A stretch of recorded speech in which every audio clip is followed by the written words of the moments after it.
All right, what is up, guys? Welcome back for battles. Top 32 battles in round four of ESDA 2025.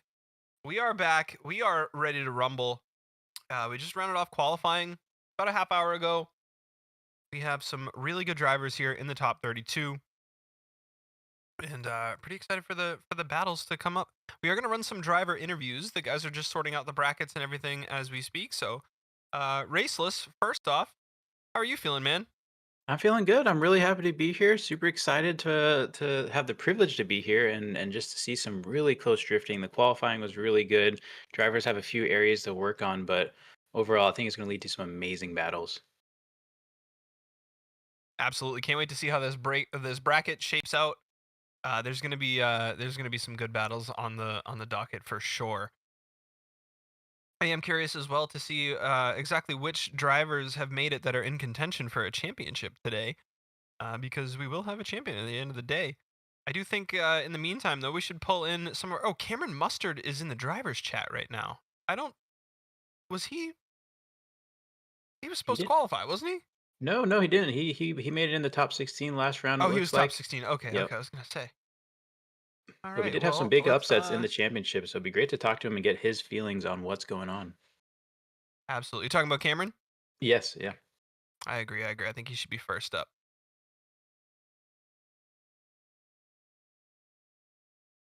Cam, if you can hear us, man, we'd love to hear from you.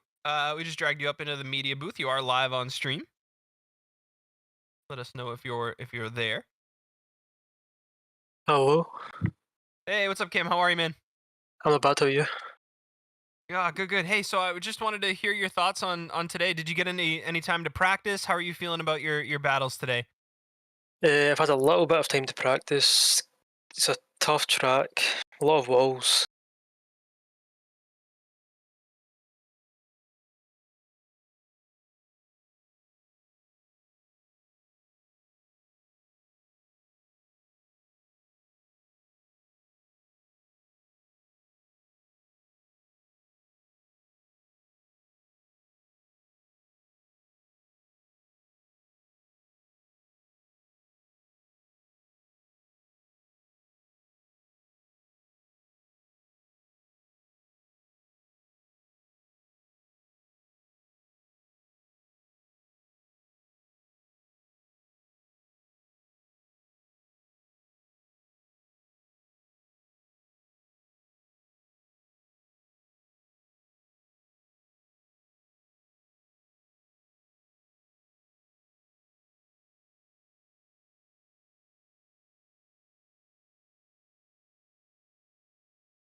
Too funny.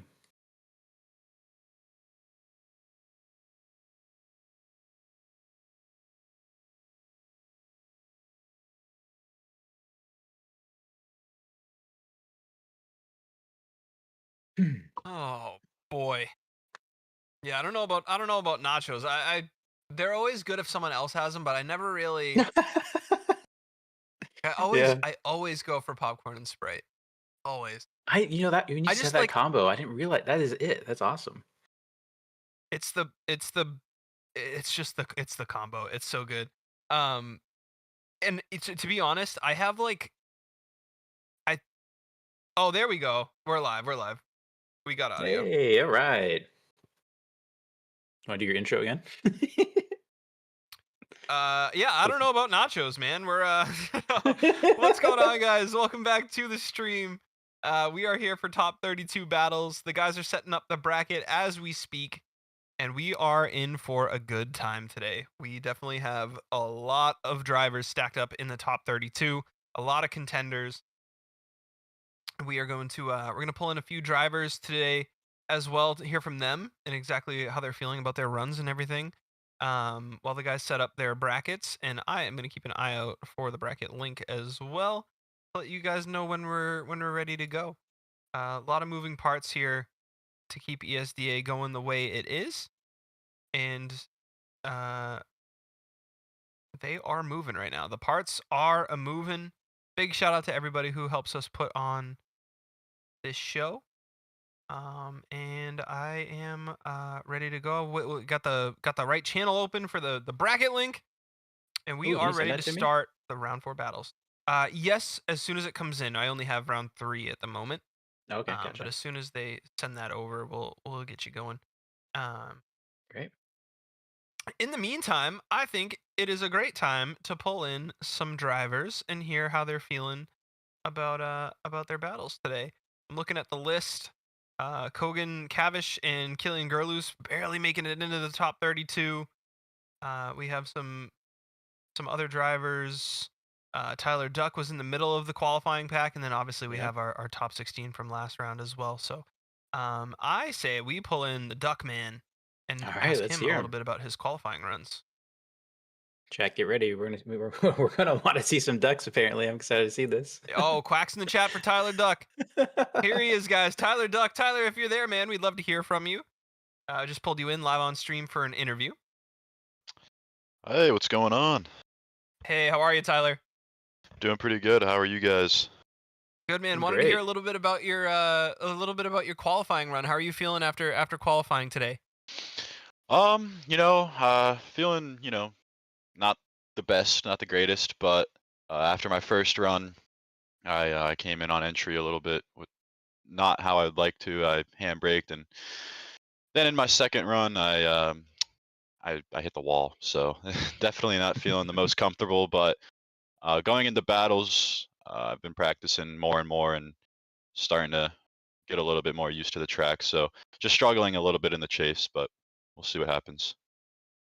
Gotcha. Any adjustments to the car, or is it all driving? It's all driving. I'm just trying to keep the car as smooth as possible. Smooth as fast. That's the way I like to look at it. So, yep. Gotcha. And we're gonna ask a few drivers this question today, but is there anybody that you would like to face in the bracket, or anybody that you'd like to keep away from if you could have it your way today? I'd like to stay away from Rogachev and Florian Engel. Those two guys are very fast in the E36. I'd like to battle my teammate Gert. Hopefully deeper. I think we're on opposite sides of the bracket, so that works out. Hopefully later on, but we'll see. We'll see what happens. You guys got the bracket before we did, Tyler. Do you have a link to that? You want to send that over? I don't know how the drivers got the link before we did. Whoops. But that's funny. All right, Tyler. Thank you very much, man. We'll let you lock back in. Good luck today. Of course. Thank you very much, guys. All right, bro. Take care. You too. I will note there, Tyler Duck. Like you said, there's a lot of moving parts. It's been a very hectic morning. Not only are we kind of scrambling to get things together and get things situated correctly, but these drivers had such little time. And he mentioned that He's just working on his driving. The car's dialed. He just has to get himself in the right spot. And I think that's the real battle we're seeing on this track, especially after watching qualifying, is how quickly can drivers adjust and learn the track. This is their 4th round. They've already done 3 of these. They know the drill. Now the real race is to get comfortable and get comfortable quick. And if you can do that before your person you're battling, then man, you have a huge advantage coming into this round. Absolutely. And like you said earlier in qualifying too, so much of this is a mental game, being able to make those adjustments on the fly, just having the wherewithal to know that this is the adjustment I need to make and I need to make it quick. Yeah. We're going to see as much a mental chess match here today as we are a driving battle. I did send you the bracket, Raceless, just so that you have that as well. And we are going to quickly go through that for you guys as we're chilling, waiting for things to pick up here. We have on the left side of our bracket, right off the bat, Cameron the Mustard Man Mustard against Poliusunis. Absolutely insane first battle. Safe Mahdi versus Braden Swan. Emilio Orana and Sebastian Torud. Then we have Thanotip and Gert. Florian Engel, Michael Verris is going to be an insane battle. Jonathan Simpson and Anthony Taylor. Alex Rogachev and Piotr Chekowicz. Niels Peterson and Liam Akihiko to round off the first half of our bracket. The second half of our bracket is going to be another absolute heater with Donik Joseph and Kogan Cavish to start. Shoma Takaya and Ito Tsushima is going to be absolutely insane. Vita Sapaya and Tyler the Duckman Duck. Wax in the chat. Brandon Carter versus Thanowat. Ahmed Alubaga versus Killian, another absolute heater. Joseph Kempinski and Ismo Canunan. Austin Mitchell and Darius Ostraka. Josh Oxley and Ye Jiang. So talk about a stacked bracket today, guys. We are absolutely in for an incredible set of battles today. We are about ready to get things started. I think we have time, though, for one more interview, maybe 2. Liam, what's up? I was going to say, while you pull them in, shout out to the chat on YouTube. Congratulations on being to this round 4 main event. I see a lot of my community here. Shift Tap, good to see you, McGrory. Street OS, great to see you. GK Designs, I've seen your name around. Shift Tab is actually our points leader in our championship over on What We Do, so cool to see him get some tips here to extend that championship for his event tonight. Absolutely. What's up to everybody in the chat? Hope you guys are doing well. Thank you guys so much. If you're just here for battles, if you just got here, thank you guys so much for joining up. If you guys have been here since qualifying, hope you guys are having a good day so far. We sure are. I'm looking through the list of drivers right now, and there's some good options. I think Liam Akihiko would be good to hear from. I want to hear from him. Yeah, I loved his driving style. Let's see here. Let's pull him up. Hey, Liam, we got you in for an interview. You're live on stream at the moment. Hope you're doing well, man. Let us know if you can hear us. Hold on, I hear too many voices. Oh, we're good now. What's up, Liam? How are you, man? We're good. It's a bit of a sad day. I wanted to hear a little bit about your day. I'm sorry, what was that? It's a bit of a sad day, but also a good day. A sad day? Oh no, what's going on? My favorite streamer is graduating today, which is the model you see on my livery. So more of her anymore. Speaking of your car, we wanted to hear a little bit about your qualifying run. You looked aggressive in qualifying today. Was that strategic, or how was qualifying for you? It's just kind of just sending it. It's the last round of the season, and may as well just go out with a bang. How do you think that's going to translate for battles? You're excited? You feel like you need to reel it in a little bit? How are you feeling about heading into the battles today? Probably going to need to reel it in a bit in the chase, so I might murder someone. But we'll see how it goes. That's awesome. Speaking of other drivers, we've been asking guys today, is there anybody on the bracket that you'd like to maybe avoid or stay away from, or anybody that you'd be looking forward to battling today? To be honest, I'm just looking forward to battle everyone. Everyone's on quite an even playing field. It's definitely going to be a really fun round. Any spots on the track that were giving you trouble in particular? Feel free not to answer that if you want to keep your cards close to the chest. Yeah, I'm gonna keep that one quiet. Fair enough, man. Fair enough. We'll let you lock back in. Thank you so much for the interview, brother. No, that's good. All right, take care. Yes. You're probably one of my favorite Mustangs out there. Like everybody knows, I'm a big RTR Mustang fan, and just seeing him full send it the way the Mustang is supposed to be driven on track was just awesome to see. Love it. Love to see that. Absolutely. A lot of angle on it too. You'd think of Mustangs, you Yeah. kind of shallow up on angle and put that power down, but he was really tossing that car around. Really cool to see. It sure was. And maybe I should also mention, for those that don't know, my name's Raceless. I'm new here. My first day on the job. Really excited to be here. And yeah, I guess a little bit about me. I mainly come from the BeamMG side of things and do a lot of career stuff and our own Formula Drift RP experiences there and championships there. So super cool to see a more long-standing, more accurate, true to FD style of drifting here in Assetto Corsa. So really happy to be here. Yeah, it's been awesome having Raceless around. He's doing a great job. Helped me out with Colin qualifying earlier today, and it's great to have him on the team here at ESDA. The ever expanding team, the ever expanding roster of ESDA grows one more with Raceless. So super stoked to have him on here. If you guys haven't checked out his YouTube channel, feel free to go do that as well. You can type in Raceless on YouTube and check him out. Or check out your channel. You do some pretty cool stuff. I have a channel? Yeah, it's a small one, I think. What, just some 40-something thousand subscribers? Something like that. No, it's awesome, man. What a cool group of guys. The ESDA. I've met a lot of really cool people that I wouldn't have otherwise met through ESDA. It's been pretty awesome to be a part of this season. My first season here as well, guys. Obviously I've had a lot to learn about the cars and the drivers and the way the competitions work and stuff, and it's been quite the journey. So definitely excited to see who wins this first season today. We're not only naming a winner of today's event, but a champion as well of the entire season. So this is our fourth and final round of ESDA 2025. It's been a journey, man. It's been absolutely insane. Absolutely. And speaking of people you meet along the way, shout out to Badman in the chat there. He gives a shout out from the, I guess, Ohio area for the Drift Indie guys. He's been a huge help with our series and ran a couple of drift comps himself in the BMG community, and just overall another one of those legendary guys that's just been around. We talk about the drift community being kind of a small circle, and it really is. Like, even as you cross different games, you're like, oh wait, I didn't know you played there. Oh, we have a couple people that compete in ours that used to do Assetto Corsa drifting and stuff like that, so they share their experiences and stuff. And it's just, at the end of the day, we just all love drifting. We want to have some fun. We want to get sideways. We want to get some doors. And no matter what kind of flavor of game you choose or what flavor of drifting you go for, it's all about, I don't know, that camaraderie at the end of the day. Obviously, these drivers, they're going to be huge competitors on the track. And you would call them enemies, per se. They're going to be battling each other. But I'm sure off the track, a lot of these guys are good friends, teammates, all that fun stuff. 100%. And we talked about it a little bit in qualifying, but just the passion these guys have for what they do. The ESDA really is top level talent here. Just the cars themselves. The amount of time that goes into the models and the liveries and the tunes and the setups, and the amount of talent it takes to drive these cars at all, much less these super fine tuned, hyper specific setups.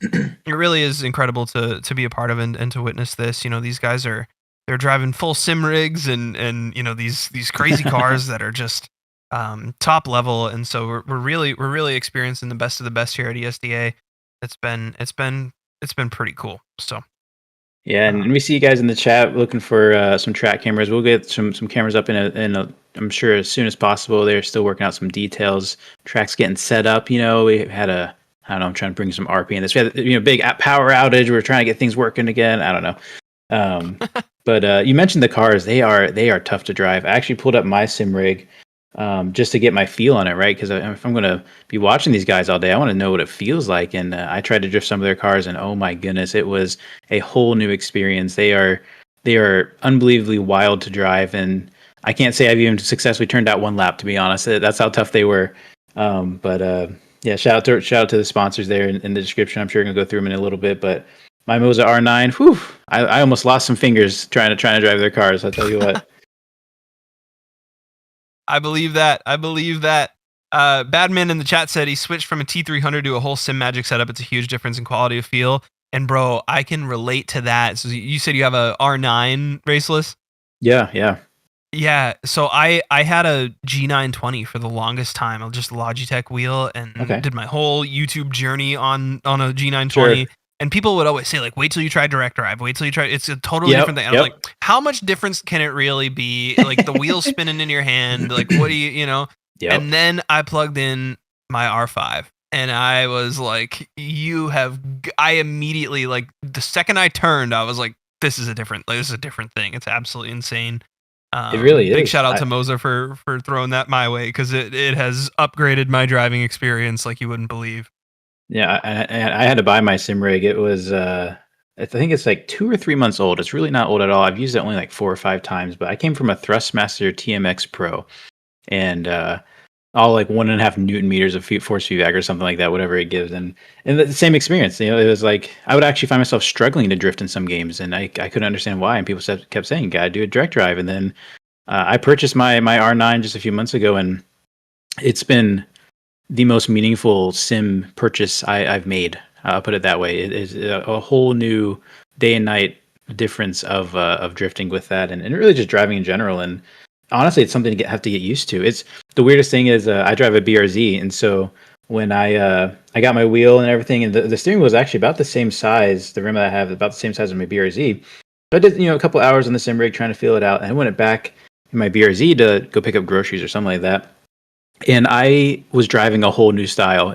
My steering wheel felt too light in my actual car in real life, and I found myself just zipping everywhere on accident because of the sim rig. So I think there's some transfer there. I think it goes into some real world experience if you let it. Yeah, absolutely. The biggest thing for me was when I started drifting, and funny enough, the game that I first experienced on the R5 was Forza, right? And so there's a certain lack of realism compared to the Assetto stuff, but I remember the car just drifted itself when I went to drift. Like, track driving was cool. I could feel the road better and all.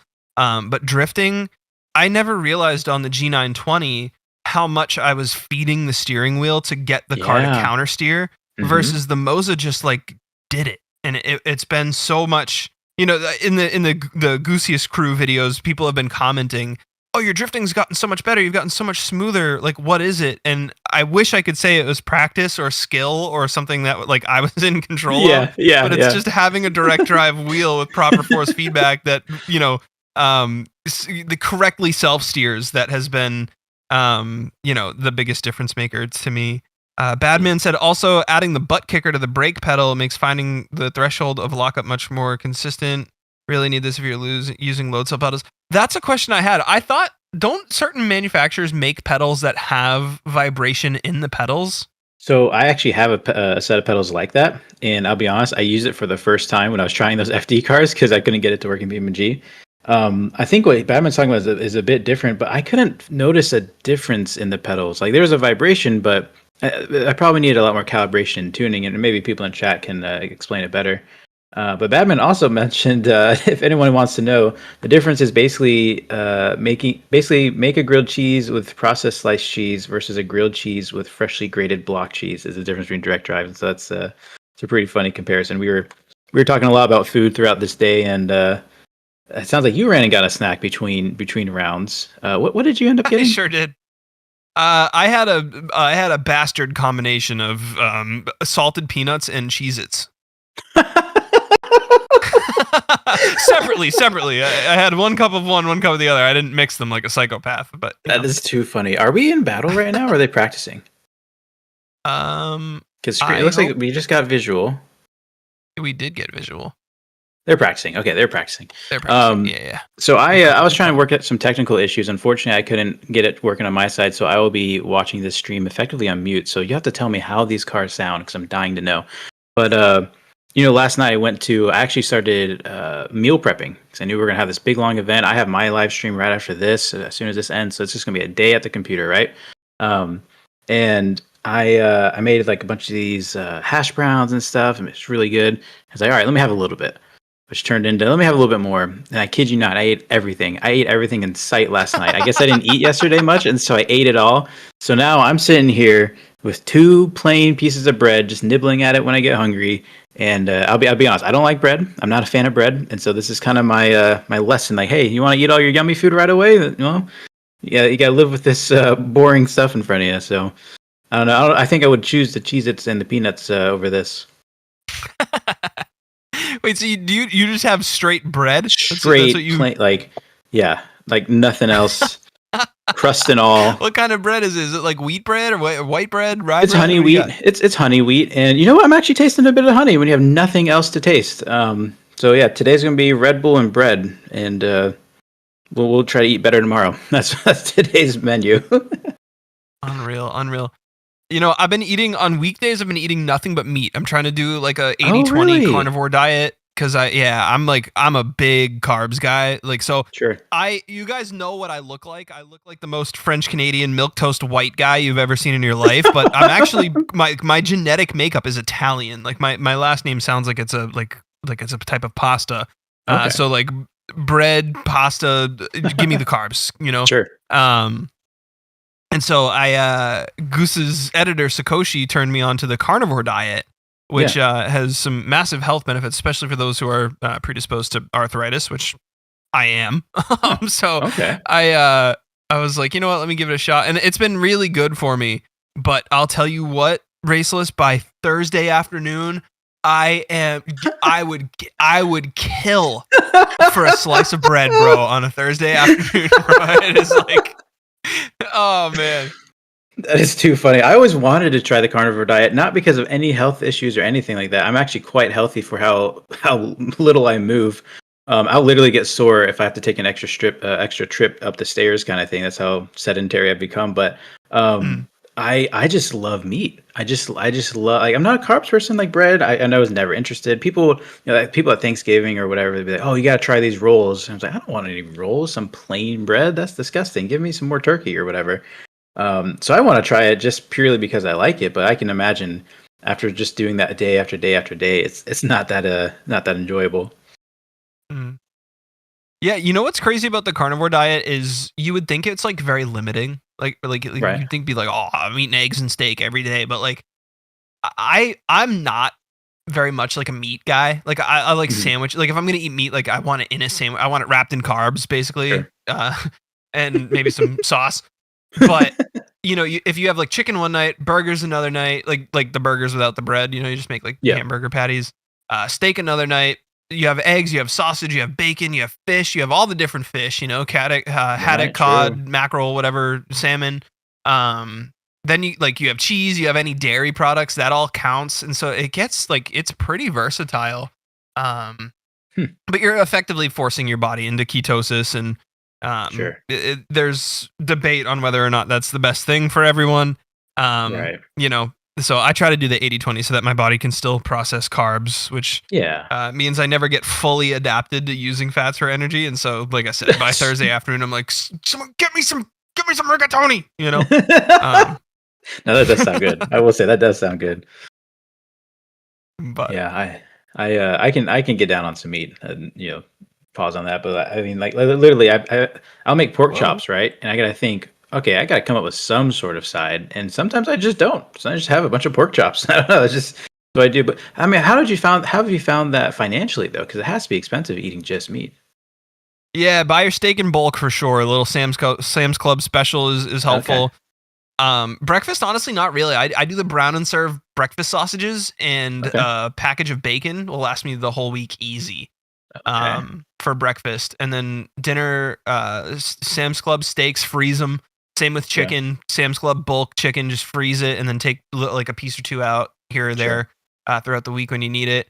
And then just big things of hamburger meat and making patties with that. And you know, steak's really the treat, the delicacy through the weeks. Right. And everything else is pretty affordable. The steak can be a little rough sometimes, but yeah, actually, it hasn't been too bad. Not that I'm eating like the highest quality. Like it's just my fifth day in a row of brown and served breakfast sausages for breakfast. Well, I can only have sirloin tonight. Yeah, I get you. yeah. The trade-offs we make. Oh man.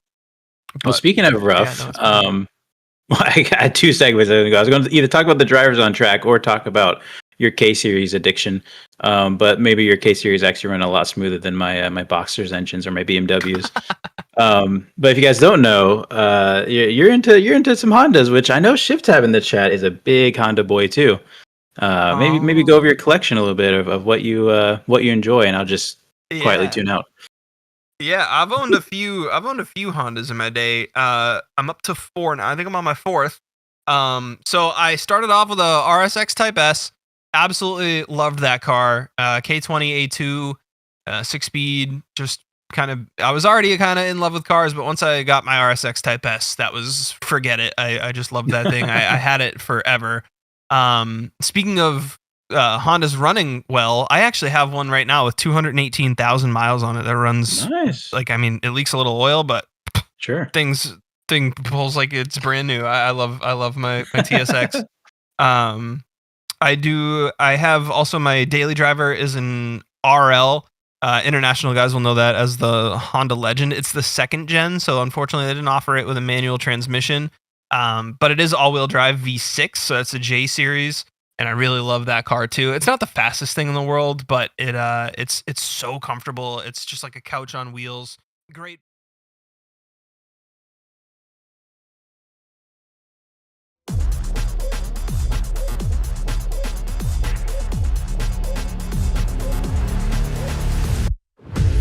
Wrapped around my finger, but you will never know. Manipulating what you linger. Afraid there's no way out. Let your mind slip behind every wall that you've climbed. Let it fall through the cracks. Hypnotized by maniacs, and you know, so let go. Hush and blow.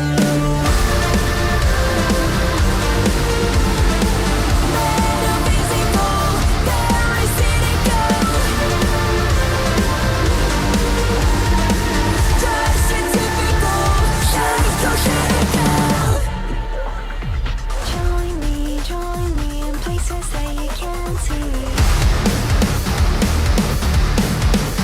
I need this existential dread is where you'll find me. Don't open up your eyes, you'll fill with fright. Don't run away from me. Oh, I think that it's time for another dose.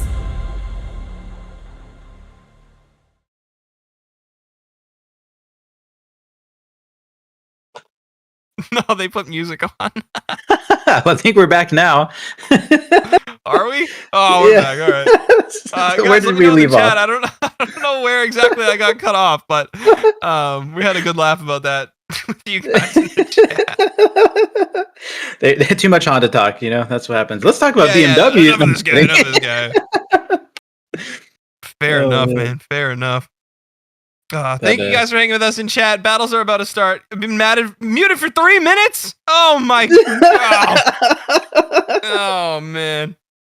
That's crazy. Man. I told you guys basically my whole life story in 3 minutes. We got the social and all, man. Jeez. Oh, it's crazy. Yeah, the Govy, the Soch. It sounds like you had a pretty cool collection of Hondas, and it's sad to see that you lost one of your prized Hondas due to a mail truck, due to passing a mail truck. That would be the headline. Honda owner loses Yes. prized Honda trying to pass mail truck. Yes, and this is the story that was missed by Yeah. unfortunately our friends in the chat. I see you, Brex, in the chat as well. What's going on, man? Hope you're doing well. Thank you guys all for hanging out with us today. Cameron Mustard and Poliusunis are lined up. I believe we are ready to get battles underway for you guys today. We have an absolute set of heaters today. Cameron Mustard, Poliusunis to start us off. What a way to start round 4 of ESDA 2025. The drivers are staged up, and the drivers are ready to go. We're going to wait for the light to go green. Real and quick, we are too. going to have this one. Cameron Mustard here is our second place. Is currently second place in the series. Out of all the drivers that showed up, he's kind of first place because our first place series champion right now did not show up. So he will surely be passed up by somebody. So long as Cameron Mustard moves on from this battle, every battle Cameron wins here is a battle closer to his championship. This is his for the taking. Cameron the Mustard Man Mustard. Looking for the championship. He's had a solid season this year. A few times where luck was not on his side, a few times where it was. And he is ready to go today. I am back in the lobby. Love that. And they are off. Here we go. Cameron Mustard, Poliusunis. They are off. As Cameron Mustard in the lead here with a super solid initiation. Trying to pull on Polius here. Can't do it as they get out to the first outer zone in the wall. Both drivers with insanely close proximity to the wall here. Synkunis right on Mustard's door as they transition here into outer 2. Polius with a nice surge trying to get back on Mustard's door as he was able to pull just a little bit there. And Polius gauges the transition beautifully, surges and causes contact on Cameron Mustard. Big. Wow. And it looks like that is going to be a fault to Polius if I were to guess. We're going to wait for the judges to make their call after Polius has his lead, but Cameron Mustard throwing down a heater. We'll see how that gets called. That's a huge advantage towards Cameron. You got to think, too, I was looking at the points. Cameron came into round 3 in 6th place. Or sorry, at the end of round, into round 3 in 6th place. So he went from 6th to 2nd to now looking at a championship win. That's how dynamic this championship has been. And that's why it's so exciting. This is a multi-driver race to the championship. These battles are going to determine it, and it looks like luck is on Cameron's side, as it appears that will be to his advantage, but we'll have to wait for official ruling. 100%. And that's what we were talking about through qualifying, guys, is that, these drivers, they need to remain dynamic on this line, especially with the different lead styles. And obviously Cameron Mustard is going to have his chase against Polius here. We're going to see if he can adjust on the fly as well. We might be back to music. Oh, okay, no, we're not. We're back from music. Back from music. Shift Up says that left foot.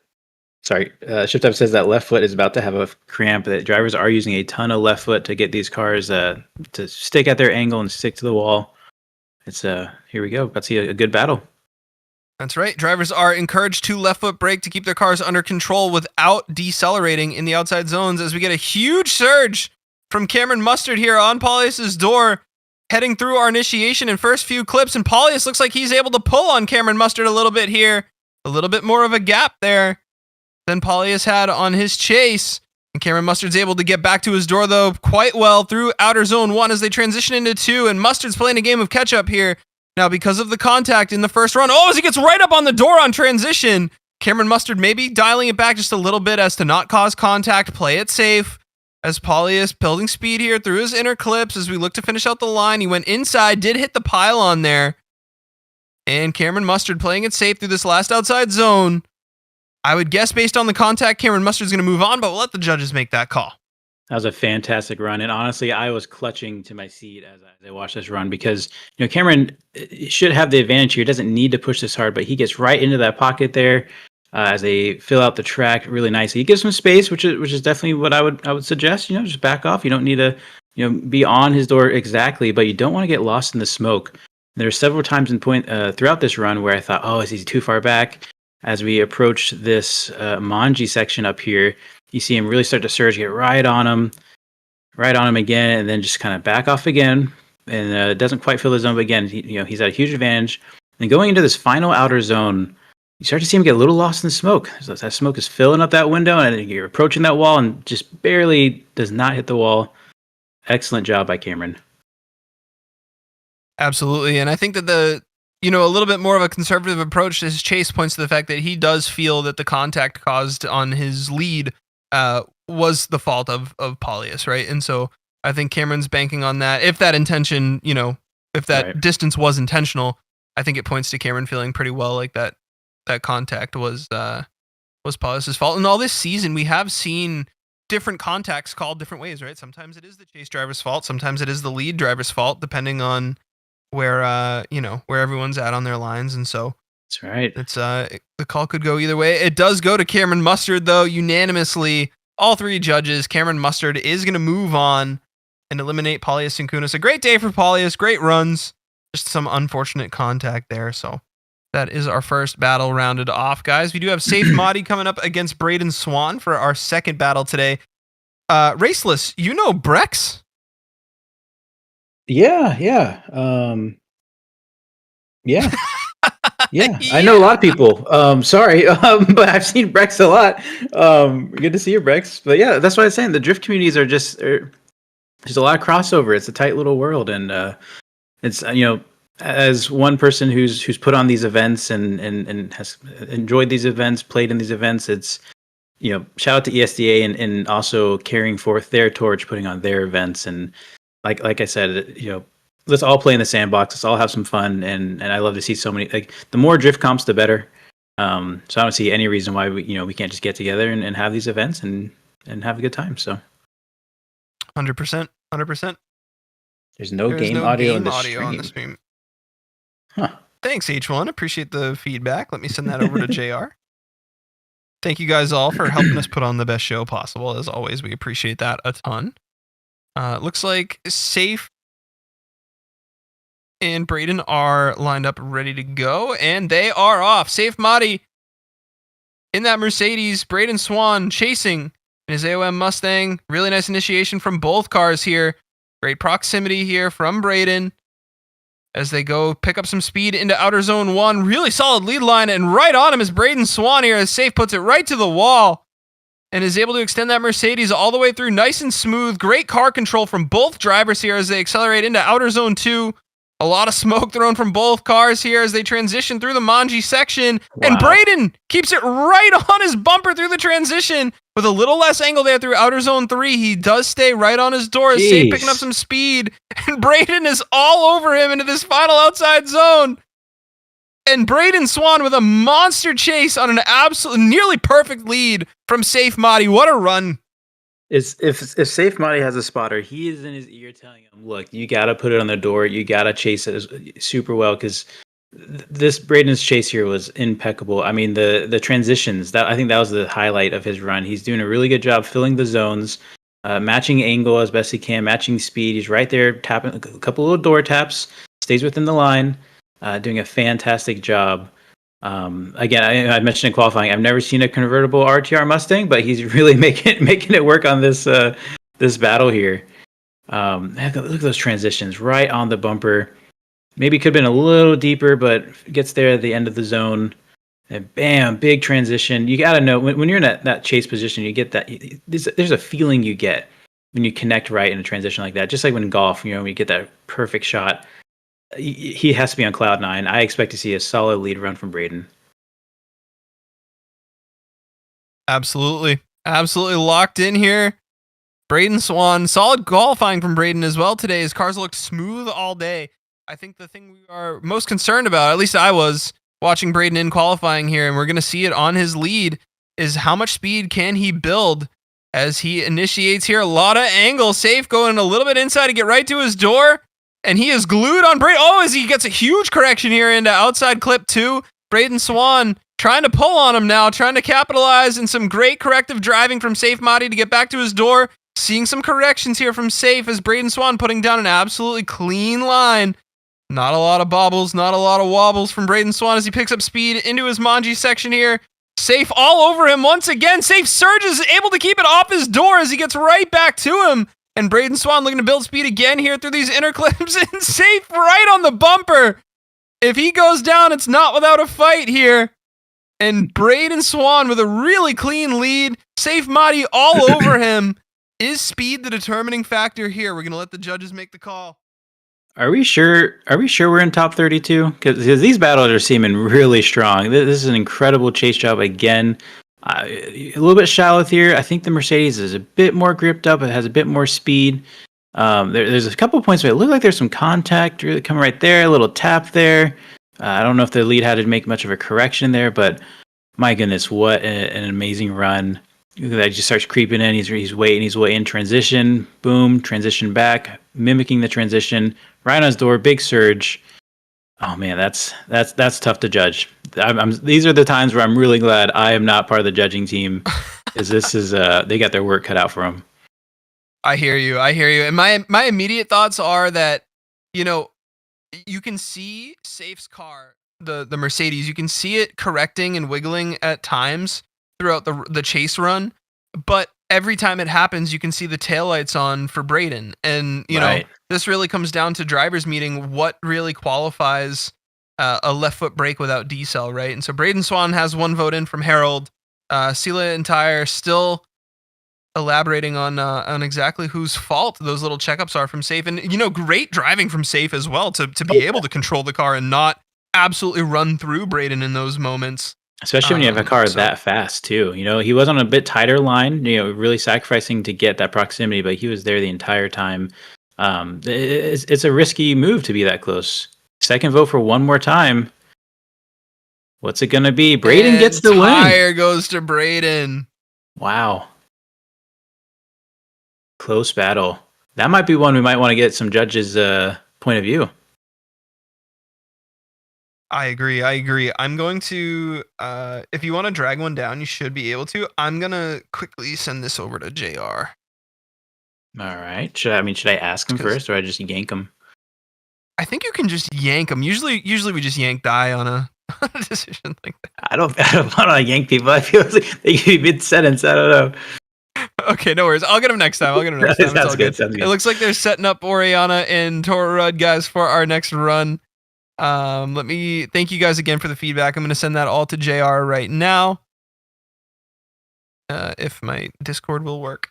So chat, no, Braden was the RTR. So the RTR Mustang moves on. Apparently, still getting reports that there's no game audio. Oh, that's what you're working on. Yes, that's right. Yep. I'm up to speed. Hope you guys enjoy. Hopefully, you guys enjoy our voices then. I couldn't tell you what these. What we can do actually is we'll have Raceless call, and I'll just go. I don't know. You're so good at instant calls. I'd rather do the card noise. Aw, thanks, man. Appreciate it. Yeah. That way. I'm just gonna give all the Hondas and whatever. Actually, we don't have any Hondas everything's running. a K20 from now on. Yeah. Oh man. Have a Superverse S15. Emilio versus Sebastian. Emilio in the lead. And they are off here. Orana in the Mark IV. Sebastian Torud. Oh, the cameras are locked out.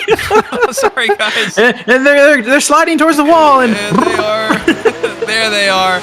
And Emilio putting down a heater of a lead, it looks like, as Sebastian Torud gets back to his door. Emilio Orana looking to put down that solid lead, get himself up into our top 16. A lot of angle, super smooth, super solid. Oh, as he hits the wall in transition through the Manji. And Orana maybe going down on a super unfortunate mistake there. Yeah, I did not expect. No, I don't think anybody's hit that wall in that spot. Just little misinput, misread. Sends it just a little too deep, builds a little too much speed. Our number 8 ranked driver today. Can Sebastian Torud seal the deal? And you know what? I really liked Orana's line up until then from what I saw. It's looking great. Super smooth, just a ton of depth, a lot of angle, very consistent. He may have been a little shallow here looking at this outer zone. But all in all, Orana poised up for a great day, and just a little too much sauce on it going into this transition. Right there, just a little bit. He barely hit that wall too. It was right. I think it was right on his transition. I think he just caught him by surprise. 100%. Fun fact: Emilio was the first driver in the drivers' chat today. So early bird was supposed to get the worm, but instead got the wall today. You like that? got the squirm instead. Yeah. And Sebastian Torud, man, props to him on his chase as well, putting the pressure on, forcing that mistake, right? Obviously that's what Emilio has to do here. That's right, as he's starting his chase. Torud this time in the lead, and he is looking to put down just a nice, consistent, conservative run, I'm sure. Not going to be pushing the limits too much. He wants to get his spot in the top 16, doesn't have to do too much. As he puts it right on the wall and does it anyway. Building some speed out of outer zone 1 here into outer 2. Puts one wheel right on that blue line, and Emilio Orana all over his door, doing everything he can to put down a solid chase here, hoping for a mistake. Surges back with just a little bit more angle there, getting back to his door. And I'll tell you, if Torud does make a mistake, Orana's right there to capitalize. But Sebastian Torud keeping it nice and consistent, finishing out strong here. It looks like the call will go to Torud. That was a great run. I think if Amelia could have had added just a little bit more pressure, been right there, maybe could have forced a mistake, because I think there was some moments there in the lead run that had he been on the door, the call might have gone against the lead driver. A lot of left foot braking, a lot of movement there, but overall, great run by the lead, just doing what the lead had to do so that Amelia could be there, and great job not getting overpressured. 100%. Amelia was all there, ready to capitalize. Didn't look like anything opened up for him, unfortunately, but he was there. He was knocking on the door. A lot of left foot brake there coming off Torud's run, too. You know, outer zone 1, there was a lot of left foot braking, and Emilio had to run a little bit shallow.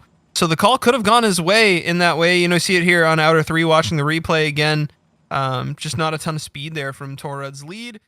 And Emilio just checking up a little bit, getting to the inside of those lines to get back to his door. But it is unanimous to Sebastian Torud. He's going to move on there, guys, because of the wall contact for Emilio. Yeah, that's kind of the second upset in the thinking that, you know, the chase driver, the starting chase driver, the lower qualifier, outperformed the lead driver, and so this whole day has been kind of upsets. You know, first qualifying run does better than the second qualifying run. Now we have the lower qualifiers that had probably arguably more practice are getting the best of some of these top 16 drivers. And that is the story of today, guys. A really well-balanced line. Anybody's game here for a win today. We have Thanotip and Gert getting ready to line up. And another solid battle on our hands here. Shift Up says typical Rad Dan Super things. You're so right. You know, I always see FD in this, right? And that was very Supra-esque, I would say. Do you have a favorite FD driver? I don't want to say. Everyone's gonna be like, he's that guy. But I just enjoy like the inside look from LZ's vlogs. Really, like. I don't know. Is that about when you started watching FD? Is that true? Just kidding. Yeah, honestly, yeah, probably. Like, I always like kept an eye on it when he was starting out, and we are off. Sorry, guys. Here we go. We got Thanotip in the lead. We got Gert Kubersev in the follow. We got two of our own LZs here battling it out as Thanotip here in his S15 looking to put down a solid lead. Gert gets back to his door here into outer 1, surges on him and is able to gather it up. But Thanotip looking to put some proximity here on Gert through the second half of outer 1. He does it heading up the hill as Gert trying to get back to his door here. Does it through outer 2. We're going to see how they do on the transition. Gert nice and close here. Isn't letting him get away. Thanotip puts it out to the wall. Gert surges into outer 3. Gets back to his door. There might have been a little door tap there as well as Thanotip builds a little bit of speed here through his inner clips. Oh man, and Gert goes way far inside. Has to check up hard to stay off his door. And Thanotip finishing it out strong. Big advantage to Thanotip there on that last couple sections, but it could go either way here. No, that was a great lead chase run. It was looking great at the beginning, but like we saw, the chase kind of deteriorated towards the end. Got thrown off his line. Right here, you can see him matching line, not quite angle, but pretty close. But just keeping a good proximity, keeping it nice and safe, doing a little bit of surging. It seems like every time he surges, he also falls off. So it's one of those where every ground you gain, you also lose. So there's some compensating going on here. As we go into the chicane, this had me a little worried as they started to separate a little bit. But again, the chase just surges right there into the door, or not into the door, but right on the door, looking great. And then this is where it starts to fall apart. Chase goes a little inside, which is a huge no-no, trying to take that clipping point, and then from there on out, he's just forcing that car to stay in drift and keep up. 100%. And this is where we're going to find out, was that sort of surging in, surging out dynamic happening because of a gripped up setup for Gert Kubersev here. It very well could be that his car is it's got a lot of grip, and we see a lot of the faster setups struggling in that way as they are off here. Thanotip following this time, Gert's lead. Let's see if he is faster. He throws a lot of angle on initiation, gets really deep into outside zone 1, or outside clip 1. As he tries to build some speed into outside zone 1. Thanotip all over him. Unbelievable chase here from Thanotip to put it right back on the door of that BMW. Gert looking to build some speed here as he finishes out outside 1, transitions into 2. Thanotip all over him through outside 2 as well. Gert putting everything he can into this run right now. He pulls on him a little bit there. Thanotip able to get back to his door. Not a lot of angle from Thanotip on outside 3. Gert really deep there, or not deep enough onto his inner clip. Fills out the second one quite well. Gets out to his last outside zone, and a lot of angle from Gert, not as much from Thanotip. And this call could go either way here. I'm looking forward to seeing this replay because you're right. There was not a lot of angle. However, the proximity is always there. Also, shout out to, I think it's, Spawn's FPV for the drone footage, the drone pilot. He says I guess one of his buttons is broken, and so he can't stand still. He can't stop. So he's just been in constant flight, and I guess he intends to be in constant flight this entire day. But the battle looked good up until this point where we start to see a little bit of shallowness. He's right there on this door, though, and then here comes the separation. Gets thrown off the line a little bit, and from there on out, it's just a little bit of a shallower angle. But overall, I think did a great job in the chase. I think the lead driver missed a couple of zones a little bit, just went wide on a couple of spots. We'll see what the judges prefer. Do they prefer? Do they prefer line and angle, or are they looking for proximity? And I think this is going to be a big telling factor. Absolutely, absolutely. And you would think, typically if you were to say that you had a situation where a car was grippier, right? Like my theory that Gert was grippier and that was the cause of the surging. It would make sense that then when you swap them around, Thanotip would have less angle in order to keep the speed up, right? But it wasn't situations that speed was really a factor. He was shallow more in the deep, like halfway through an outside zone, right? And so I think that's an argument he's probably not going to win when it comes to judging that run, as far as justifying shallowing up in those sections. Yep. So really this call could go either way. Let us know in the chat what you guys think off those runs. And go ahead. Oh, Jonathan in the chat also pointed out the surge could have been happening because the lead was wall tapping. So there could have been other factors, right? Or just over deceleration on the left foot brake, right? That's something that the judges keep an eye on. And something that we pointed out in qualifying is that the judges do have the metrics.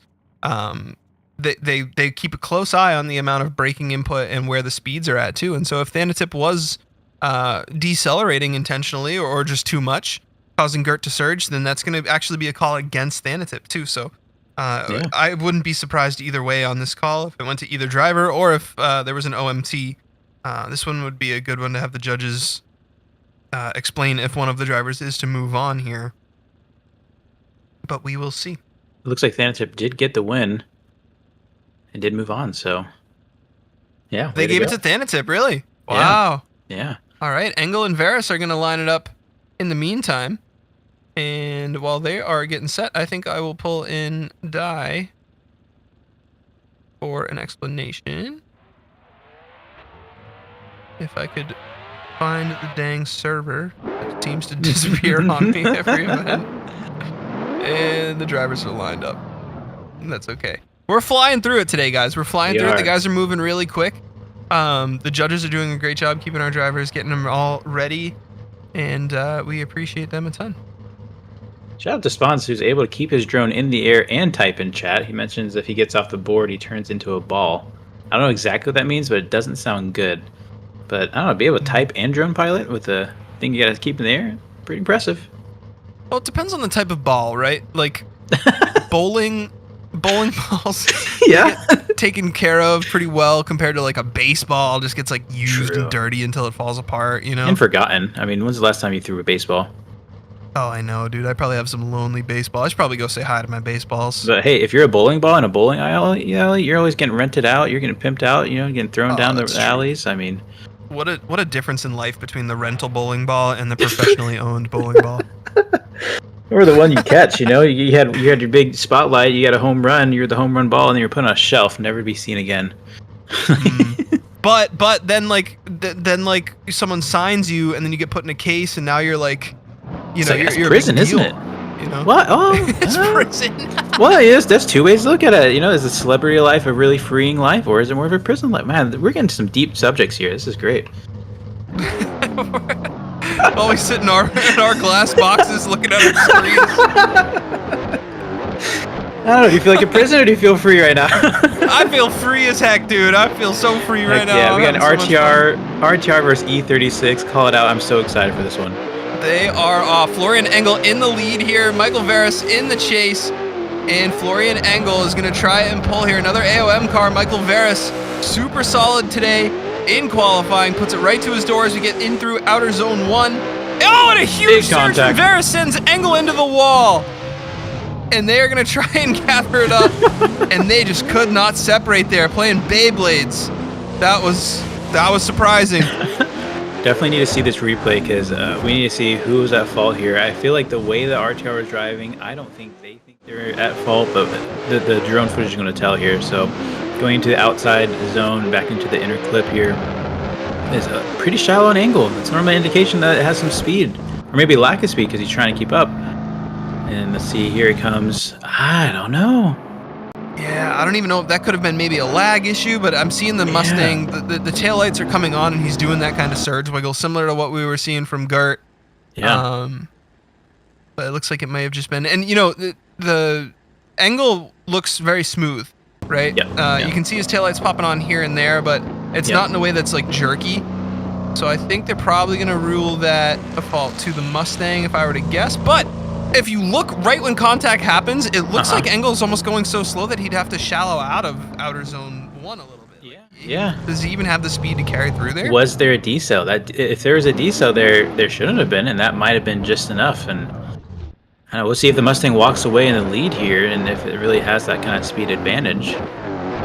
That's right. And Engel, you know, being our number 4 driver today, hasn't had the practice that Verris did as he was qualifying. So maybe just not used to it. But they are flipped around the other way this time. Verris in the lead, Engel in the chase, and Michael Verris with a solid initiation. Very aggressive, goes deep into outer clip 1, and he is going to put down everything he can here to ensure his spot in the top 16. Oh man, as Engel gets in the wall a little bit, and Verris gets in the wall. Wow. Without any contact, Michael Verris, after a super solid... Oh my gosh. Write it off. Send it anyway, right to the junkyard. Michael Verris, after a very impressive qualifying run, unfortunately, Florian Engel looks like he's going to be able to move on off some wall contact there from Verris. Yeah, I mean, it really comes down to, though, I mean, if Verris was, if both drivers had faults in their leads, you know, what does that mean? Or is that guaranteed one more time, or are they going to just judge what they have? Who knows? We'll probably get in. Clear indicator here as judges choose. Let's watch this one more time. Yeah, I mean, it looked pretty independent. There was no contact, that's for sure. And what was crazy is Engel seemed to bump the wall into outer 1 just a little bit here. Oh, he didn't even hit. He just checked up. Yeah. And Verris hit the wall. I was interesting that Verris hit the wall and kept going. You know what I mean? Like, right. Normally drivers get out of it or they express frustration. That was almost like he closed his eyes for a little bit. You know what I mean? Like, which could be indicator of desync. I don't know. Yeah, I think the surges in his chase kind of indicated some sort of lag issues or desync, in my opinion, as well. Be curious to hear from him after the battle. See how his car was feeling, how his internet connection was feeling. It looks like we may have a call ready here, as the graphic is up. And my guess is Engel, but we will see what the judge's official call is here, guys. Yeah. Definitely thinking about this one, really scrutinizing it, which is, you know, that's their job. We appreciate them for what they do. And shout out to all the team that's working behind the scenes to put this on. I think judges is probably the hardest role to fill in these. We got one more time, two one more time. We're going one more time. Wow. And so the judges must be feeling like the contact caused on the first run was Engel's fault. Yeah. And Mello in the chat saying he definitely saw a crowd on that one. Unfortunately, the BMW takes it up. Saying Mustang doing Mustang things, you know. That is funny. He says he does not drive like the rest of us. I think he saw his first crowd. Oh, no. Oh, man. Too funny. Looks like we are going to roll right into her one more time. Okay. Drivers are fresh. They know what they need to do. Keep it off that wall. And we are right into it. We will get an explanation from the judges there, guys, if you'd like, from the judges between rounds, though. Right now, we have the one more time. First OMT of the day. Michael Verris chasing again. Florian Engel in the lead. And we will see which of these two drivers can come out on top here in the OMT. As Engel, super solid, hitting his marks into outside zone 1. And Michael Verris is all over him here. Runs a little bit shallow with a lot of angle there to get back to his door. And here's the transition into outer 2. Building speed here. Both drivers super solid as Verris surges. Little contact there on the front wheels as he's right on the bumper through both transitions in the touch and go. Whoa. And Verris really shallow on Engel there. Has to make up some lost ground as he builds speed into the inner clips, and Engel able to put some gap on him. Oh, no. As Verris struggling on Engel to get back to his door on the second half of the line. Holy cow. That was hard to watch, and in the sense of I was clinging on. I mean, excellent job in the chase, excellent job in the lead. You have to have a good lead to have a good chase, and my goodness, it was a show to watch of the chase driver. He went a little shallow there into the outer zone, and he's kind of shallow in a lot of places, but look at him, he starts to get comfortable, starts to trust the lead driver, and he starts to just put him on the door. We did see that front wheel touch here coming up here in a second. Right there, a little tap. It says, hey, I'm still here, in case you can't hear my loud RTR.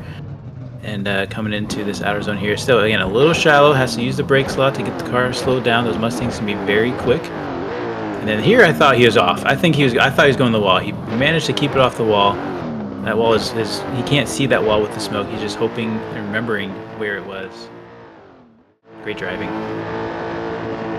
And you know, that speaks to the importance of how the approach exiting one corner can really set you up for the next one, right? I think Verris struggled in that one corner and just struggled to come back in the next couple as he is on his lead right now. Wow. Engel puts it right to his door, but goes a little bit deep on his first inner clip here as Florian Engel trying to just keep it right on Michael Verris's door. Michael Verris trying to build some speed here through outer zone 1. Engel a little bit shallow on Engel there.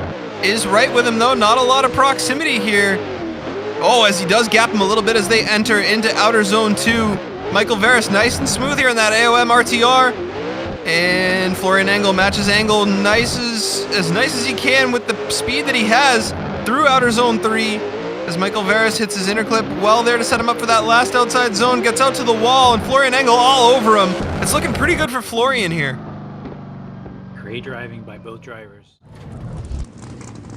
Oh, Absolutely. Man. I don't know which way this is going to go. Again, I'd hate to be a judge here because there's a couple of mistakes here and there, but at the same time they had some really impressive chase runs where they're right on the door, right from initiation, falls off a little bit like you said, but does gather it back and surges where he can surge.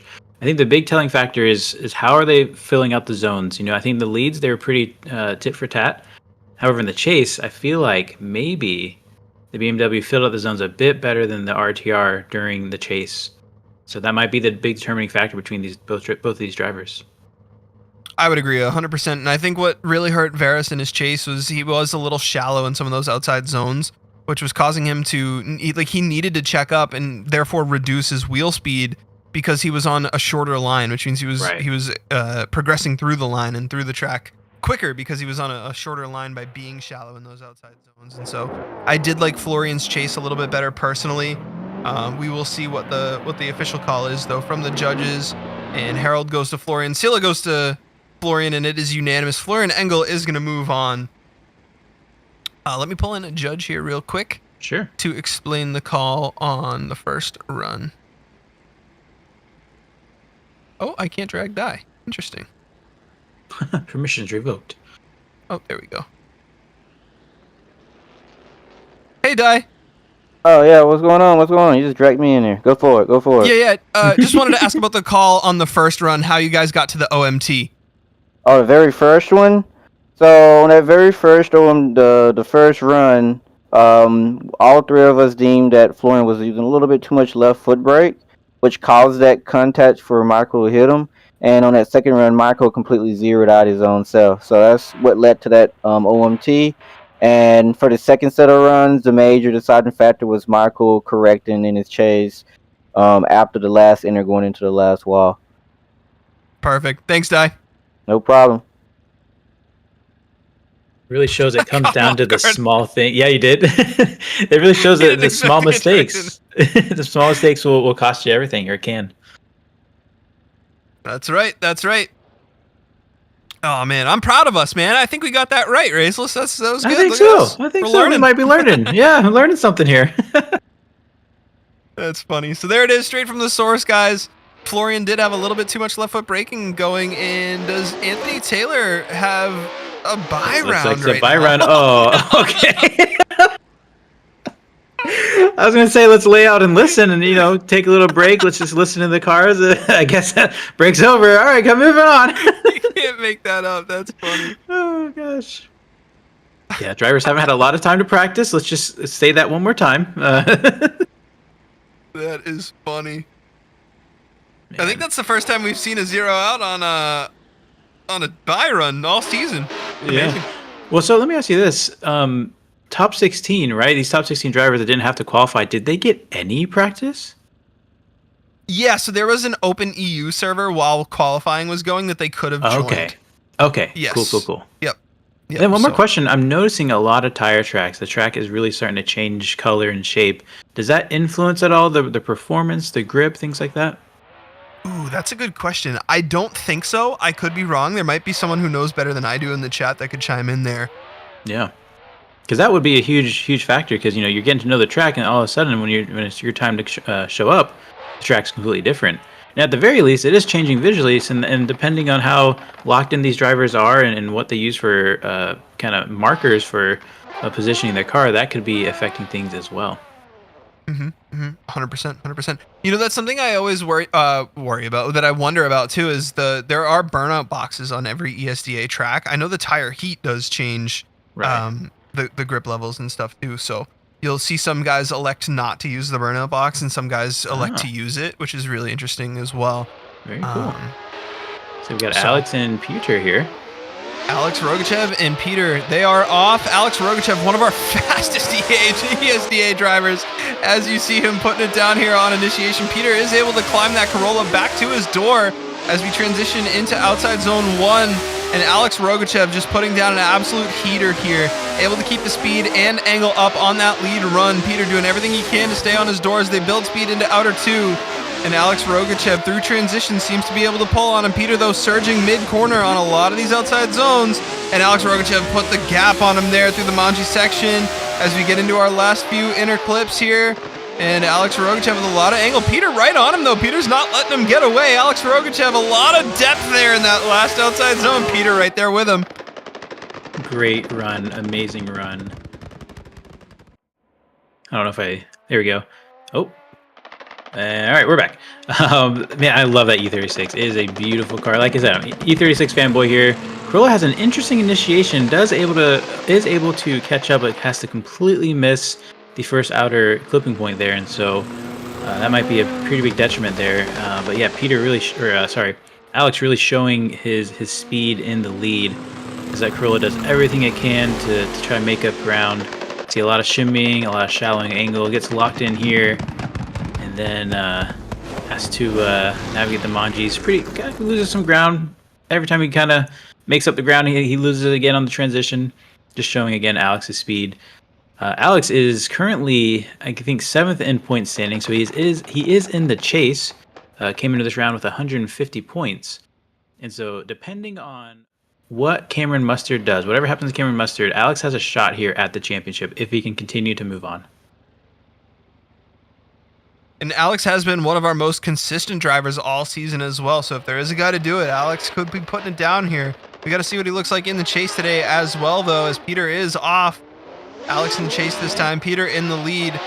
We'll see what these guys can do, and Alex is all over him. You're really seeing the speed of that E36, right, Raceless? That's right, you got it right. And you can see that speed, especially on transitions. Alex is able to stay right there, right to that rear bumper as the cars swing around. We'll see what they can do as they build speed up the hill here out of outer 1. Peter with a super solid line, though. A lot of depth in those outer zones. Great angle, but Alex all over him here as they build even more speed through the touch and go. And Alex super close through that transition, able to hang on to it as they get through outer zone 3. And Peter might have been just a little bit shallow there on both inner clips. Alex filling it out more aggressively, getting to his door. And Alex Rogachev putting on a clinic here for his chase. Unbelievable stuff from Alex Rogachev both ways. Absolutely beautiful chase. I love to see this because, I mean, like you said, it's very gripped up, but he can still keep it at angle. I noticed a couple things here. The line on the Corolla seemed to be a little different. Peter's line, especially through the chicane. I want to watch that again, or the Manji, I should say. He kind of you watch the tire tracks and he kind of departs from it. He does his own line, and that's not necessarily bad, but it really is a testament to Alex's ability to chase and adapt. So right here, departs from the kind of main line, very shallow, but Alex doesn't phase him. Right there, sticks it to his door and continues on. It's incredible. That's a legendary chase he's able drive. To get back to him and hang on to it. Yep, Unreal. Makes it look easy. Makes it like, oh yeah, you just get a couple more inputs and you're right there. No, that is. Oh look at that. He was quite shallow in that last outer zone, I noticed as well, though. Something just to keep an eye on. A little bit of a cheat there. We'll see what the call is. And Pretty quick it looks one. like it is going to move towards Rogachev, and Alex Rogachev is going to move on unanimously. He has a chance to secure a championship here if he can have the day go his way. Awesome to see. And then we have one more battle for the left side of our top 32 bracket here, guys. Niels Peterson, Liam Akihiko. One of our favorite qualifiers today was Liam in his RTR. Absolutely humming that thing around the track. If you guys are wondering what the track is today, we're on Charlotte Motor Speedway on the infield. It is one of my personal favorite tracks. Just love the vibes on Charlotte. I've always loved it for NASCAR racing. It's my personal favorite oval. It's been awesome to see these guys throwing down some rubber at ESDA here on Charlotte as well. You got me wanting to play Tracks are NASCAR available. now. Oh, Yes. dude, I could go for some iRacing after this. You're gonna have to join us in BMG because we actually started doing some oval racing, and I tell you what, actual draft stuff and the physics and then like crash physics and stuff. Well, it's a fun time. Oh, that does sound fun. That sounds like a lot of fun. Do you guys have NASCARs, or what do you run? You do like muscle cars, or? We ran a little bit of everything. I think my personal favorite is we use they're called Grand Marshals. The real world version is Ford Crown Vics. There you go. Oh yeah. And so kind of similar to what Cletus does, that kind of vibe. Yeah. But we haven't done it with the actual NASCAR mods. That is cool. They are off here. Niels Peterson in the lead. Liam Akihiko in the Mustang in the chase. Oh, he throws it a little bit shallow, but is able to match Engel here as Niels looking to pull on him. As they build speed into outer zone 1. Can he do it? He cannot, as Liam is all over his door. Nice and tight through transition. Able to find his way through the smoke. Niels looking to pick up some speed here to outer 2. And Liam all over him once again as they transition into outer 2. Liam, bobbles his angle though. Goes a little bit too shallow. Has to make a big correction there on his chase. Niels nice and consistent here with the lead. Filling out his zones really well. Good amount of angle.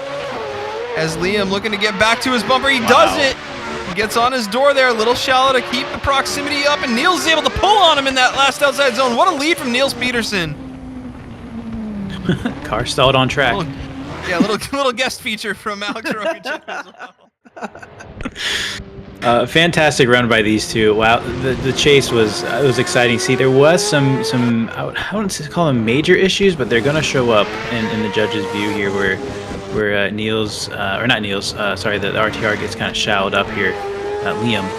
Now we know Liam was trying to sport that new livery. It looks like maybe there's an issue with the mod because he had it in qualifying, but it's missing now. There's an instance where he just completely shallows out of the zone. Great job keeping it at angle, especially through the Manji, because that is not where you want to lose angle because you're already short on angle during the transition. Does a really good job through here. Keeps it pretty tight. Might have hit that clipping point. Not too big of a deal. Not as important in the chase, I believe. But then right here, it just never really gets into the zone. So a couple big strikes against him, but with his style, with his qualifying runs, he could put down a real clinic and really run away with this and turn the tables of this battle if he can turn it up to 11 and make it stick at 11.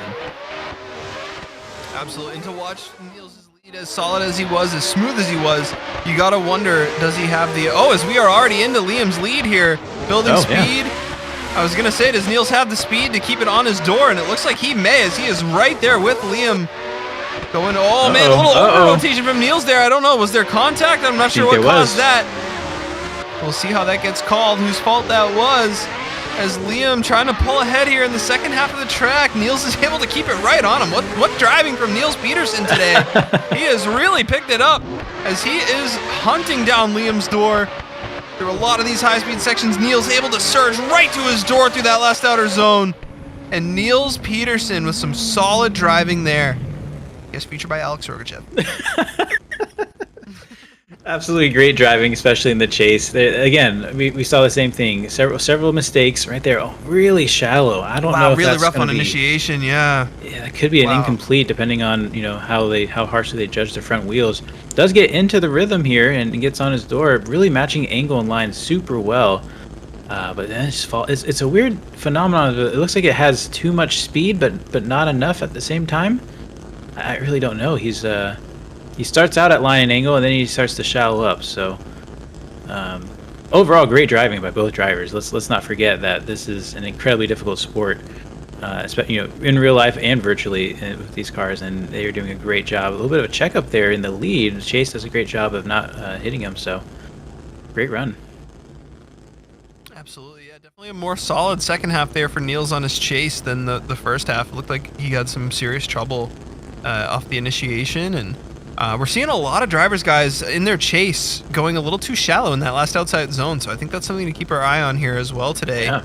The chase driver that can really fill it out. And it looks like Liam is going to get the call here. That is an interesting call. I would have thought it'd go one more time at the least, but I would have thought OMT as well. But it looks like it is going to go to Liam. I'm going to see if I can get an explanation there. Let's try Tyre this time so we don't scare Die too much today. Oh, he is streaming. Maybe I shouldn't take Tyre.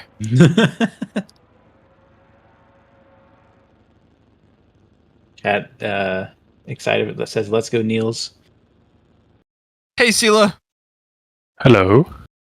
Hey, we were hoping we could get an explanation on that call real quick if you don't mind. On the call on the last battle? Yes, yep.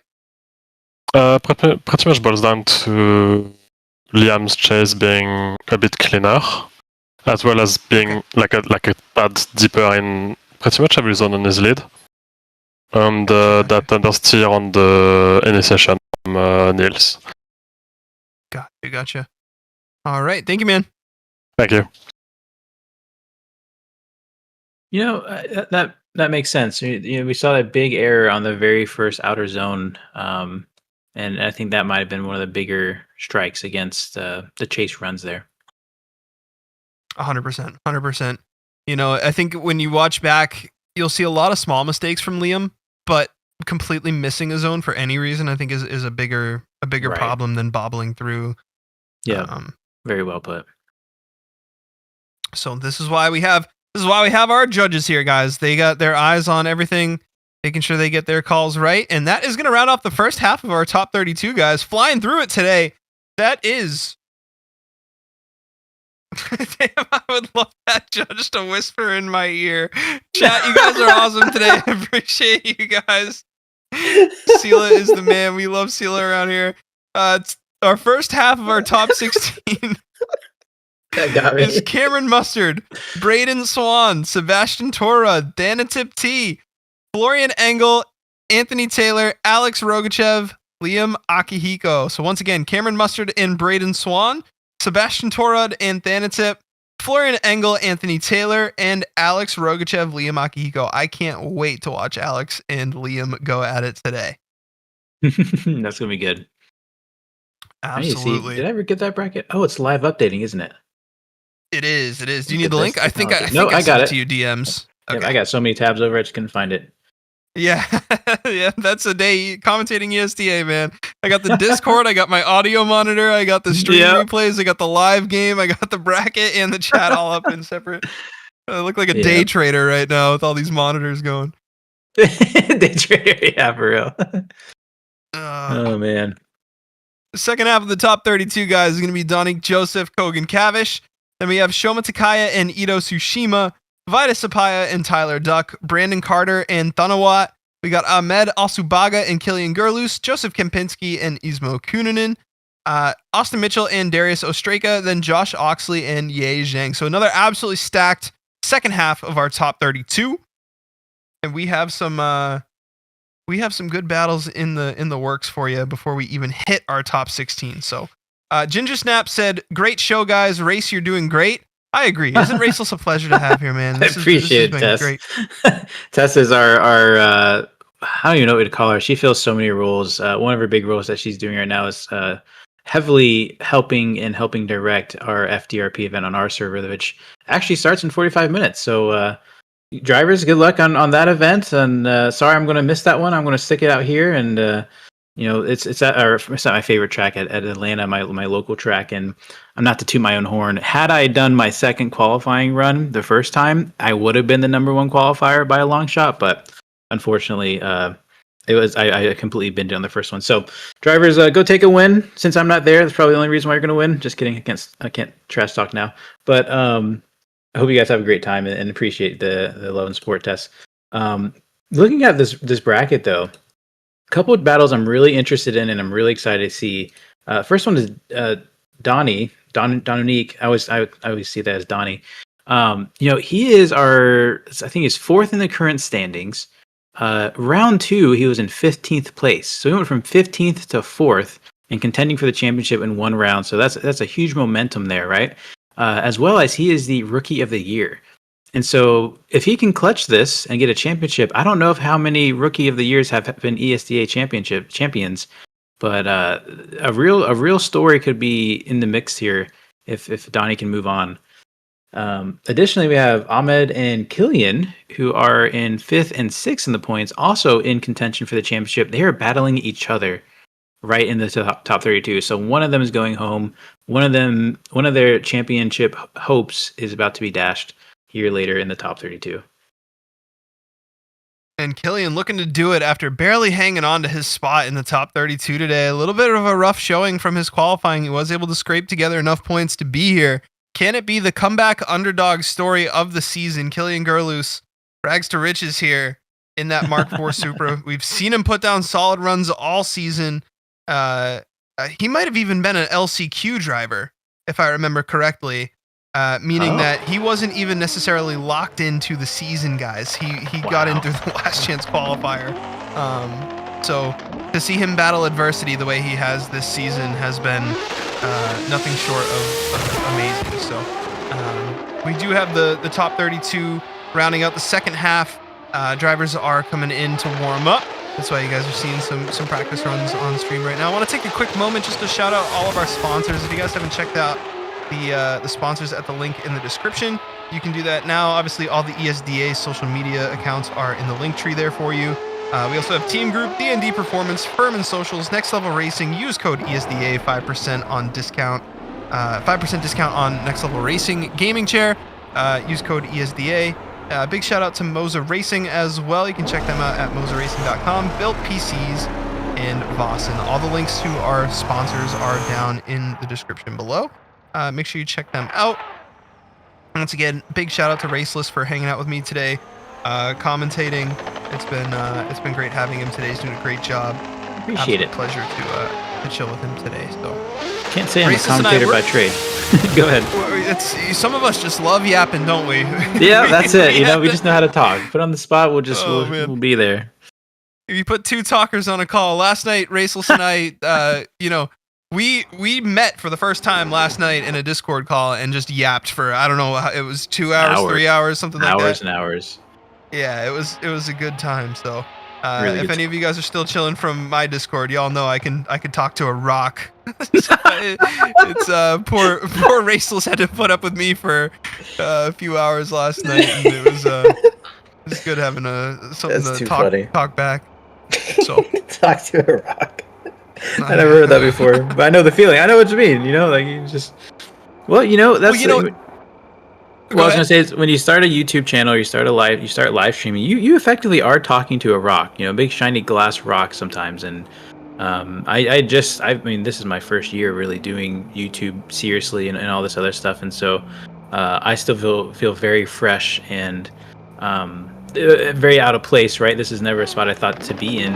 But you get used to it. You start having fun, and really, I think you have to be a very I don't know. You have to be a thinker to be able to just fill the air. We've talked everything about Pokemon and the philosophical debate between a bowling ball at an alley versus a baseball, and which life would be better. I mean, it's an interesting gig. It's a lot of fun. Sure is. And people used to ask me when I was streaming more, a lot of times folks would hop in and ask about, how do I get started streaming, or like what are some tips that you might have? And the big thing is like be ready to just talk about nothing. Like just be talking. Yep.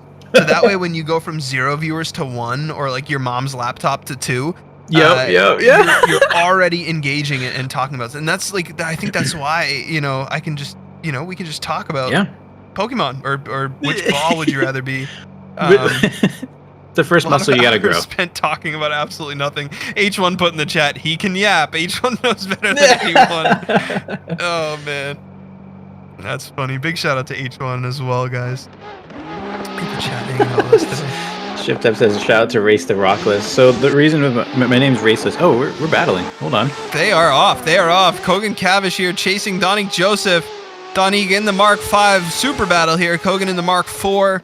And Donique looking to Donique absolutely insane. Super aggressive. Kogan with a correction there to get back to Donique's door as Donique pulling ahead here. Kogan Cavish trying to reel him in. Donique with the speed. Cow. Not only is his lead super clean, but he's got the speed through all of these sections. Kogan doing a great job, though, making adjustments as needed to stay to his door as we get through outer 3. And it might have been a little bit too far inside. He's keeping it on his door, though. We're seeing a little bit of desync, a little bit of wobble there. But Donique Joseph with a lot of speed and a nearly perfect lead run is Donique Joseph. I would love to see what that qualifying run would have scored at. That was absolutely fantastic. I don't think this is the right replay. There we go. And got it wrong again. That's okay. We'll get it. Yeah, keep yanking that lawnmower chain. But yeah, that BMW/Super there. Just kidding. It's a Super in my heart. Donnie, I'm excited to see his battle today. Again, Rookie of the Year as far as the rookie point standing, has the opportunity to take a championship if he can keep it clean, keep it off the walls. Now I think something that we have to watch for is desync. Right, Cavish, it looked like there's a lot of desync, some lag, some shimmying, but at the same time, he put on an excellent chase. He was right there on his door. I think it's going to come down to Cavish has to put a solid lead run down, and Donnie has to be there to stick with it and capitalize on it. If either of them fail at what they have to do, it is going to be an upset. Absolutely, and something to keep in mind, as far as desync goes, with the correction guys, there, unaware of get back to Donique's door as how it's judged. Pulling ahead here, lag, bobbling Kogan because Cavish trying to reel him in. Donique with the speed, as if it were a mechanical issue. Not only is his lead super clean, but he's got the speed through all of these sections. Kogan doing a great job though, so your making adjustments as needed to stay to his door as we get through outer 3. It would be the same. It might have been a little bit too far inside. He's keeping it on his door though. We're seeing a little bit of desync, a little bit of wobble there. If contact is caused by a poor internet connection, Joseph with a lot of speed and a nearly mechanical failure on a real car. So just something to keep in mind as we see these internet issues pop up through the day on how they're judged. Mr. Young asked about the S650. So if it's not in the Pro Pack, it's likely a custom car. So not all of the cars that you guys see, actually a lot of the cars that these guys are driving are custom cars. But the ESDA pack is there for you guys if you're curious to drive cars like what you're seeing today. So Kogan Cavish in the lead this time. Donique Joseph on the chase. Kogan Cavish getting out really nice with a super solid lead line from Kogan as well. There was some contact there. Both cars into the wall a little bit. You have to assume that's Kogan's fault there if both cars went. And Donique was chasing his lead as Kogan building a lot of speed here into outer 2. Little bit of a wobble, a little bit of a correction. Donique Joseph, though, staying right on him and gets back to his door once again. Over-rotates just a little bit, but able to gather it back up, put it back to his door. Kogan Cavish may have over-braked just a little bit there, but Donique a little bit too far inside on that inner clip. Gets back to his door. Solid entry from both drivers here in that last outside zone, and they finish out strong. That was a level up from what we've been seeing. Judges are going to have to split hairs to decide who is and Donique was chasing his lead as Kogan building a lot of speed here into outer 2. A little bit of a wobble, a little bit of a correction. Donique Joseph, though, staying right on him. Both drivers filling out the zones, and gets back to his door once again. Over-rotates just a little bit, but able to gather it back up, put it back to his door. Kogan Cavish may have over-braked just a little bit there, but Donique a little bit too far inside on that inner clip. Gets back to his door. Solid Hey, entry from both almost super drivers versus here in super. that The last chat would outside suggest zone. that's And a they super versus BMW battle, old versus new. Look at them lined up. Look at that. Don't get the pictures. Shift Tab, where are you? Are you still here? Get some pictures. Shout out to Shift Tab, who does my thumbnails and all the photography for all of our mods. Man, what a run. And it looks like the call is coming in here, guys. The graphics shifts. We'll see what the judges decided between these two drivers. I feel like Donique with maybe a slightly cleaner lead, or with a slightly cleaner chase than Kogan had, but it could go either way. The judges obviously well trained and often see things that we don't hear as commentators. So we'll see what the call is officially here in just a second as the votes roll in. Could be anyone. Oh, one vote for There's one Donnie. for Donique. There And it it is. is unanimous. Donique Joseph. Lives to battle another day. That's right. That's right. His dreams of the championship still alive. I will say, so what I was saying earlier, there's a lot of people with my name being raceless, they'll put whatever they want plus less in it. So like if I spin out, they'll be, call a spin list or something like that, or if I do some kind of wreck. And so when they say rock list, because I don't have that rock or whatever, that's hilarious. I love to see the joke. Wait, what? You don't have that rock? I don't know what you were talking about a rock. So then they say, oh, like rock. What was it? I can't remember what you said about. You said you were talking about something about a rock. You brought up a rock. Oh, you can I talk could to a talk rock. to a rock. Right. Yeah. Yeah. And saying like, okay, well, I can't talk to the rock, so I'm rockless, kind of thing. Like it's funny. It's a joke in my community of I don't know. Any mistake is clearly and loudly mentioned, but with a label. But it's all good. It's all fun. Funny. That's funny. If you lose a race, are you paceless? Sure, sometimes. Yeah. If I lose a tire, I'm tireless. If there's so much, with BMG, there's so much that can happen because of mechanicals and such, and yeah, it's a good time. If you wear a mask, are you faceless?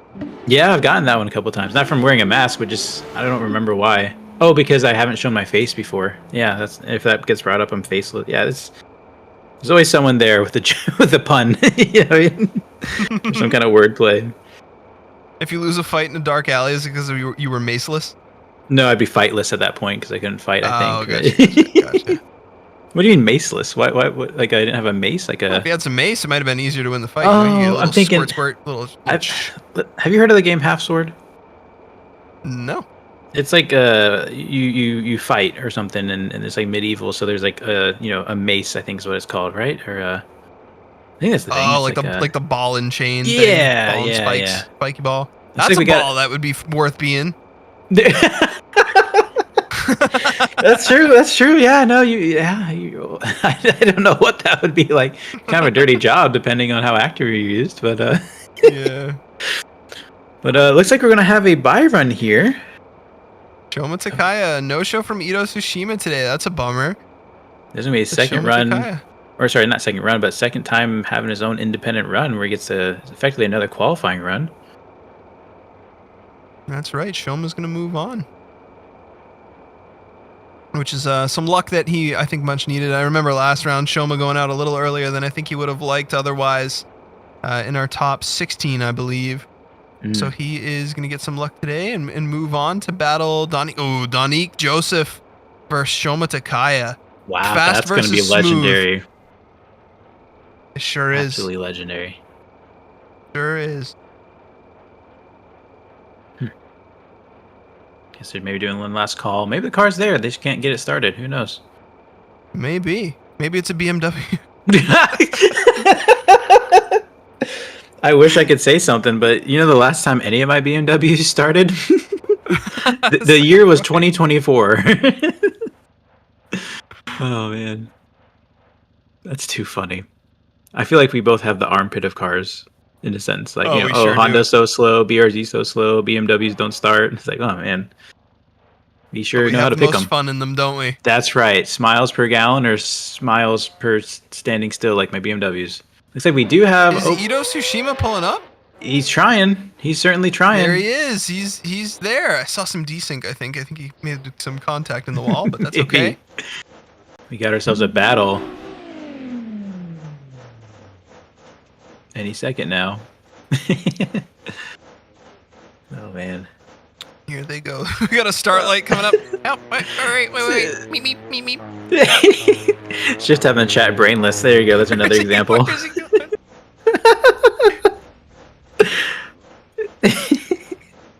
All right, we're just putting the cones back on the track. There's some debris. You know, the fan trucks are running. This makes me miss going to FD. Yeah, I've never been to a IRL drift event. Really? Oh, you gotta go. I guess your closest one would be New Jersey, though. I don't know how far away that is for you. Yeah, it's probably a 4-hour drive. Well, if you ever find yourself in Georgia for some reason around March or May, because I get those months confused, you should definitely hop on by. We'll hook you up. Interesting. I have a good friend who lives out there, Oh yeah. whom I should not disclose. Here we go. I almost said it too. Shoma on the lead here. Ito on the chase. Shoma with a ton of angle, and Ito just super shallow on angle there. Trying to keep those rear wheels spinning as Shoma putting down a ton of angles. Super clean lead line. Ito making some adjustments back there. This is in the wall. And Ito Tsushima with a rough chase here. The Shoma Takaya putting down a clinic here on his lead. I have to imagine if Shoma knows that there was contact back there, he's gonna make it a little more conservative as Ito looking to put the pressure on him here. Try and force a mistake to even out the playing field. Ito right on his door through transition. You know Ito can do it. It's super unfortunate that there was some contact and corrections there as Ito zeroes out again. And Shoma Takaya is looking pretty good after his lead. Well, you know, I don't know what the issue was with Ito trying to get to the line. But when Ito got to the line, you have to imagine he's a bit flustered, right? He had to hurry and get to the line. So yeah, super shallow angle. That's borderline not drifting. So I'm sure that's gonna be heavily scrutinized. We saw a bit of desync here, I think, but I'm not sure what happened. Maybe it's here. Yep. Oh, that's a full straighten. I don't think they can score that. So big advantage in the lead here for the lead driver to just, you know, if I was in their position, just conservative chase. You don't need to be on the door. Just make sure, let them get comfortable in their drift before you start attacking and surging, because the last thing you want to do is throw away this big advantage and lose points. So we'll see. Absolutely, and a lot of struggle there in that last outside zone too from Ito. Just a rough run there on his chase, and he is leading now. Shoma Takaya gonna play it conservative here, and gives him a little bit of breathing room. He's keeping it in drift, keeping it on angle here, not letting him get away. Shoma Takaya a little bit shallow on angle actually through outer clip 2, and a little bit shallow on depth there as far as his line goes through outer zone 1. And it looks like, you know, Tsushima looks like he is having some desync issues. Could be a little bit more difficult for Shoma to chase right now, judge the car motions, etc. But Shoma, oh man, locks it up hard to stay off Ito's door. Doesn't want to cause any contact, just like Raceless was saying. A little bit wide there on that inner clip. And Tsushima putting down some good speed. But Shoma's right back there with him. It's looking pretty good for Shoma after those 2 runs. Yeah, a lot of issues there. I mean, I think overall, we'll let the banner go away, but overall, the chase there did a great job of just dialing it back. You can see points where he's ready to go, and then he's like, wait, hold on, I got to figure this out. I can't attack the way I normally attack. I don't think there's a real zeroing out in the chase, and so that's why I think it's going to go that way. But yeah, some weird. I don't know if that's desync or if that RX-7 just has the ability to just take off and then has to dial it back. So really hard to tell throughout this replay here. Yeah, I think if there was a 0 for Shoma, it would have been in the first inner clip after the initiation. It looked like he was pretty gripped up there. And a little slow to initiate as well. I noticed that he was kind of really starting his transition under the tires.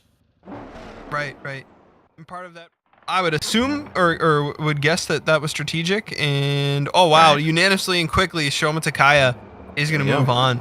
But yeah, just respecting that lead a little bit more because you know you have the advantage. Why push it? Just like you said, and you know, don't cause any mistakes by being overzealous. And he's able to be riskless, you might say.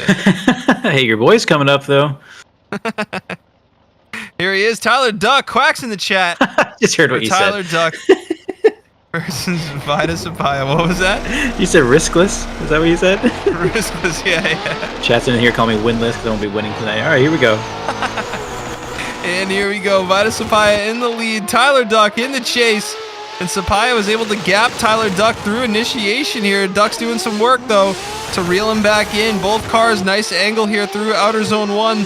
Tyler Duck a little bit shallow on his line for the sake of proximity, keeping it on the door there as they build speed into outer zone 2. Tyler Duck matches Engel, gets right to him through outer 2 as they build speed through the touch and go. And with a little bit of an... Oh, Tyler Duck with a surge in outer 3 is able to keep it off the wall and off the door. Tyler Duck with an aggressive surge makes it work. And Vida Sapaya runs a little too far inside into that inner clip, but Tyler Duck really shallow on line there to keep it on his door again. This is still anybody's game here. Absolutely amazing run. I was nervous. There's a lot of points I thought Tyler was going to lose it. Really showing that he is here to be aggressive and be in the battle, trying not to get ran away with. Does a really good job matching Engel there, right on his door. A couple taps, one tap into their next transition, right on the bumper there. Unbelievable, matching line and angle. I think he really made a point that says, you know what, you're gonna have to chase me hard because I chased you hard. Now all he has to do is focus on his lead, try to get a solid lead, and hope the BMW doesn't do the exact same thing he's doing to it. Does a great job. A little shallow there in the final zone. That's gonna be a deduction, but we've been seeing that from a lot of drivers throughout the day. Yep, and a little shallow off his initiation too. Tyler Duck sacrificing line for the sake of proximity in his chase. We're gonna see if he has the speed to pull here on Vida Sapaya in his lead. Still anybody's game here. Could go either way. They are staged up and ready to go. Is a beautiful BMW. I gotta represent BMWs. That's an S14 actually. Here we go. As we get into Tyler Duck's lead, and oh man, Vida Sapaya all over his door though as we get into outer clip 2, and Vida Sapaya all over Tyler Duck. Makes a little bit of a correction, surges and pushes, and whose fault is it? That might have been the chase's fault. We'll see how the judges call it. Great job for trying to compete. But that is going to be the contact. That's going to be the one that determines the run here. Whose fault was it? Let's hear what you guys think in the chat. Probably the chase's fault, unless they rule that Tyler Duck decelerated too aggressively. That call could go either way. We'll see what they say as we spin it around the other way. Really solid follow otherwise, though, from Vida Sapaya. Yeah, what we really need to watch here is in this replay. Let's really take a look here as the drivers start to drift. I wish we could get a slow-mo of this. We need to see some telemetry. Maybe watch the tire smoke as they are locked in. I believe it might be this one. Yes, this claimed a lot of cars locked in. He shallows up. I see a little left foot brake, though. I don't know. That's a tricky one to call. But by that point, Vitus is already gripped up and low angle, and kind of like his nose is already heading toward the door. Right. Which, I mean, do you count the, like, is he full zero at that point? I don't know if he's zeroed out entirely. If we see it again, it's going to come down to, was the contact before or after any left foot braking? That's going to be the big thing. Because it's hard, because just because you left foot brake doesn't necessarily mean you really slow the car down. And so that could be getting drivers in a lot of hot water if that chase driver is right there on the door and it causes any kind of disruption. Hopefully we can see it again here. As they, that's right, and our judges do... Go ahead. Our judges do have an eye on all of this as well, guys. Keep in mind, telemetry. That's the word I've been searching for all day. The judges are going to be able to see, did Tyler Duck decelerate too aggressively? How much brake was he using there? And I don't know if I saw a lot of contact from the drone view. It looked like it from the other view that we were watching, but that is tough. Judges are really going to have to deliberate on this one. Interesting. I'd like to see it again. I feel like I felt like the nose hit when I was watching in real time, but I could have. Yeah. Tyler Duck could have just sent the rear end into the wall. Yeah, and I mean that's the struggle with desync too, is we just can't tell. It's really close there. You gotta remember that front tire is just buried in the smoke. The front tires of the BMW. So let's try to see where it is. Okay, there it is, and That's It looks so like tough it's to tell. contact. You'd have to see another view from the front.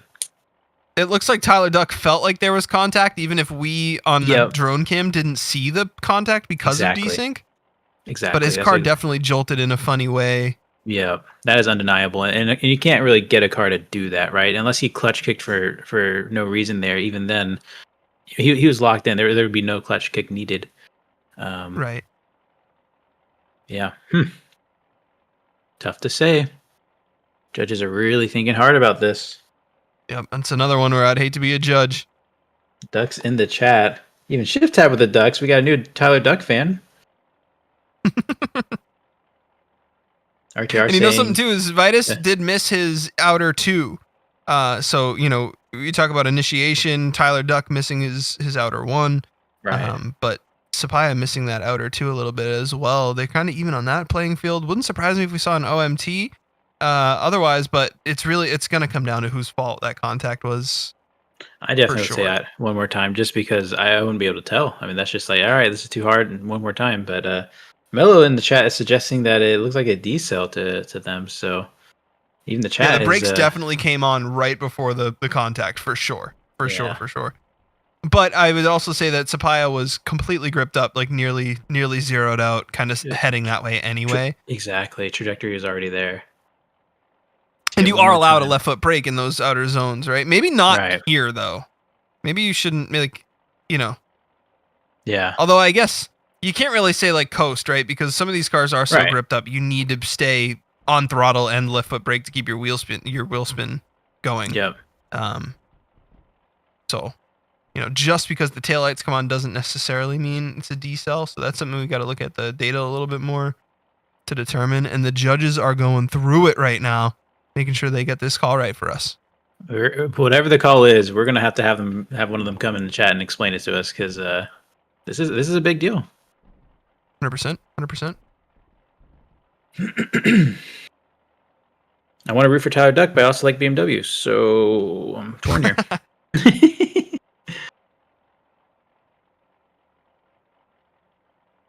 Wow. That is a tough one to call. Yeah. I don't think Let us any know of in the these. chat what you guys think too. I don't think either of these are in the championship chase, if I'm correct. I'm looking through the list of drivers. I'm not seeing. I don't anyone at the believe top. so. Vitus coming in at 7th rank off of last round, and Tyler Duck in 26 today, qualifying his way in. I don't believe they're in the chase. Okay. Very nice. Mello said brake decel equals momentum no likely. Yeah, maybe. I don't know if he's running the lights on the front, if they can see that. Like we said, the judges have all the telemetry. They're going to see the inputs. They're going to see, speeds, all that fun stuff. So it's really going to come down to that. And, it's one of those, like, the best thing that Chase can do is be right on the door, so that if there's any mistake, it kind of goes in their favor. But, that's the risk of them being so close. Looks like we might have a call. That, or they're tired of showing Here the it replay. is. The suspense could be anybody. Actually, it can only be Tyler or Vitas. Actually, we have a 50-50%. Yeah, it could go either way.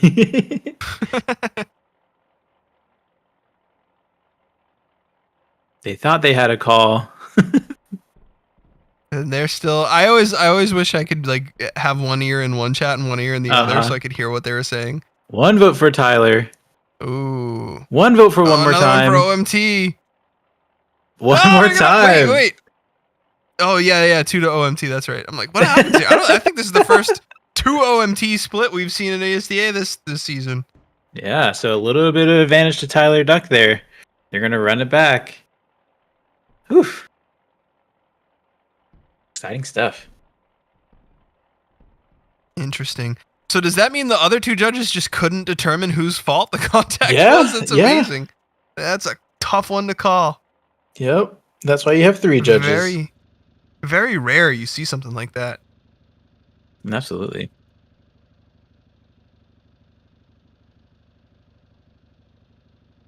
Looks like they're going to get lined up again. Swan wants an explanation, and you know what? So do I.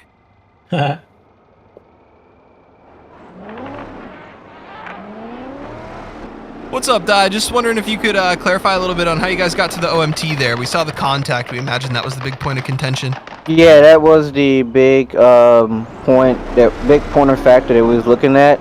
One of the judges did blame fault for Vitus on that contact and felt like he came in a little too fast and caused that contact, where two of the other judges had blamed shared fault and felt that Tyler had hit the wall and had to correct a little bit while Vitus was coming in too fast. So we just equal both of those mistakes out, and the second run was pretty much, it was an okay lead and an okay chase, so give it OMT. Awesome. Thanks, Di. Appreciate it. No problem. And there it is, guys, straight from the source. Yeah. Good stuff. Also, is that wall count correct? It says wall count 1. I've seen a lot more wall contact, though, today. You know what? That's a good. You're on it, Raceless. You're on it. Countless today. Countless times. Countless good calls from this guy today. Vitus Sapaya back in the lead here. Tyler Duck in the chase once again. Vitus Sapaya looking to pull on him here. Tyler Duck all over him. Matches Engel. There might have been a little contact there as well. It's tough to tell there. There's a bumpy spot on the track as we get into outer 2. But Tyler Duck is able to put it back on his door as they build speed up here into outer 2. And they are all over it. Vitus Sapaya with a really solid lead. Nice touch through the touch and go. Doesn't quite hit the wall. Tyler Duck surges on him, gets back to his door. Is able to keep it off his door though. No contact. Tyler Duck matching Engel is not letting Vitus Sapaya pull on him as we get into this last outside zone. And Vitus Sapaya with a super solid lead. Tyler Duck right there to match it. You know, Tyler Duck doing a great job trying to polish up the points that he might have lost in his other run here. As we see him initiate here, I think we're going to see him be a little shallow, not quite on the right line, missing the first outer zone in the chase position. But overall, does a great job to get back on line and on target. Lots of points where he's surging. Here's the contentious spot and the bumpy spot where he just locks in. Still, again, on a little bit tighter line, but you know, gaining that proximity. And here we go. He falls back a little bit, slowly builds it back, but into the Manji here. Gets really rolled on there, but then right there, huge surge to get right back in the door. Does a great job. I think the BMW might be a little quicker in some spots, and that's where we're going to see it be kind of tough. He does a better job at filling the outer zone, just barely gets that one tire in there. So overall, I'd say it's a bit of an improvement from his last round. Hopefully his lead run can be mint. And we will see here as they line up back the other way. Tyler Duck obviously looking to put some speed down here in that S14 and keep it off the wall this time, hopefully, as well. And he is off. Vitus Sapaya all over him as they both initiate here. A lot of angle from Tyler Duck into outer 1. Oh, and Vitus Sapaya had to gather it up afterwards. Tyler Duck trying to capitalize here as Vitus Sapaya is going to miss outer clip 2 as we get into outer zone 1. Oh man, Tyler Duck may have hit the wall in the same spot. That's going to slow him down and give Vitus a chance to get back to his door here. And Tyler Duck through outer zone 2 with a good amount of angle. Vitus Sapaya is able to match him here as we hit the touch and go. We get through outer zone 3. Both cars super solid. Vitus Sapaya all over that line as we see a little more desync. Tyler Duck missing his inner clip. Does really well though through this one as he gets out to his last outer zone, and Vitus Sapaya all over his door. Once again, the call could go either way. You can really see, you really see that these drivers are turning it up to 11 here as we get into our first initiation. Is that too much angle? That's what the judge is going to have to be looking into. They're going to be watching telemetry on that because that really shakes up the chase there. Looks like we can hit Control M on the left screen, or we can continue watching the replay. Looks like we had some more wall contact in that last spot, just like you said. But BMW doing a great job just in the chase. Gets thrown off the line a little bit there. But overall, just right on his door. Doing a lot better on the line portion of his chase. Filling all the zones. And like you said, Tyler here misses the inner clip 1. That's going to be a pretty big deduction. And I got to say, I feel like after rewatching this, I don't know if Tyler's moving on, sadly. I think the Ducks might be done for tonight. It wouldn't surprise me. Definitely a few mistakes. I think, like you said, the fault being Tyler's on initiation is going to be the big determining factor here. Vitus did have to miss his outer clip too to gain some proximity. So I think both drivers on that chase for Vitus, had to sacrifice here or there. But you could argue Vitus had to do that because of the decellar over rotation from Tyler, right? And so that once again, kind of a multi-layered mistake sandwich for the judges to sort through different layers of here. But it looks like they may have a call just about ready. Look at that big old smile on Tyler, though. Look at that. Just a happy guy. Just a happy dude. Just a happy guy. Just here to drift. Oh, Harold went to Tyler. Wow. It's all down to Saya. If I said that correctly. The final judge, what's it going to be? Oh, he's got us hanging by the seat of our pants right now. One vote for Tyler, one vote for Vitus. The final vote goes Tyler to Duck Tyler gets the win. Duck. Wow. I guess they decided that this wasn't an over rotation. I think that was the big kind of part of that lead run there. Holy cow. I think so too. A couple maybe mistakes too. Assuming Tyler's on initiation is not ruled a mistake. A few mistakes though on Vitus's lead as well. Whereas if Tyler's, I don't know. Tyler hit that inner clip as well. That's a tough one to call. Yeah. Overall, that's why we're not judges.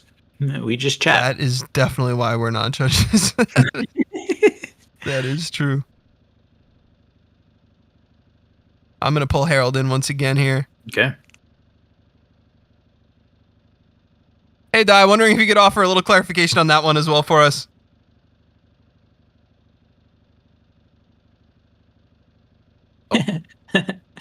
He's like, even he's like, starstruck. you get one every top 32 here. Caught him speechless. Like, nope. Let me try Sela.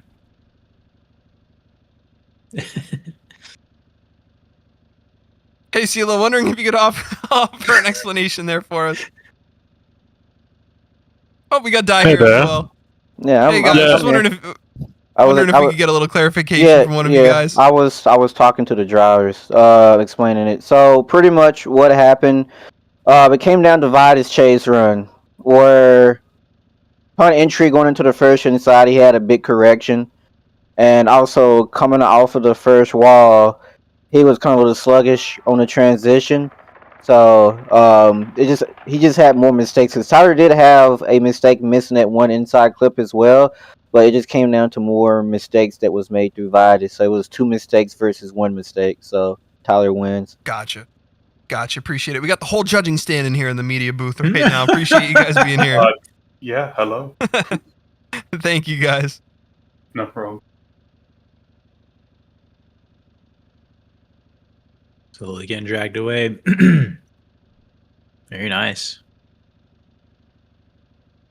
Poor Di, he's in the middle of talking to the drivers. That's why I'm scared to pop. I don't want to yank people. I feel bad. I wish I give them a heads up, so like funny. A red light on their screen, like, "Hey, you're being summoned" or something. Well, no, I didn't see him. The thing is like I didn't see him in the drivers chat. He was in the staff chat. So I feel like it's good to just Typically they're in the judging stand, which is probably a better place to know whether or not we can pluck them. But that makes sense. They're in the staff chat today because we got a late start to the day. We did. Shout out to the I forgot which airport, but the airport that got their systems cyber attacked and delayed a lot of flights and added to some of the delays that we had today. I actually I unshout them out. I think it was their fault. I unshout them out. I blame them. I revoke your shouting. Shoutless. Shoutless. Scorpdorp. That's a funny name.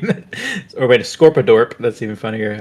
It says, I hate being last battle of the bracket. The weight is killing me. I know, just getting iced down. You haven't driven for a while. Let me not get in your own head, but just remember, you'll pick it back up. Remember, you get to that line, it'll all come flooding back into your memory. And remember, I always try to do like, all right, I have 3 first steps. I get my first step, my second step, my third step. That will secure my win if I just remember to do that. And so we do have a buy run here. Oh, Thana with the buy run. Interesting. Oh, so no Brandon Carter. Huh. No Brandon Carter. Wow. Didn't expect to see that today. One of our top 16 from last round is not here. Thunder just gonna put one down here, looking really solid in this S15 on a buy run. Hey, if you're gonna put down a buy run, do it in style. That's it. Yeah, let's see some backies. Really send it. Maybe not backies. It's not quite the track, but. Oh, there it is. Oh, you heard us. Yeah. Heck yeah. Good stuff. You gotta get loose. You gotta have some fun with it. Yes, you can do it. You can do the robotic thing of doing it the same way every time. But if you can throw some fun in it and still be comfortable, you're in a good mental spot. Your mental game's in a good spot. So, well done. Absolutely. It says Suzuki in the chat said Brandon's at SDC doing IRL things. Ah. There's a real wait. There's a real world out there? Nah. Is that what's out these big glass screens off to my side? Is this what we're emulating in the simulations? I'll be honest. It's people that know me know I work pretty hard and I just work a lot. And if my family isn't around, if they're like on vacation or for whatever reason, I have the house to myself for a few days, I won't leave the house for a few days. And I think the longest I've gone is like a week straight. And I would go outside, and the only thing I could think was like, these graphics are amazing. This is incredible. Like it is. I can't help the feeling. Literally, that's the thoughts that I have. It's real world does take precedence over what we're doing here. So good luck to Brandon, whatever you're doing in real life. 100%. I've been there, man. You're like, whoa, like this is what we're simulating. I forgot this was here. This is so much closer to reality. Yeah, I love it. Oh man. Okay, so this is a big battle. Killian versus Ahmed. That's right. Killian Gerus, hanging on by the skin of his teeth through qualifying today, is able to show up here in the top 32. Ahmed Alubaga, solid all season, running podium last round. Yeah. Both have a shot at the championship here, and only one is going to move on. Supra versus BMW. Genuine Supra versus, I guess, a genuine BMW. Both beautiful looking cars. They are ready to go. Ahmed in the lead, Killian Gerus here in the chase, and they are off. Here we go, big initiation from both cars. Ahmed Alubaga fills out his outer zone 1 as Killian gets back to his door. Killian with not a ton of angle there though. Ahmed able to pull on him just a little bit as they enter outer zone 1. Killian surges back through mid-corner. Let's see what happens on corner exit here as Ahmed Alubaga putting it down. Killian gets right back to his door again, though. A little bit of in-out action as far as proximity. Ooh. Oh, man, and Killian got caught up a little bit on transition into the touch and go there. And Ahmed Alubaga just sticking to his own strats, not worrying too much about the chase, trying to put down just a solid lead line. You see Killian go a little bit too far inside on some of those inner clips. Ahmed, not so much. As Ahmed right on the door, puts down a clinic. Absolutely great runs by both drivers. I really like this chase here. In the chase, he's very in control, and you're gonna notice he's gonna be a little shallow here. Start to shimmy back, try to get back on that correct line. But overall, the story of his chase is line. He struggles to really be on the correct one here. He's just a little shallow, falls back in, has to surge, has to make some changes. And we're gonna see up here after this next zone. There's a problem in the Manji, and we want to look for any straight-ins or any big issues here. Kind of gets pinched off there. I think he pulled it off. It was really slow, but well done. Not putting the car directly into the wall and keeping the run alive. Does a great job here. I think he might end up a bit shallow if I remember correctly. There we go. Yeah, big shallow there, missing the outer zone. But overall, great runs by both drivers. Could have been a season-saving save there for Killian. Yeah. If Ahmed makes a mistake here, he's back in it. Lights green. Cars are still, though. I kind of hope to say that. Season-saving save. There you go. I was like, maybe if I say it with enough confidence, it'll just it'll stick. Well done. Here we go. Here comes the lights. And there is the lead for Killian. They are off. Ahmed looking to put some pressure on him. Probably going to play it just a little bit conservative, though. He knows he has an advantage after that contact from Killian. There's Killian putting down a super solid lead. He's going to try and build some speed here through outer one. See if he can pull on Ahmed back here.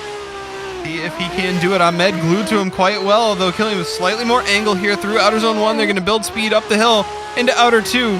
And Killian just can't quite shake Ahmed here as they transition through the touch and go. Ahmed matches it, beautifully done.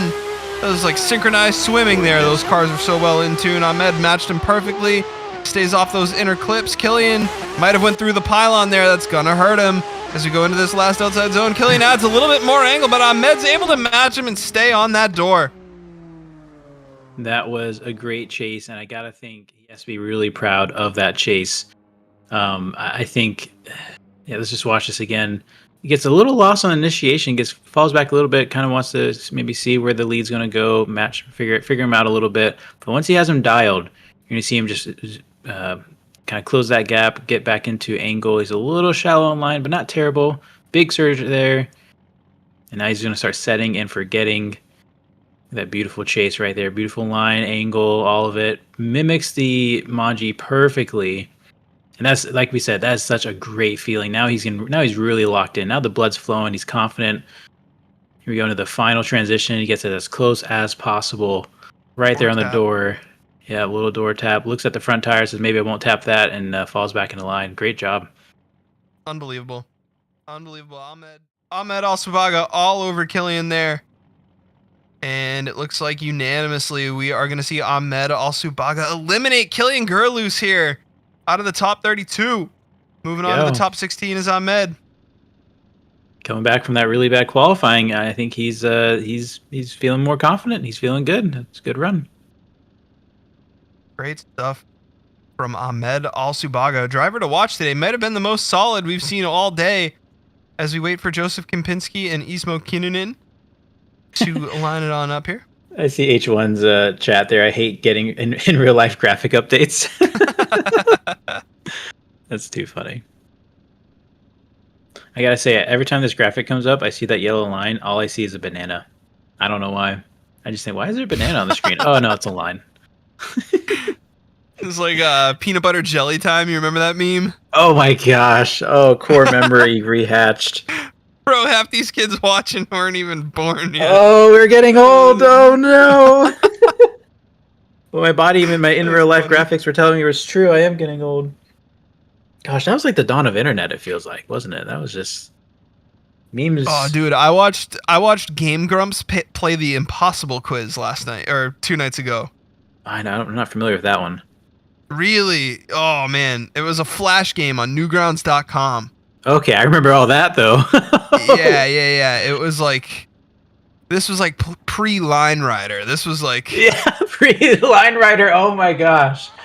Oh, my goodness. AddictingGames.com and Newgrounds were like the only things you could do. It's funny, back then, I didn't even know those were big things. I just knew them. You know what I mean? Like, I didn't know it was a nationwide phenomenon. Looks like we got a buy run here. Yeah, another buy run here, it looks like. Or are we resetting? No, okay. There he goes. That would be Ismo moving on in his S15 for a buy run. Okay. Badger, mushroom. That's so funny. Yeah, man, that was a good time. I remember discovering Happy Tree Friends back there. Oh, stop it now. Was traumatizing. Yep, but you couldn't stop watching. I like trains. I like trains. Don't forget, I like turtles, dude. I like trains. Oh no. Good times. I forgot about my childhood, apparently. yeah. There's, half the people watching are like, oh, I love these references, and half the people watching are like, what are you guys talking about? Yep. And it's too old for me to really replicate it or anything like that. I like trains or something. I can't remember how he did it, but it was so good. Bro, and it's like, it's getting to the point where you're like, we don't even remember them until someone mentions it, and you go, oh, I remember that meme. Uh-huh. Oh, it's so funny. Crazy. We are just so old. But just think, I our was- parents went through the same thing with, I don't know, Metallica or whatever things. I mean, Metallica's a bit more priceless or timeless, but yeah, I don't know. That's what I grew up on. That's the first music I ever listened to. Was listening. Our parents went through the same thing with like being able to buy homes and and general dopamine hitting their brain on a daily basis. Remember when we had hope? It's crazy. The kids don't have it now. Oh my god. That's so funny. That's too funny. Goodness. Cool math. Why do I remember cool math, but I don't remember what it is, Anthony? Cool math. It tickles a feather in my brain. Yeah. I don't remember cool math. What about I remember that penguin game? Oh, Did you play that penguin game? I didn't really Club play Penguin? it. Yeah, there it is. Yeah, I played some Club Penguin in my day. That's popular. Yeah, Puffles, man. Were they Puffles? I think the pets I don't that know. you could I have in played Club like Penguin? once, and I realized what Yeah. it was, and I didn't want to sink the time in it. I was big into RuneScape though. RuneScape took all my time way back in the day. Yeah. I could see RuneScape being cooler than Club Penguin. That's where I learned all get my that. financial skills I was from. never much of a RuneScape guy, but I looking back, I'm like, that would have been the cooler one to do. If you wanted to hang out with people online. Yeah, Maybe not the one about penguins. Just remember always wanting things and not having the money. I mean, I was poor in real life, but I also simulated it too really well. Literal games under the cover of being math related. That's so funny. RuneScape mentioned. There you go. Yeah, I and still remember, miss it. Did you ever see Chocolate Boy and Chocolate Man and Cripple Boy? No. Actually, that sounded familiar for Oh. a second, but that sounds hilarious. Oh yeah, I was big into the Flash cartoons, man. Like a lot of people don't know. A lot of people don't even know Game Grumps anymore. But one of the Game Grumps had a Flash account on Newgrounds, and he would make these cartoons under the name Ego Raptor. Bro, these cartoons were the most out there. Why? Because there was no regulation for like what got drawn or like what. No. Oh, it was just absolutely insane stuff. And we Here are we go. off. We got Austin Huge Mitchell battle, too. and Darius Ostraka here. Wow. Austin Mitchell in the lead. Darius in the chase. Oh, Shallow Darius initiation. shallow on entry there. As Austin Mitchell super solid here in that AOM RTR. And he's going to pick up some speed here into outer zone 1. Whoa. Oh, and Darius bobbles into the wall. As Austin Mitchell puts down a heater of a line. Darius making a few mistakes trying to get back to his door. Oh man, went a little bit too early there. And Austin Mitchell was able to capitalize, put some distance there on Darius as Darius gets back to his door through the Manji. Oh man, he's gripped up hard there. You see him surging, backing off surging. As Austin Mitchell just staying in it, keeping consistent here. Darius Ostraka is able to stay close with proximity, but definitely missing some points there on his lines and clipping zones. Really shallow through his last outer zone as well. Yeah, I think that's gonna be the death of Darius there, and at least in that chase run, is just being shallow in a lot of areas. He started off in initiation, missing outer zone 1, and I mean Interclipsy was fine on, and a little shallow again, missed that one. Really tight on his door, but has to make adjustments, shallow up, pop out of the zone, manages to almost get it back in. There it is, almost back in. Overall, though, I mean, still, I don't want to sound like I could do better because I know I cannot. I could barely get these things around the track in gear, and so the driver's doing great. However, it's just shallow everywhere. I mean, you get that a lot when you chase a big car too. You know, a big old Mustang like that. You're in a shorter Supra, or BMW, as people like to call it. But overall, yeah, that's just pretty shallow run. I think that's an indicator too of speed difference. And so we'll see if the Mustang can kind of slow up enough to chase that Supra. So I just saw it in the chat, absolute Giga Chad stuff here. Darius has no foot brake right now. He's running on the clutch Wow. handbrake. So you see a little handbrake Impressive. pull there, causes Uh-oh. contact. That's And big. unfortunately for Darius, that's likely going to be a fault to him for pulling the handbrake on initiation. You can't That pull the is so handbrake on funny. initiation? No, that's supposed to be a clutch kick initiation, yeah. Oh, I didn't know Yeah. that in depth on the rules. Wow. Yeah, yep, because the handbrake's going to slow you down a good bit, and it's going to be harder to chase, so Okay. typically we don't see the handbrakes being pulled there on initiation.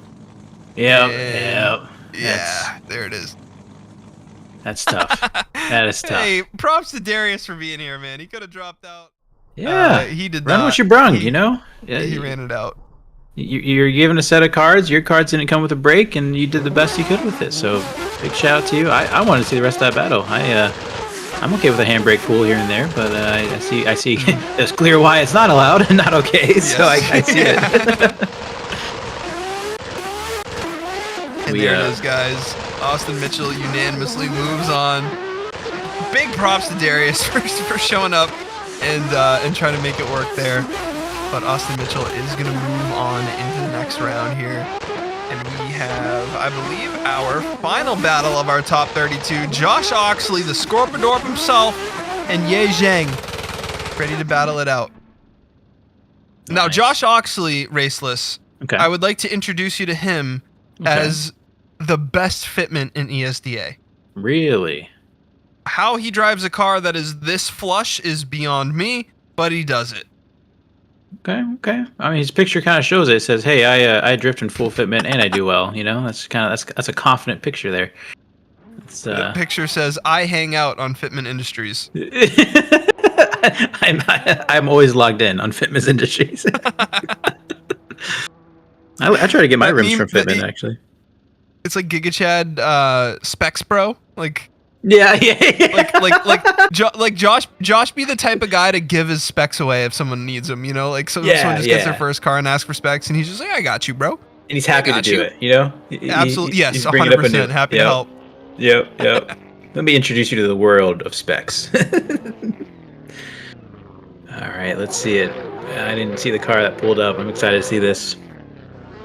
Oh, a Pontiac too. Wow. You also like extinct cars. Yes, sir. Very cool.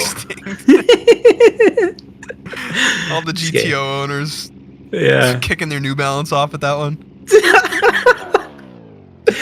It's okay. I used to own a Saab 9.3, and man, I love those old cars. There's something about having a car that's not made at all is really exciting, but it's also really annoying when all you need is an intake washer or gasket and you can't find it. The thrill of discontinued parts. Fun fact, my first car was a Pontiac Sunfire GT, and I loved that thing. As we are off here, Josh Oxley, Ye Jiang, and a huge initiation from Josh is going to gap Ye. I'm not sure if he hit his first outside clip or not, but Josh is building a ton of speed here into outside zone one. Ooh, might have hit the wall in this long car of his. As Ye Jiang making some adjustments there, trying to get back to his door. Josh Oxley still with a good amount of proximity on Ye here as he transitions with a lot of speed. May have dropped a wheel though onto the rumble strip as he gets in early to his Manji. And a conservative entry is going to send him out towards the wall. He's able to stay deep there through outer zone 3 as he gets back into his inner clips here. See if he can set himself up well as Ye doing what he can there to stay to the door, but running a little bit shallow here on some of those outside zones. Josh Oxley fills out that third zone strong, or that last zone strong. Very nice. Yeah, again, the chase, a lot of incidents of being too shallow, too short, too tight of lines, but the real story here is this fitment. I swear I saw some clipping there from the tire through fender, so we're going to be on the lookout for that. Josh doing a great job filling out the zones. I think he only missed one inner clip. And man, that RX-8 just loves the surge. It's struggling to stay at angle where it's at, so maybe there's going to be a speed differential here. But I don't know, very, very tight line, very angled. Here's the Manji that almost spilled disaster. It falls off quite a bit there, but yeah, misses most of the zone to try to keep up the proximity. Here's going to be that missing inner clip there from the Pontiac. Right there, clear miss, swing and a miss, and that's okay. The rest of the run was pretty good, very good. And yeah, I couldn't see the tire fitment issue, so maybe it doesn't clip. That's huge for me. Like you can make a static car look good when standing still, but can it also look good when you're throwing a bunch of G's at it? I didn't realize that we were playing by those rules, so I may have to Here we go. Josh is a little bit of a really late entry on initiation there. He was not sideways clearing those tires. That is the mark we're looking for, guys, as they exit those big inflatable tires. They are supposed to be in drift, and Ye absolutely pulling on Josh. Josh ran into the wall there, and Ye Jiang with a lead for the ages here against Josh Oxley. Josh is able to find his way back to his door. Is it going to be enough, though? I don't know. Ye Jiang pretty much just needs to finish out the run in drift at this point after a few big mistakes from Josh on his chase. Josh doing everything he can to force a mistake here with a lot of pressure on him. But Ye Jiang just super calm, super consistent, dialed in here. Let's see how he finishes out his last outside zone. He does so super well. And Ye Jiang in that RX-8. But the upset over Josh Oxley, let's see what the call is. As we watch this replay, we really want to reflect on, is fitment really that important? Because it seems to have an issue here as it looks good up until this point where it just, every time that RX-8 surges away. And I think it really throws Josh off. He starts to gain ground, and then the RX-8 says, wait, no, I figured out what gear I want. And then he runs away. So then Josh runs back. Okay, well, I see your speed now. And then, a little bit of a checkup here. And then the RX-8 says, hey, I'm going to explode away now. And then you see it right there. Josh keeps a pretty low angle, knowing that this RX-8 is pretty fast. Doesn't want to lose him again. However, does have to run a shallow line to keep up again. Man, that RX-8 just, once it lights off and it's set, once he sets and forgets, he is moving. So unfortunately, those are some big mistakes. I could see this going one more time. I really could. I think both chases were pretty off. And if it comes down to lead runs, well, then again, Josh did miss that inner clip on his lead run. So, well, right there, that RX-8 kind of had a ton of angle and had to do a lot of wavering and maneuvers. So it really could go either way. It's going to be down to the judges. We might need to see or get the judges in to talk about it, whichever way they go.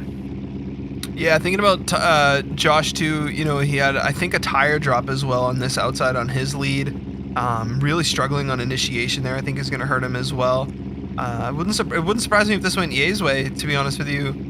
Based on a few mistakes, as much as he was struggling in his chase, I think his lead was just that much better. I mean, he's got car length on Josh at times through here. Though Josh not hitting the wall like I thought he did on the initial call there.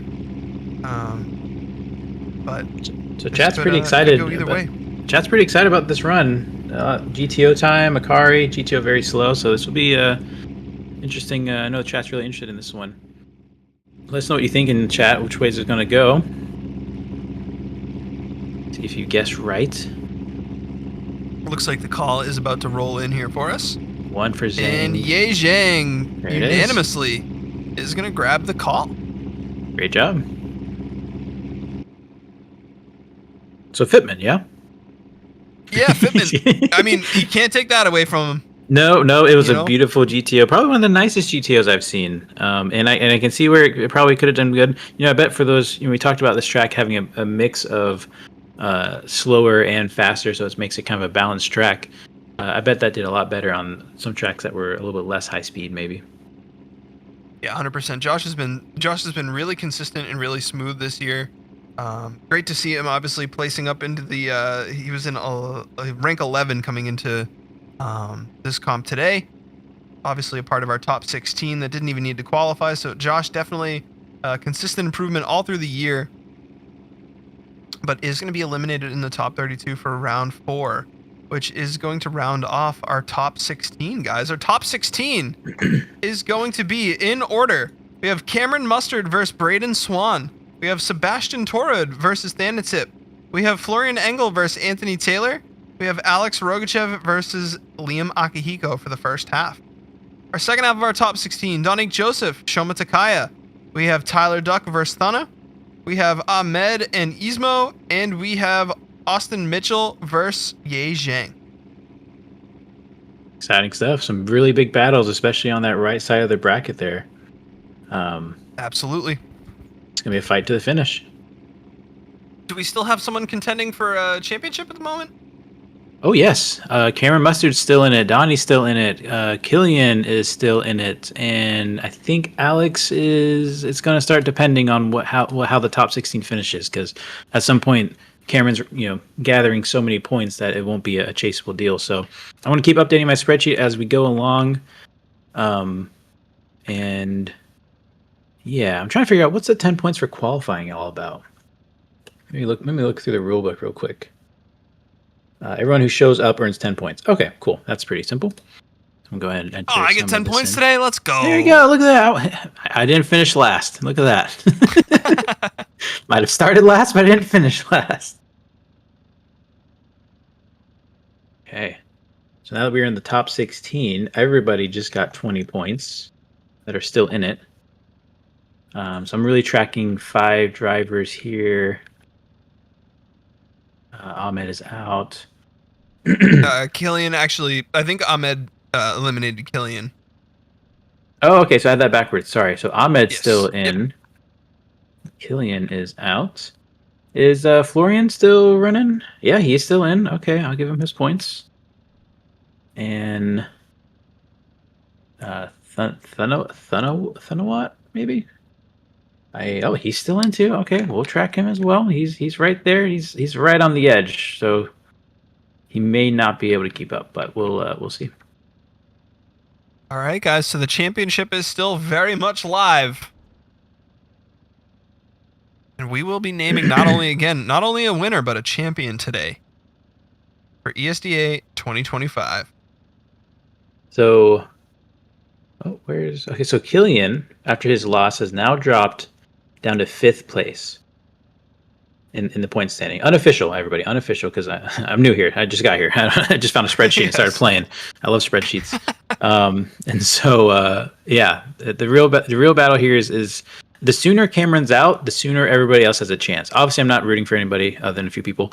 But, if Cameron loses here, it's going to really open up the race. If not, it's still Cameron's race to lose. Sure is. With that big no-show from Martinez Ostraka today, Cameron Mustard looking pretty good, looking poised. So you have a YouTube channel, and I do have a YouTube channel. You make content. What kind of stuff do you have coming up? Anything you want to share that might be interesting, or any plans that you have? Oh yeah, I guess I could let it slip to you guys here. I've actually been working with an editor, so I'm looking to bring up my upload frequency more than anything. I have fallen in love with editing videos and trying to put out high quality, well polished edited stuff. And so I'm excited to bring on our new editor over at NTNS and get him working on some videos to hopefully increase the frequency of uploads. But yeah, looking forward to doing some more Forza collabs, and as we can get more videos coming out too, it'll make more sense for me to experiment with new games and more collaborations and stuff. And so it's an exciting time over at NTNS. That's awesome. I mean, you've had to have been playing Forza for a while. Are you getting kind of sick of it? Because I mean, I'll be honest, I dropped off like 4 years ago, and it's still the latest release kind of thing. Yeah, I mean, it's crazy. Horizon 5 came out in 2021. Like, we are so due for a new game. It is, but the viewers love it, and it's you could put me on Need for Speed Carbon, like I'm gonna, like, if it's a car game and I have my wheel hooked up, like I'm good to go. So I can't say that I'm upset to be playing Forza instead of being at a real job on the days I get to record with the boys by any means. But yeah, the big thing with Horizon 5 for me is the map, right? Like the map is just so brown and desolate, and like I imagine it if there was a Limbo, like Horizon's 5 map is Limbo. Yeah. Where just souls are deposited to suffer forever. And it's like, and it's crazy because I honestly feel the same way about Horizon 4's map. I think Horizon 4's map was equally just terrible and brown and underwhelming, and but then you open up Horizon 3 and it's like it's the best game. It's just so, like, you go here, it's a forest, you go there, it's a desert, you go here, it's a city, you go here, it's a neighborhood. Like, it's just so diverse and good. Even though it's a smaller map, it's just so good to, like, having a good map is so much of a car game. Like, GTA 5 did LA so well that, like, I can still just hop on GTA 5 and, like, drive up Skyline to the beach and, like, enjoy that experience. Whereas, like, Horizon 5, like, I can't think of a single point on that entire map that I want to just go drive a car to and, like, enjoy being on that game. So those other maps are very diverse. I think that Forza Horizon has had a huge problem in my mind for so many years and so many editions. My favorite Forza Horizon was Forza Horizon 1, and I think it was set in Colorado. It wasn't a huge map, it wasn't giant, but the roads were realistic. A road that suggested 30 miles an hour. Well, if you went around going 50 miles an hour, you felt like you were screaming. So the slow cars were actually fast and fun for the first Forza Horizons, but the later ones, all the roads are like designed to go 150 miles an hour. They're just so super long, sweeping, and wide, and every road almost has the same width. And that was the big selling point for me. 3 I really enjoyed. I love the different environments, and like you said, it was harder to get sick of because, like, okay, I've been in the desert for a while. Well, let me go play in the forest, and you can go to different places. But yeah, like you said, 4 and 5 are just really the same setting over and over. And especially if you, for instance, I love drifting. Believe it or not, tough crowd to sell that to. But going up drifting the mountain was always a lot of fun in Forza Horizon 5. But after a year of the mountain, I guess there were some DLCs, but then nobody was there for those, and so I don't know. I struggled with it, and I'll be the first one at the Forza Horizon 6. I still trust the dev team, but I wonder, where are they? Because I think weren't they working on Fable 3 or something, or Fable 4? It's one of the new Fables. I'm not sure about Fable, but I know H1 hit the nail on the head. He said the next Forza map is going to be a slab of concrete. No. Legit. That's too real. Yeah, know what I wish? I know this is very unlikely, but I don't know if you played Car X Street, but if Forza could just like make a Forza game that runs well and looks good the way Forza does, well, runs well is yeah, it's debatable. But yeah. But on Car X Street's map is so good about just being diverse, having different types of roads. There's tight twisties, there's wide sweepers, city, forest. Well, not forest, but there's like wooded areas. I love that map. I love the diversity of it. I love the views on it. That game is not well optimized, unfortunately, but sure. I think it has the right things. And I remember when Horizon 4 came out. It's so funny to hear you say that about road widths and road realism. Mm-hmm. A lot of people from the UK were like, bro, like this isn't it. No, yeah, our roads are all tiny. Like we all drive compacts because everything's so smushed together, and you have these like, 20-foot wide roads in like Edinburgh or whatever the name of that city is. It's like this isn't how it is at all. I don't know. Yeah. So, no, I totally agree. Absolutely. Looks like maybe we're taking a little bit of a break real quick. I'm going to step away for 2 seconds. Sorry to leave you alone, but I'm sure you can handle it better than I could have handled it. I'll be right back. Yeah, do your thing. I'll take this moment, guys, while we're here, just to say I hope you guys are doing well. Thank you for hanging out with us through the top 32. We are officially on into our top 16. Once again, that's going to be Cameron Mustard, Braden Swan, Sebastian Torud, Thanotip, Florian Engel, Anthony Taylor, Alex Rogachev, Liam Akihiko. That's going to be the first half of our bracket. Pull up the second half for you guys as well.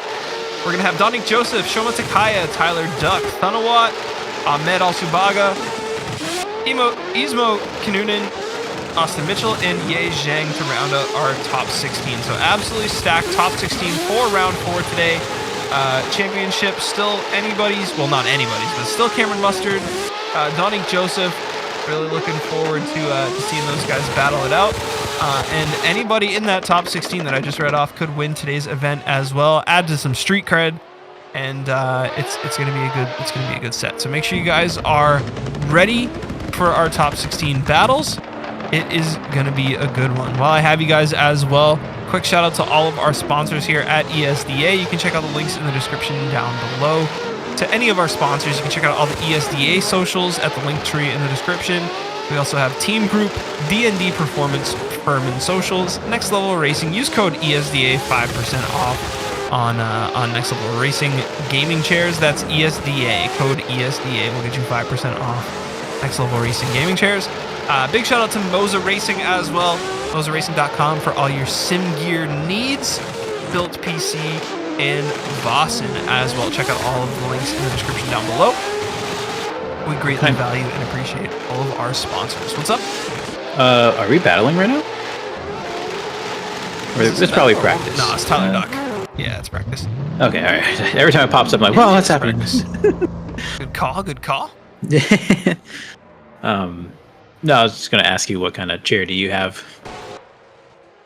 Oh, bro, I really need to get a nice office chair. Like, I just have these old hand-me-down chairs, and it's like, it's insane, right? Because I'll buy like nice shoes, Sure. I'll buy like, but I spend more time in my chair than I do on my feet. So why I run these old hand-me-down chairs the way I do is, truthfully, my car broke down last month. Otherwise, I probably would have went and got myself a decent office chair.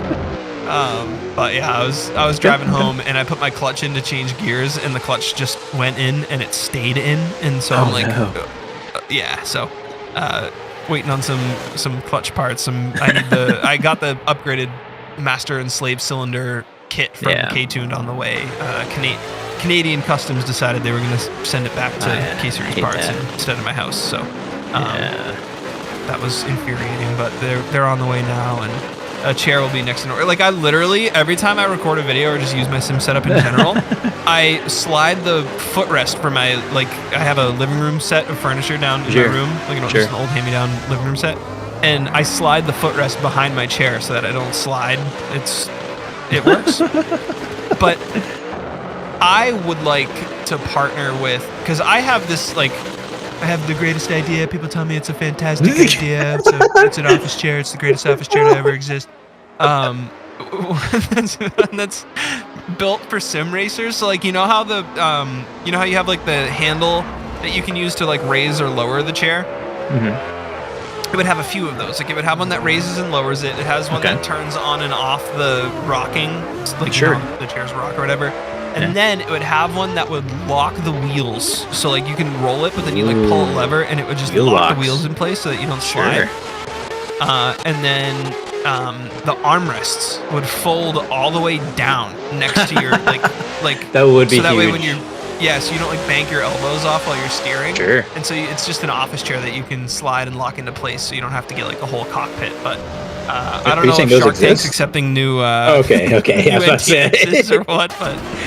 the wheel locks just threw me for a little bit. What we're going to do? Get electronic wheel locks for your chair? Because I can't think of a mechanism that could lock I'm the like marketing guy. I ain't no engineer, bro. I just tell you what. I don't tell you how, you know? That's so funny. Well, hey, if Next Level Racing is listening, you know, you have yourself another customer if you just decide I have a patent pending as of right now, Next Level. Appreciate you supporting ESDA, but you can't have my idea.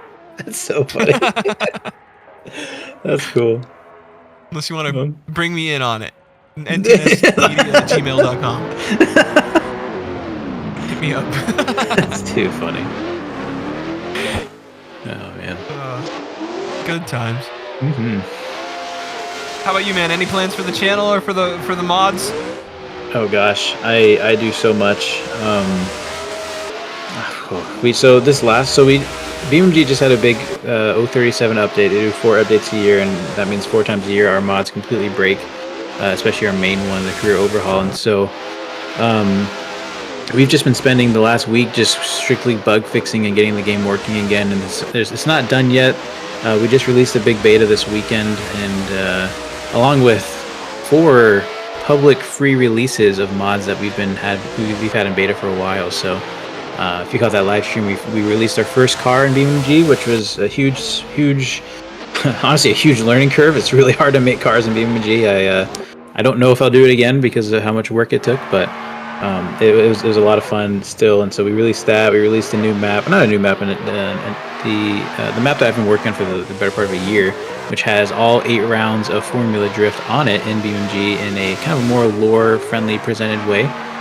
Tracks range from being 1-to-1 scale and everything to, well, I just had to make it work kind of thing. So we did that. We released a whole part system that allows for like universal fuel injection systems with like E85 methanol, stuff like that. So it was a big release day. And so what's coming next? I don't know. I'm working on a few things, and we release content weekly.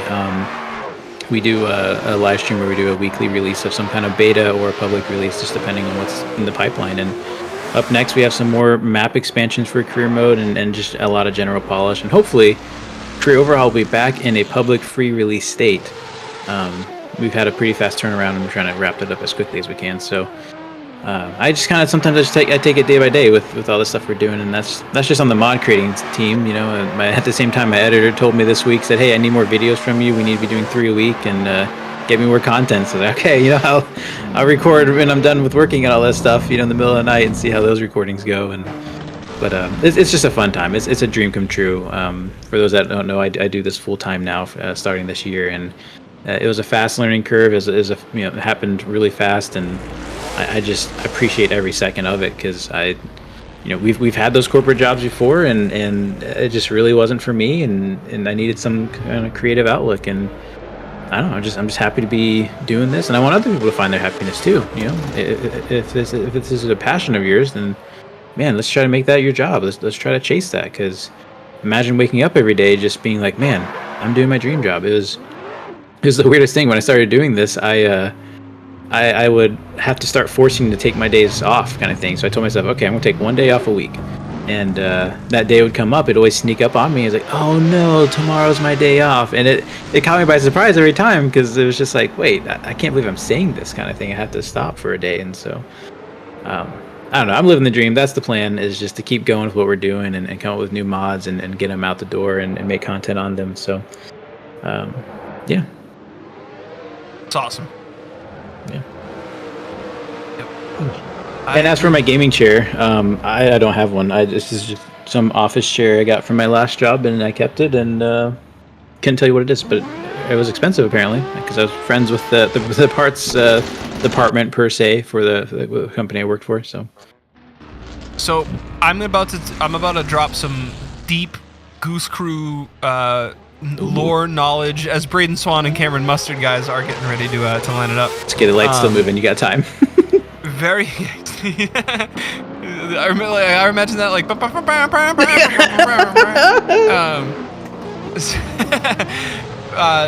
Goosiest will tell you, and he'll tell anyone, that you should never, ever, ever buy a gaming chair. You should always get an ergonomic office chair, because gaming chairs, as cool as they look, I have one. I love how it looks. They are not designed to feel like they're not designed to make your back healthy. They cup your shoulders forward. They bring your lumbar down and in and back towards like your tailbone, and it is a quick way. I used to I would stream for maybe like 2 hours in my gaming chair, maybe 3 hours. Like this was like years ago when I first started, before the dark ages. Bro, like my whole neck into my shoulder blade, into like the middle upper back of my spine, into my lower, like it would just be on fire after just 2 hours. And that's like, I was 25. Like, it's like it's not how this should go. And now I can game and edit in my hand-me-down office chairs that I didn't even choose, but they're just, office chairs. For 5, 6, 7, 8, 10, 12 hours, and like I'm a little sore, but it's nothing like the gaming chair just hurt like a burning. Don't buy gaming chairs unless you buy one from Next Level Racing with code ESDA. I was waiting for it. No, but it's true. No, like those aren't gaming chairs, right? Like those are ergonomically correct driving positions, right? So that's like a way different thing than picking up like a gaming chair on wheels that looks like a car seat, but it's not. Your feet are on the ground and not 4 feet in front of you. The more it looks like a racing seat, I think the worse it's going to be, because those racing seats are designed for two things: holding you in place and keeping you safe, and neither of which you need when you're gaming at your computer. Right, and also when you think of what your legs are doing in a car, they're up and kind of in front of you, and so that's like straightening your back out to start from like where you're like the position of your seat, whereas when you have your feet flat on the floor and then you sit back, like you roll your spine back into something like that, and then have your shoulders pushed back forward, you're basically in like fetal position when you're sitting at a desk. So yeah, definitely not a fan of the gaming chair craze or trend or whatever's been going on the last decade or so. Don't get an office chair. Get one from me when my idea gets put through Next Level Racing. We got Cameron Mustard and Brandon Swan on the line. This is a huge battle. This is Cameron deciding or controlling his future here. Is he going to be the 2025 ESDA champion? The fate is in his hands. And they are off. Our current #1 driver, Cameron Mustard, with a lot of speed coming out of those cones, is going to initiate. #1 driver against our #1 qualifier in Braden Swan. Cameron Mustard putting down a heater of a lead already. A little bit of a bobble there from the Mustang over the bump. I don't know if we can fault any drivers for that, as Braden Swan puts it right to his door. Very controlled. as he surges in here into outer 2. Cameron Mustard looking to pick up some speed as we hit the touch and go. Both drivers, Braden Swan all over him through the transition. Ooh, a little correction there from Braden though as he shallows up on Engel just a little bit. And that might be the tiny difference we need in a run like this. Cameron Mustard putting it down. Braden Swan all over him. Cameron Mustard out to the wall in his last outside zone with a ton of angle, and he's able to pull on Braden Swan just a little bit there. Welcome to the top 16. Wow. What Unreal. what a battle. I mean, it takes a good lead to have a good chase, and the lead here was super solid. There's no wavering. He is locked in, high angle, giving Brandon here all the chance to chase. Brandon taking advantage of that as much as he can, does a great job filling all the zones in the chase, putting it right on his door, but not pushing him too far, really doing a great job not to unsettle them. Into a big flick here into the outer zone, just matching line there beautifully. Manji's a little delayed, good mimicry there. Does what he needs to do to keep it on the door. The only issue we saw here is that I saw is Brandon here starts to get a little lost in the smoke there. I don't know if that's the reason why, but he starts to shallow up, falls out of zone, but gets right back in it. Fantastic run from both these drivers. It's gonna come down to the next battle. Absolutely, we're getting ready for Cameron Mustard's chase this time. And they are staged up, ready to go. Braden Swan in the lead this time. Cameron Mustard in the chase. And they are off. Braden Swan looking to pull on Cameron Mustard here. Let's see what these guys can do the other way around. Braden Swan with a lot of angle on initiation. And Cameron Mustard able to keep it on his door, but had a little bit less angle there. As we get into the transition to outer zone 1. Oh man, there might have been a little contact in the wall there. Not sure if that was the bump on the wall or the bump on the road. Braden Swan, though, able to gather it up. Cameron Mustard able to keep it off his doors. Cameron Mustard right there on the bumper as they accelerate into outer zone 2. Cameron Mustard right on Braden Swan's door as we get through the touch and go into outer 3. Cameron Mustard surges onto the door through outer 3. Cameron Mustard with an absolute show right now as we get into our inner clips. Cameron Mustard may have hit the pylon where Braden didn't. Oh, and a big correction sends Cameron Mustard shallow on line. Gets back to Braden's door. We're gonna fantastic runs. We're gonna have to count the strikes against Cameron to help decide or help see what's going to be the first mark. First one, a little shallow in the outer zone, kind of a miss there. I don't think Brandon had the same issue on his chase. Misses again in outer zone there. I mean, front end is right there, but again, he's chasing a big old Mustang. He's trying to fall back in line. Does a great job. Oh my, you can't fit a piece of paper in between them. Into the transition here, looking really good. Again, gets right on his door, matching angle super well. Manji's really well here. Just when I think, what does Cameron have to do to pull out a win? He does it. He's right on the door everywhere he can be. Now we had a little bit of an issue here. Let's watch this again. As looks like it just gets choked up, really falls into shallow lane. Yeah, but does a great job keeping the car sideways. Any other driver, I could see them making contact, really blowing the whole run, but does a great job staying in the fight. I want to take a look at outer zone 1 here, Raceless. I think Cameron Mustard may have actually pushed Braden Swan in a line-altering way right here. Yeah.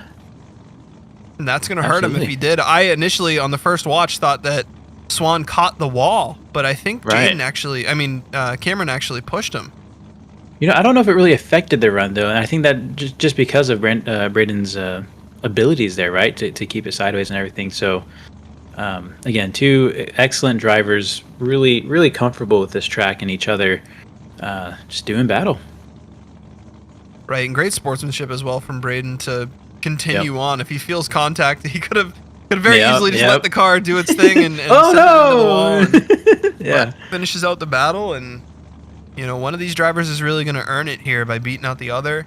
Obviously, the judge is taking a huge look at this one as Cameron Mustard, one of our top drivers in ESDA right now, a contender for the championship. This would be absolutely massive to the series as a whole to see him go down in the top 16 today. And it might spell victory for Donique Joseph on the other side of the bracket if he can have a good day as well. One thing, and maybe we can talk about this for those that are new, but, chasing with a shorter car, that has to impact things, right? You're chasing a giant Mustang. If you go too far back, you're in the smoke line. You're not on the. You're in a detrimental line. Looks like we got one vote to Cameron. One more time. And Cameron moves on. Gets the call. Wow. And Cameron Mustard, that may be an explanation, I would think. I just want to see how they pick it apart. We did a lot of analyzing of it. I wonder, you think I could get Harold? I don't want to pull him away when he's talking about driving. We'll give him a second here. Yeah. Cameron Mustard. We'll wait till he hops out of battle chat, Sure. and we'll get a nice explanation for you guys. Hope everyone's doing well in the chat. Let us know if you guys are still hanging out there. We appreciate you guys a ton. Make sure you say what's up in the chat. We'll get some discussion going as well about some of the calls and whatnot. And our top 16 about to pop off right now. Cameron's still in the battle chat. We might have a discussion with the drivers because they were on the line so for I a think while. We can take them. Yeah. Yeah, there had to have been a lengthy explanation there.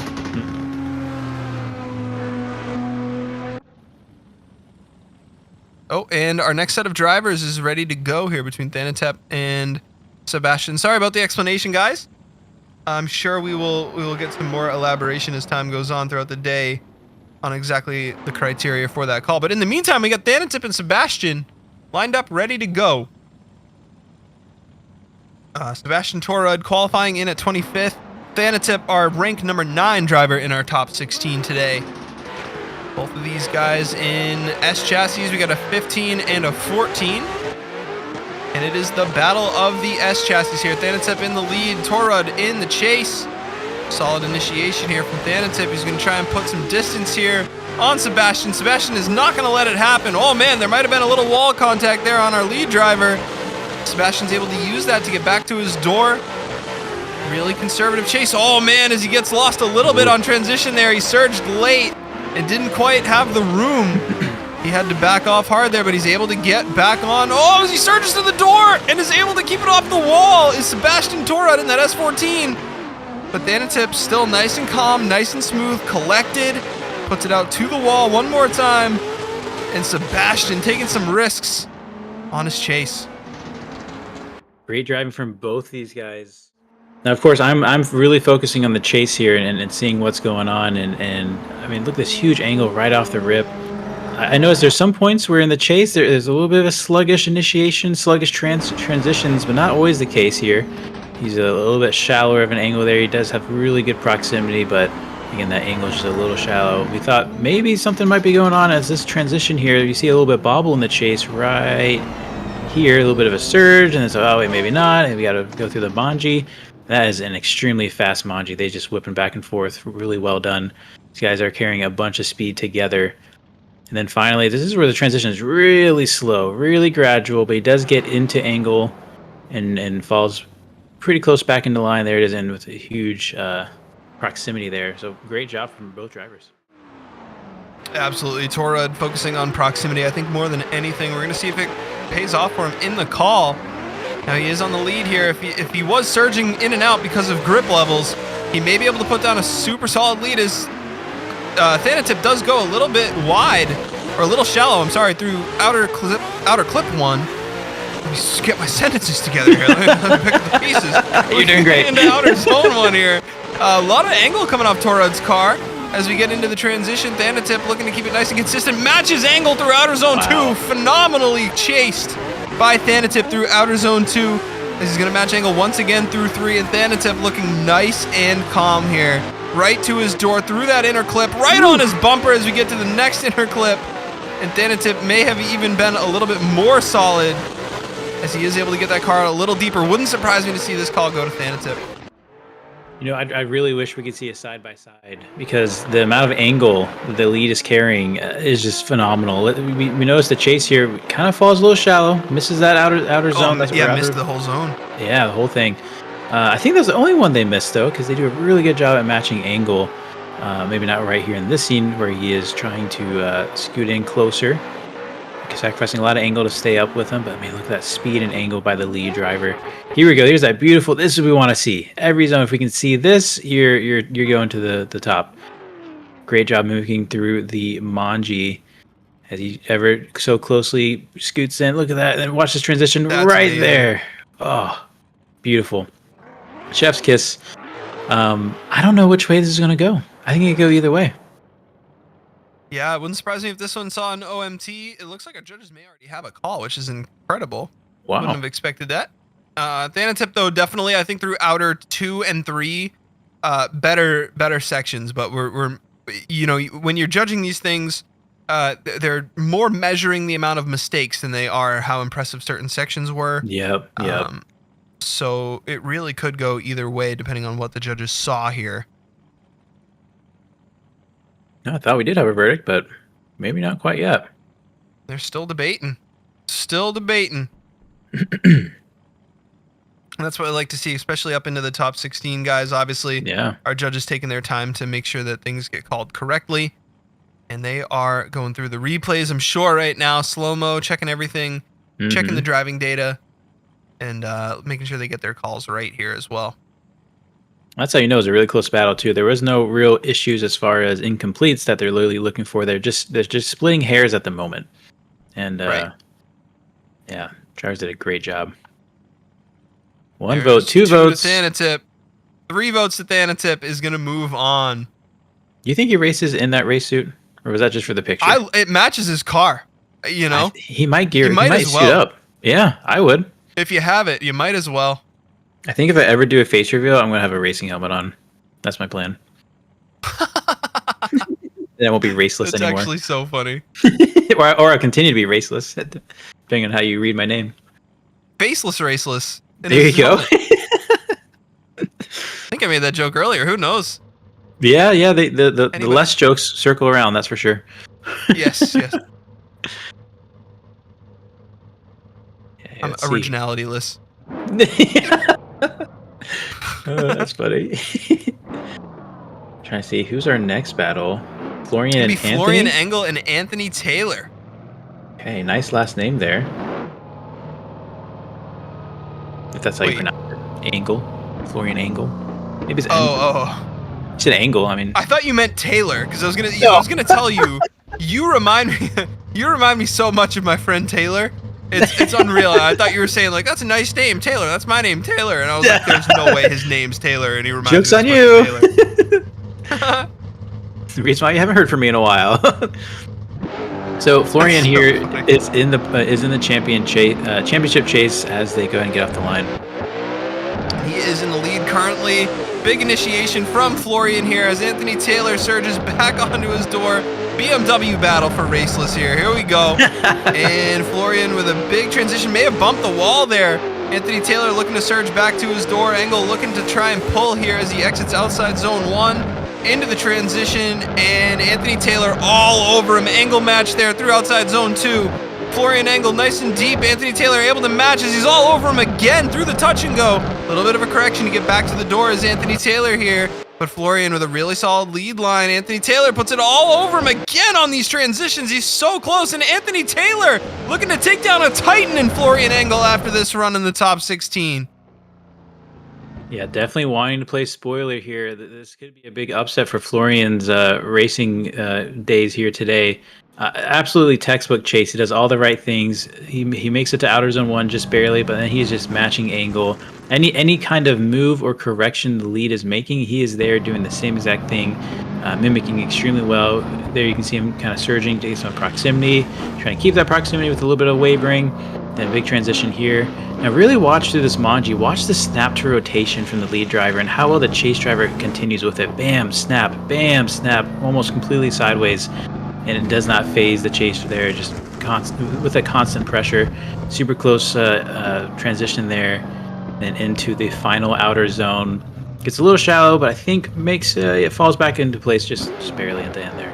Great runs. Yeah, absolutely. Maybe a little bit shallow too in outer zone 1. Maybe a little bit of a wobble, a little bit of correction, Right. but otherwise just a textbook chase, like you said. And he's going to lead here. We're going to see if he can pull on Florian this time. And Florian puts it right back to his door. Really solid initiation from both drivers there. Florian able to stay on Angle and fill out that outside zone. I'm seeing a lot of drivers kind of cheat the initiation. Oh, as we get some wall contact there from Anthony Taylor. Oh no! And Florian Engel able to stay with him. That might have sealed Anthony Taylor's fate after an unbelievable chase. Just see a little bit of wall contact as Florian bobbles it heading through outside zone 2. Able to gather it up though into the Manji section. But Anthony Taylor into the wall is devastating. Florian Engel back to his door here through outside zone 3. Into our inner clips. And finishing out the zone strong is Anthony Taylor, but that wall contact is absolutely devastating. We're going to see how the judges make their call. Yeah, it's really going to come down to, who's at fault there. I think it was an independent wall contact, but a little bit later, the chase starts to bobble a bit too. It could still be the aftermath of that wall contact we're going to see. So again, we're seeing a common theme that the chase drivers are missing that outer zone, that first outer zone after their initiation. So here we go. There's the wall tap independent, but then right here, some more shimmying, some contact. Could have spelled disaster again. The BMW is still chasing the BMW. No, it's about BMWs. Oil everywhere. No turn signals in sight. Well, no, speaking of oil everywhere, I wonder how much tire wear is playing an effect, or if it even plays an effect here, because it seems like, watch here in the final honor zone, the chase kind of starts to fade out a little bit. I don't know if that's running out of tire or what, because these guys are driving super aggressive. Maybe it's just thermals taking an effect, but overall, great runs from both of them. Absolutely, and I could see the wall contact being the determining factor here if the call does go one way or another. Seems like the judges, though, are not unanimous off the rip here on exactly where this call should go, so they're going to take their time and make sure they have the call right, of course. But unfortunate contact from Anthony Taylor. Otherwise, if he didn't hit the wall there, I would say Florian Engel's chase actually a little messy in spots. Yeah. Especially here coming out of outer 2 into the Manji. Big corrections, a little shallow on angle in spots as well, but how much of that, like you said, is the result of the wall contact in the first place? Yeah, at some point, every mistake has an aftermath effect, but at some point you do gotta gather together, and you can't blame what happened in the past when you're halfway through the track. We might have some votes here, some decisions being made, maybe not. One vote, two votes, unanimous. And okay. Florian moves on. Interesting. I think that lead was. Walkout run. I think that wall tap Anthony Taylor said in chat, adding to the wall count 1 round at a time. It's so funny. Very nice. Well done, drivers. You did great. Florian advances, earning him another 10 points in the chase. Still battling there. Cameron Mustard could go either way. I'm gonna actually pull in Anthony Taylor if he's still in the driver's area.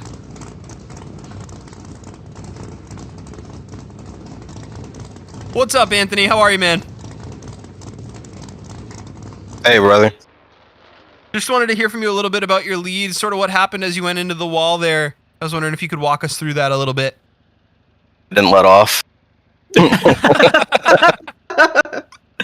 What a way to go down. If you got to go out, that's the way to do it, right? No lift? Much. That's funny. Hey, man, it was a great day for you. Great driving. Your chase was absolutely stellar. Absolute pleasure to watch today. Thank you, guys. All right, man. Have a good one. You too. Yeah, I was really rooting for a BMW to win there, and I'm really glad a BMW did win. There you go. There was a very small chance of BMW winning that last round. Yeah, but hey, we got another E36 against a RTR Mustang. Here's another battle where, man, I love both these cars. But I've really liked Liam's line and aggressiveness. His livery looks like it is loaded incorrectly, so we can see that livery that he's proud of, that he's representing for this round. Should be a good run. Absolutely. Liam Akihiko, the battle of Liam's aggressive style today and Alex Rogachev's composed speed. We will see who wins this battle. Alex Rogachev, our number 5 driver in the series right now, or in our top 16 as he initiates brilliantly through outer 1, but Liam's able to keep it on his door here through transition. Liam is right on Alex's door. Alex looking to build some speed here through outer zone 1, and he does so into the transition here. Liam able to stick with him, but Alex may have dropped the tire through outer 1, and Liam had to correct just a little bit as a result. Alex going just a little too wide there. Alex Rogachev right on the wall, though. Liam right on his door. Super smooth here through the inner clips. Let's see what they do on the second one. Oh, man, a little bit low on angle is Liam as Alex builds a little bit of speed here through that last outer zone, and this is a battle if I've ever seen one. It's just a testament to how aggressive these chases are. That any little bobble in the lead, just can affect the entire outcome. So, like you said, there's just some small, minor mistakes in the lead by Alex, but overall, it's still an amazing run. The RTR Mustang doing a great job keeping up in the proximity. Here we go. He starts to reel it in. Driver's starting to set it and forget it. Beautiful job matching Engel in line there. As we get into here, I think that might have been Definitely a tire dropped drop. the wheel. Yeah.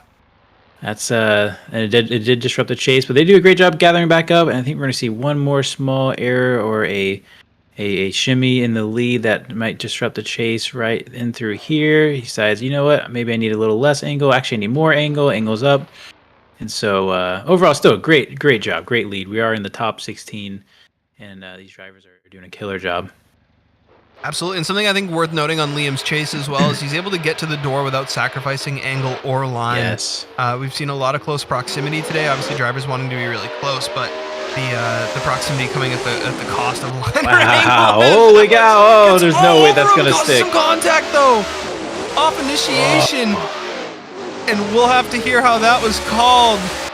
As far as whose fault that was, did Liam decel too hard, or did Alex send it too hard? We'll see.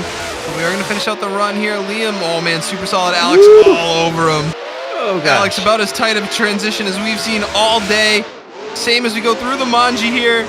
Alex gets back to his door once again. Oh gosh. And they are matched through here. Alex is going to give him just a little bit of room to transition through the second inner clip there. As we get up. Oh, and Liam with the wall! And that might be the end of Liam's day after a super solid battle. Oh, there's judges have so much to talk about. Just remember so too, unfortunate. this is for Alex is a championship contender here in the chase. So look at that, it's way too close. Again, who knows? Judges are going to have to deem who's at fault. We're going to need to see this replay a couple times. Liam does a great job here, and both drivers do a great job gathering it back up, continuing the run. However, you have to look at this proximity that Alex loves to throw down. Look how close that wheel contact is in the front. Now, where I come from, wheel contact in BMG spells absolute disaster, especially in the front. And so to see this level of risk versus reward is insane. This is what it takes to get through to the top 16 into the top 8. Man, just on the tail. But then we got to see, is this an independent issue or is there any kind of contact? Looks pretty independent. He has to angle up. You can see him trying to angle up, realizing he's a little bit offline. But, I mean, technically got back across the finish line, just not always at angle. So, yeah, this could be a quick decision or it could be a long one. We'll see. Well, it looks like we have a quick one. Graphic is up. And I think the contact in the wall is going to end up ending Liam's day. If I were to guess, I think you could maybe even make a case that he was decelerating maybe a little too much off initiation as well, which is a huge bummer. Yeah, I think we will too. see. We'll let the judges make that call for us, of course. If that was the case, I think he gave Alex just a little miracle there because for a while it looked like Alex was not going to be moving on. So, man, right, could go either way. Does Alex stay contending for the championship? That's right. The battles aren't over till they're over. That's right. And they're endless. Exactly. Now you're getting it. Oh man, what does NTNS stand for? NTNS is nations without the vowels. Okay. Yep. Nice. You an anti-vowel guy or? No. Wait, what? Anti-vow? Yeah, you don't like vowels? Like weddings? No. Oh, vowels. Yeah, like vowelless. That's how that's what we call it in our country, I guess. Not big on vowels, more of a consonant guy. Consonants are great. You don't need the vowels in any word to get them out of here. What it is. a word with just vowels is just vowels, but a word without consonants is a word. I'll be honest. Sometimes I'm commentating. I feel like I'm doing that on accident. Oh no! Nations was my band was Of Nations, which cool. is comes from the Bible. Oh, nice. Yes. Yep. So trying to think of where that reference comes from, but it is Matthew 28:16, I believe. I sometimes get the verse wrong, which is hilarious. I should know that by heart. Something out of the nations or something. Yes. Go and make disciples of all nations. Oh, there it is. Basically, nice. take the good things you learn, and share them with other people. Sorry, Sure. 28-19, not 16. 28-19. Okay. Talk about waiting on a judge's decision. Holy cow. And speaking of holy cows, that's something about the other day. I think that might come from the Bible. Yeah, that's probably 28-20. Yeah. I mean, there's references to cows being idolized, so that is true. That is true. People in the old Bible days, they'll worship anything, man. They'll worship a. When you put it that way, yeah, you're right. Those guys are crazy. But don't we do the same thing? Oh, we sure do. We can draw. We worship sure bowling balls and baseballs and what it would be like to be them. Man, really struggling on this decision. Yep, they're going at it. I'd kill to be a fly on the wall in that judging stand right now. Let me tell you. You know, they of course they talk and discuss, but at the end of the day, they come up with their own decision, and so they're I'm sure they're really duking it out. Well, and you know what's interesting too? Aside from risk management, that tire drop from Alex on the outside zone with no wall is kind of the same mistake as that contact would be from Liam, like driving wise. You know, right? Tit for tat. Right. Like other than risk management and knowing one is like going to cause wall contact and the other is just a tire drop. But as far as just they did both send it just too deep into certain corners, and you know, this call could definitely go either way here. Hey, so what do you think is in that background of his sunglasses there? Oh, you know, it's the phone. It's the camera phone. I'm looking at Liam's picture there with the. I thought there was I thought there was a field with like an animal in it or something. That's what I was seeing, like a he farm does look field. like he's very high up in the air, doesn't he? Yeah, it does. Maybe like he's in a weather balloon. You know, my second thought was like the beach. Like maybe there's an ocean back there and sand or something, but I don't know. I love that the lore of his photo would be that he was like gonna take a picture of the scenery, but then got like the perfect profile picture by accident. I was thinking the same thing. Yeah. Let's make a great shot. He's like, oh, I look even better. Actually, turn this camera around. That's too funny. Man, what did the stream? If the camera wasn't moving, I would have thought the stream froze. We are still waiting on a decision. Honestly, this is a big man. If this is just the top 16, we're gonna be here till tomorrow.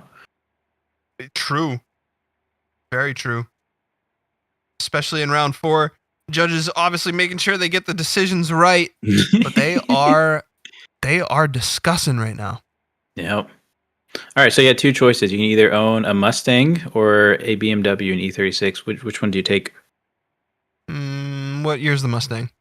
Let's use these years here, like these exact cards. Which one are you going to take? I think I. We got votes. We got votes. Oh, we do got votes. One for each Liam. Way. Oh man, it's all down to Harold, Mr. Die himself. OMT after all this. It could. Oh man, they just did that so we pay attention again. That's what it is. One more time. Wow. No way. Run it back. And we're gonna see these guys go at it again. See who fell asleep at their wheel. Who gets off the line first? Neither driver's moving yet. Is it going to be Liam with a quick reset? Beach. It is the beach. It is the beach in his sunglasses. Hey, let's go! That's so funny. That's awesome. Mello RTR says he'd take the Mustang, of course. Which one would you take? I think I'd have to go with the Mustang. It's just like more modern tech. Sure. Yeah. Although if they're both fully built and like, I think I might still take the Mustang. I mean, I'd have to say Mustang just because I already have an E36 or two. So I feel like, why would I want another? But both amazing cars. I would want my E36 to look like and be like that E36, but I would look after that Mustang. Shout out to Cletus, who's not nearly a sponsor of this channel, but he is giving away a Mustang that looks kind of similar to that. So if you want a chance to win a Mustang, go investigate his channel and find out how to win. Dude, Adam LZ's giveaway chaser, the blue one, almost had me buying sweatshirts. I'm like, I haven't followed many of his stuff, to be honest. I love his FD stuff, and I love how he records. I love how a lot of drivers really record what's going on throughout the day at their events. I think that's my favorite part of it all. You get to see what happened with the drama on the track. Not even like just drama, but just drama in the pits with their car. the struggle, right? And but I haven't seen his giveaways. Yeah, the chaser he just did was like fully built drift car chaser, but like reliable and Sure. like street style. Oh, I was like, it's just so good. You know, Not I that, used like that type of car. I don't think I'd want to buy or Yeah. receive though. Like I'd rather have built it myself. You know. Sure. So I don't know. Okay, drivers back to the line. They are back to the line. They're ready to go again here. Liam and Alex for the OMT. All staged up and ready to go.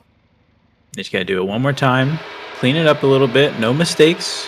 Just be perfect. Just go out there and be perfect. That's right.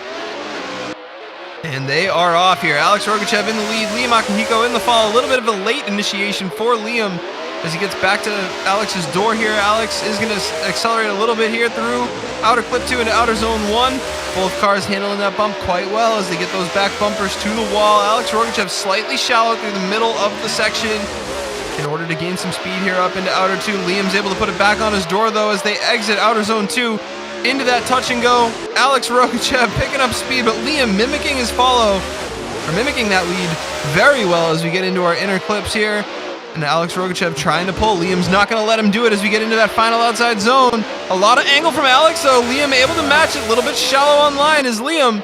But a super solid battle here once again. I think Alex did a great job cleaning up his lead run. And let's just watch this chase again in a little bit. I feel like these replays are a little bit slower. I guess who's watching it. Look at that huge angle. Doesn't deter Liam at all, though, which is really good because Liam just needs to lock in and stay loaded. Does a great job chasing throughout here, mimicking that proximity, really. Suffering a little bit on line. Here we go. Perfect line angle for a little bit there. Doing a great job in the chase. Falls back just a little bit, waiting for the transition. Got to get that big nose to swing around. Does a great job there. Scooting up. Look at that Manji. So close. Really trying not to leave it in the judges' hands like last time. Much cleaner run this time. No issues. No contact. Really good proximity. Man, Liam is all about the proximity. Does a pretty good job, I think, on angle. It wasn't perfect, but it was definitely noteworthy. You know, it could have been, a lot of times you see the Mustangs be a bit shallower in these positions. Absolutely, and they are off again here. Alex this time chasing Liam. Liam with a solid initiation. And Alex right on his door as Liam looking to build some speed. He does it into outer 1 right on the wall. And Alex gets right to his door. Super tight here is Alex Rogachev with proximity. As Liam looking to build some speed into outer 2. He does gap Alex a little bit, but Alex with the late surge, just like Liam did. This is almost a mirror for mirror chase through these sections here. As a little bit of wall contact from Liam is going to let Alex get back on his door here. Super solid chase line. And we're going to see into the last outside zone how this goes. Liam super deep, Alex right on his door, great proximity, and we're gonna see what the call is gonna be. I think this is going in Alex's favor just because of how well that chase was. He, from my point of view, was near perfect on angle through most of the track. Let's watch this here as he is right up and tight there, nice on perfect line. Look at that proximity, super close. Here we see him transition and bam, locks in on line and angle early on and can just float through the zone. Now watch him size up this transition. You see him get ready here and bam, little angle up, ready, pending, boom. Sends it right back in. That's how you know driver's feeling confident and comfortable that he can get right back on the door. It's not too fast for him. Does a great job through the Manji, just being patient, waiting on things to settle down. RTR has a little bit of a bobble there, maybe the wall contact, not sure, but the chase does a great job in just soaking it all up. And then finally, the chef's kiss at the end fills out that outer zone. Almost. There it is. Gets it back in line. Great runs.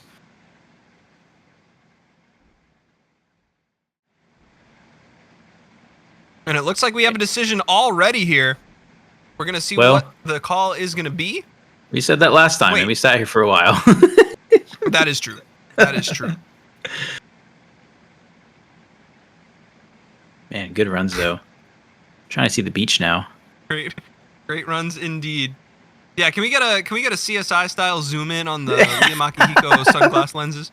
Doing like 3 stages too, like do, you know, but like give it some noise. Right, that's right. How to tell you've edited a video before. Breaking down how it needs to be done. Okay, one Keyframe vote, by keyframe. 2 votes, unanimous. And unanimously to Alex Rogachev. I have to assume that's based off the wall contact there from Liam Akihiko. Oh, Shift Tab is back in the chat. Is FTRP already over? Did you get knocked out? Did you already win? What happened, Shift Tab? Well, it was the Atlanta track, so that should have been a bit longer event, depending on how many people showed up. All right, so let's see. Alex did get the win. We'll bump up his points on my handy-dandy tracker sheet here. Still got a couple more contenders here, one of them being Donnie. Donnie's finally come up to the line. Second place in standings at the current moment. Well, at the assumed current moment, as far as the drivers that are running, I should say. This is going to be a big battle. I think, this is the battle against, you say it so beautifully, Takaya? Shoma Takaya. Takaya. Almost. Those vowels, I'm starting to hate them too. Vowels, who needs them? He could have just been shmtk. But no, 2 of our best drivers here in ESDA. We are gonna see who comes out on top between these 2. Donnie Joseph with a huge round 3. Shoma Takaya been super consistent all season. Really could go either way. Donnie Joseph though, in contention for the lead or for the championship, especially if Cameron Mustard is eliminated in this next round. We will see. Thanotip looking to take him out in our top 8. But right now, we round off the second half of our top 16 with Donnie Joseph, Shoma Takaya. Let's see what these guys can do. Shoma Takaya is going to be chasing Donnie Joseph, leading to start us off. They are all staged up and ready to go. Dragged in currently in the Discord. What got dragged in? Shoma and Donique just got dragged into the driver's chat. I see. Probably not relevant to the people watching on stream. That has nothing to do with anything, but Everyone likes behind the the scenes. light is green. Here we go. Donique Joseph in the lead. Shoma Takaya in the chase. Mark 5 versus R33. And Donique Joseph with a ton of angle on initiation as Shoma gets back to his door here. We're going to go into outer 2. Very well done from Donique. Shoma right on him, though. Almost flawless lead so far from Donnie Joseph as Shoma Takaya puts it all over him. Donnie Joseph looking to build some speed here. Oh, with a lot of angle exiting outside zone 1. That may actually hurt him. That may have been a slight over-rotation as Shoma looking to hunt him down the hill and matches that Maji perfectly through the touch and go into outer 3. Little wheel tap there from Shoma as he gets back to him. Donnie Joseph with a big transition here through his inner clips. Going to set himself up nicely there as he gets a little bit more angle on corner entry, and Shoma running it a little bit shallow to try and gather him back up through the last outside zone. Donnie's lead runs here are just absolutely flawless. I would love to chase one of these if I could drift at this skill level. Chase Driver does a great job getting to that first outer clip, outer zone, and does a great job trying to fill the rest of them. A little bit shallow for some bits of the run. As far as angle wise, you can see they're pretty shallow in angle, but overall that could just be a speed difference. Overall, it's a fantastic chase. Very, I would call it a bit conservative even until we get towards the end of the battle. Where he starts to really put it on his door. You see some almost front-to-front wheel contact there. You got to know that's in your peripheral if you are in the lead position. And then into our final outer zone. Both drivers do a really good job. Donnie has to angle up just a bit, but doesn't disrupt the chase too bad.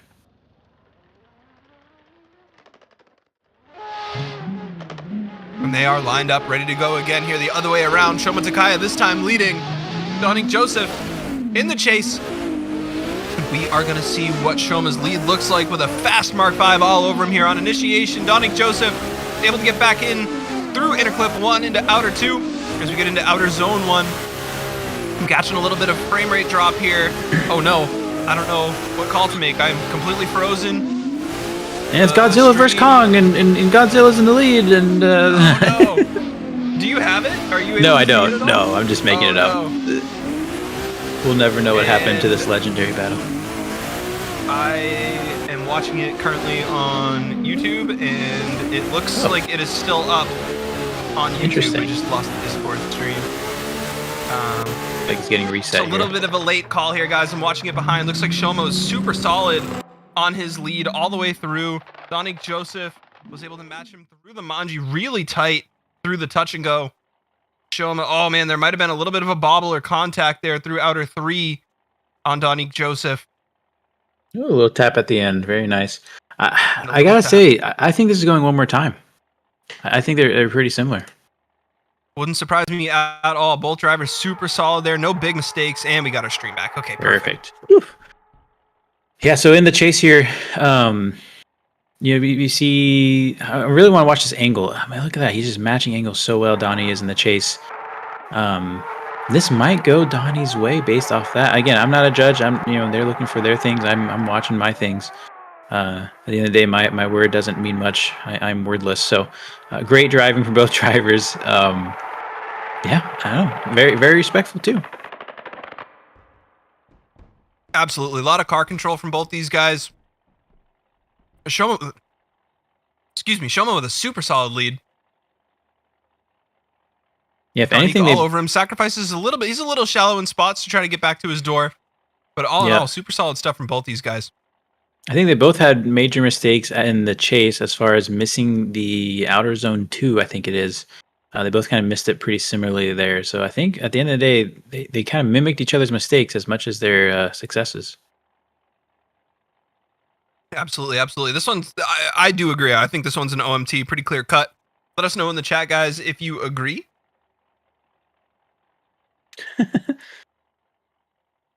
In other news, in YouTube Discord, or not YouTube Discord, in YouTube chat, Shift Tab has moved from number 3 place into the first place for comments. I suppose how that works. We'll see if Anthony Taylor can get a comment in to reclaim that spot. Our number 2 is High Gamer. We got races all over the place. Oh, and we have decisions made. We have 1 for Donnie, 1 more time, and 2 for Donnie. 2 to Donnie Joseph. That's a surprising call. That is. Well done, Donnie. Wonder if we can pull in a judge here for a little clarification there. Let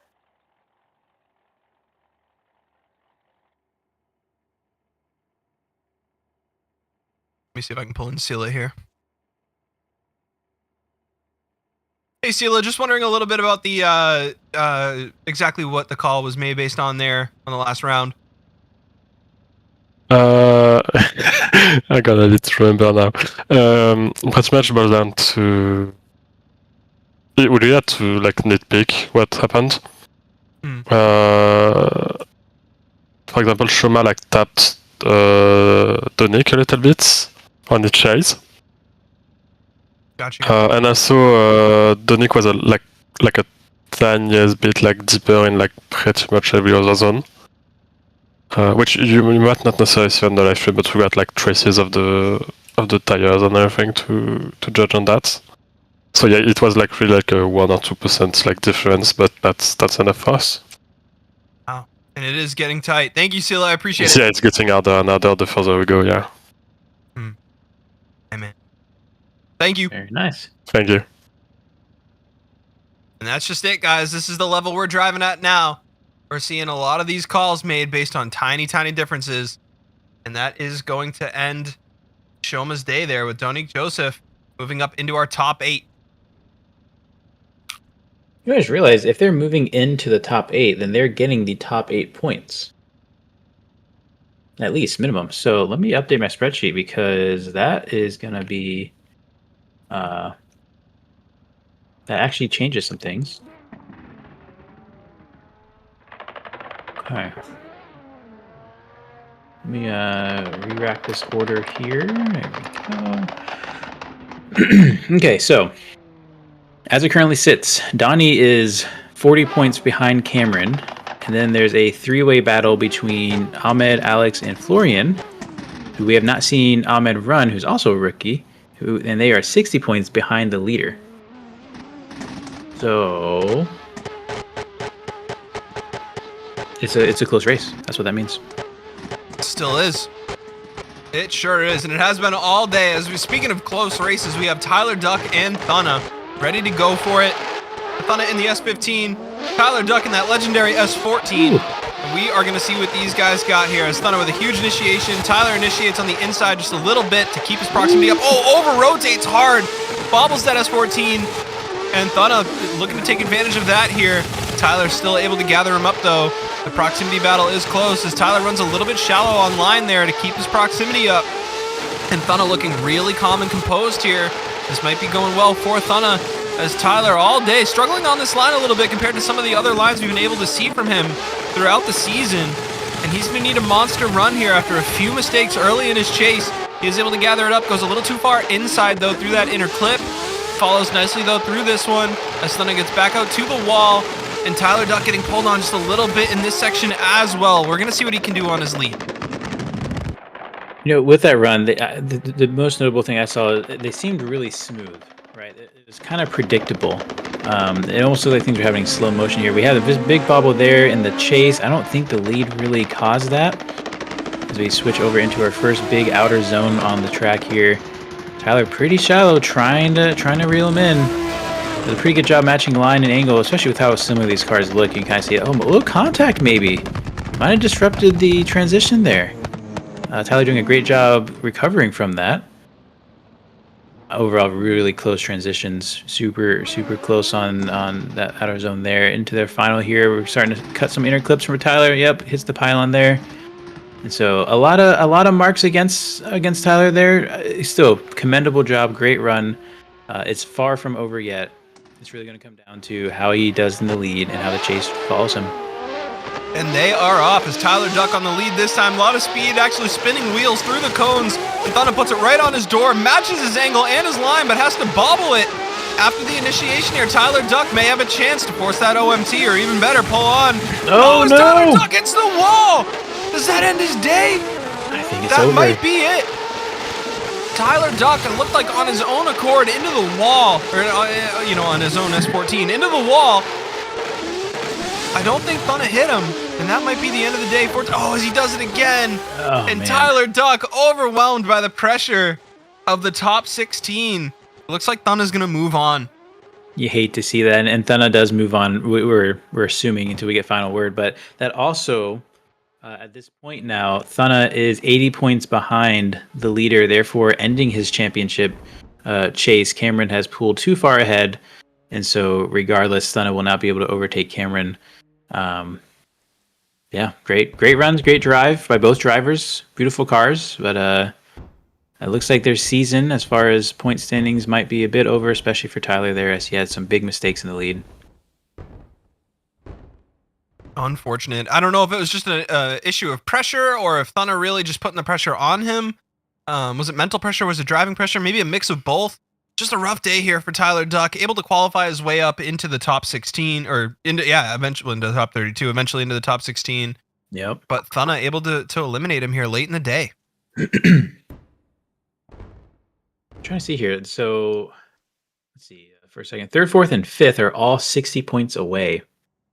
That's I'm trying to do the math here to see at what point does Cameron secure the championship win here.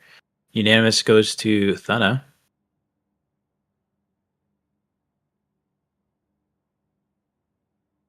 And the wall count is up to 2, hilariously. when we have seen so much wall contact today. Yeah, we can't watch every metric. Our next battle, guys, is going to be Ahmed Alubaga versus Ismo Canunan. Ahmed been super solid all day today, taking out one of our best drivers here in Killian Gerus. He is on a ripper today. It wouldn't surprise me to see him get up into that podium or better. We will see. And Donnie here, we keep talking about how he's leading the Rookie of the Year chase, but only by 10 points ahead of Ahmed. So 2 rookies here in big contention for a championship win.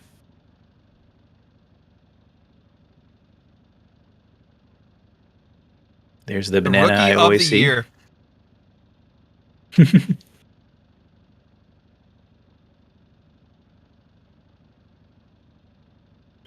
I see all the ducks in the chat. Oh, sadly, that might be the last time we see it. The last ducks of 25. yeah. But no, so Shift Tab, you're back early from competition. How'd the FDRP go? Did you Did you take first place already? Did you get knocked out? Seems kind of soon. Yeah, Shift Tab and I were kind of the ones that started the FTRP, and he's always been the resident drifter kind of thing. And then I finally got my wheels under me and started contending him for events and stuff. And now we have such a huge talent pool of drivers in our competition that are just blowing the doors off of us. And so it's really fun to see everybody grow and progress and really learn how to tune vehicles in BeamMG, because we're just demanding more and more out of each other. Oh, it's still going. He's just watching. Okay, that makes sense. He's a chill guy. The pressure would get to me when I'm on the line. I gotta lock in. I tell the stream, hey guys, I'm not talking for a little bit. Let me just focus, And I feel like sometimes the more I focus, though, the more I get in my own head and don't do a great job. And so I imagine these drivers are going through the same thing. Especially at this stage in the competition, too. The drivers these guys are up against have really earned their way in consistently all season. They've had the practice. They're warm. Yeah. This is no easy driving here. And this is their last event for the year for this competition, and so it has to be some kind of, I don't know. I get in my own head of like, man, this could be my last zone chasing a car right here. So let me really put it on the door. Let me put the exclamation point on it. And we're seeing a lot of drivers turn it up to 11 and getting bit by it, and it's a delicate balance.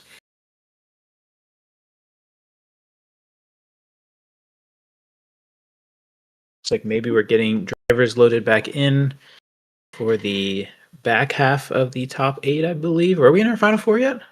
Hold on. Nope. We have 2 more in our top 16. We have Ahmed Alubaga, Ismo Canunan, and we have Austin Mitchell. And my Excel spreadsheet is not set up to see who he's battling at the moment.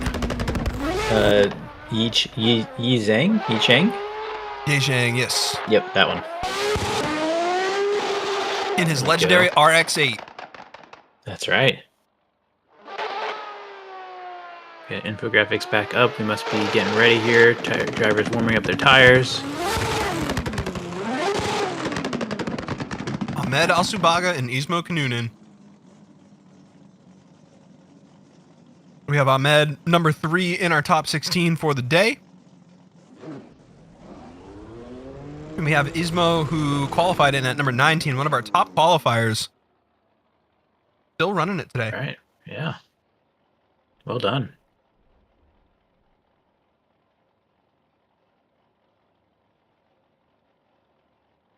They are lining up, ready to go. Who do you have here? I think Ahmed's almost unbeatable today. There's something about his driving that just seems unshakable. Yeah, I would agree with that. I mean, Ahmed here again. He's in the points race, right? He's more. I would imagine he's ready and hungry for that win, because he knows if he wins this round, there's a high chance he takes home the glory. And so, especially after that really close battle he had against Killian last time in the top 32, or top 16, I think. I mean, when you have that close of battles and do one more times like that, you're in sync. You know the track. You've had the worst thrown at you, and so you, in my mind, you're kind of in a whole new level of locked in and ready to go. Absolutely, and he's going to need it. His whole bracket, you got the Ismo Canunans, you got the Austin Mitchells, the Yi Jiangs, whoever he's going to face on the way to the podium today. He's got a whole menu of different flavors of driver that he's going to be facing off against. Absolutely. The pylon getting into position. The start light, I should say. That's too funny. I'm going to have to take one of those around the track one of these days.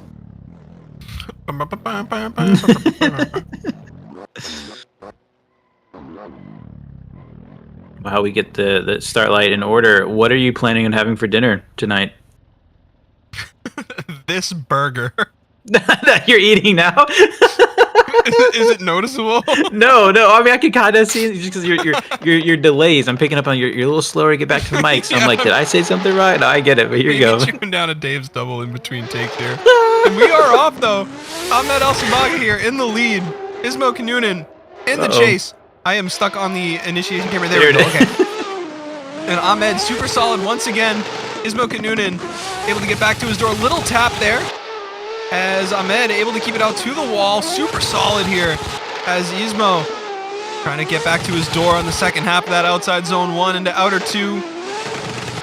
Oh man, Ismo all over him though. Ahmed keeping it consistent. The pressure's not going to get to him. Super solid. Ismo with a little bit of a bobble there, and this is the amount that we need to scrutinize this driving at this point. The judges are looking at every little detail, and Ismo just a little bobble there. He does it again on entry. Ahmed all over that wall, and Ahmed is not letting up. Fantastic lead by Ahmed. The chase again, like you said, every little bobble matters at this point in the runs tonight. It's a really good job on chase. Really kind of washes out a bit the front end on off of interclip 1. Did a really good job getting some proximity. So we have a little bit of frame loss, but we're doing good. Trying to get back into that line, but every time he does, he loses that angle and falls back a bit. So, doing everything he can. I think he's a little down on speed against Ahmed, but I don't think it's gonna be super noticeable when we flip sides. Does great mimicry there through the manjis as we get into our final sections of the track. This is where I want to see, because he does shallow up quite a bit here. He's looking great on a good trajectory, and then right there, it's just he's offline. He has to try to correct. I think I see a little handbrake pull to try to scoot it back, but overall, great driving from both drivers. Absolutely, and they're going to need it here. Swapping the other way around. This time, Ismo in the lead. Ahmed in the chase, and they are off. Ismo need to put down a solid lead here. And Ahmed really late on initiation. Low angle going into outer 1. Inner 1, both drivers super solid though. Ahmed looking to gather it up. And this is one of those runs you would not be surprised to see an OMT. We are nitpicking every little detail. The judge is keeping an eye on all of this. As Ahmed right back to his door. Really nice. Matched angle, matched line. As Ahmed chases him into outer 2. Does a good job. Goes a little bit forward there. Able to gather it up though. Give him some room. Really tight on transition there through the touch and go. As Ahmed matches angle and line once again through those outer zones. And Ahmed just super clean on his chase. It may come down to one bobble today on this run. Is Ahmed able to pick up speed into the last outer zone, get back to Ismo's door? And I don't know, man. I could see it going Ahmed's way, or I could see it going OMT.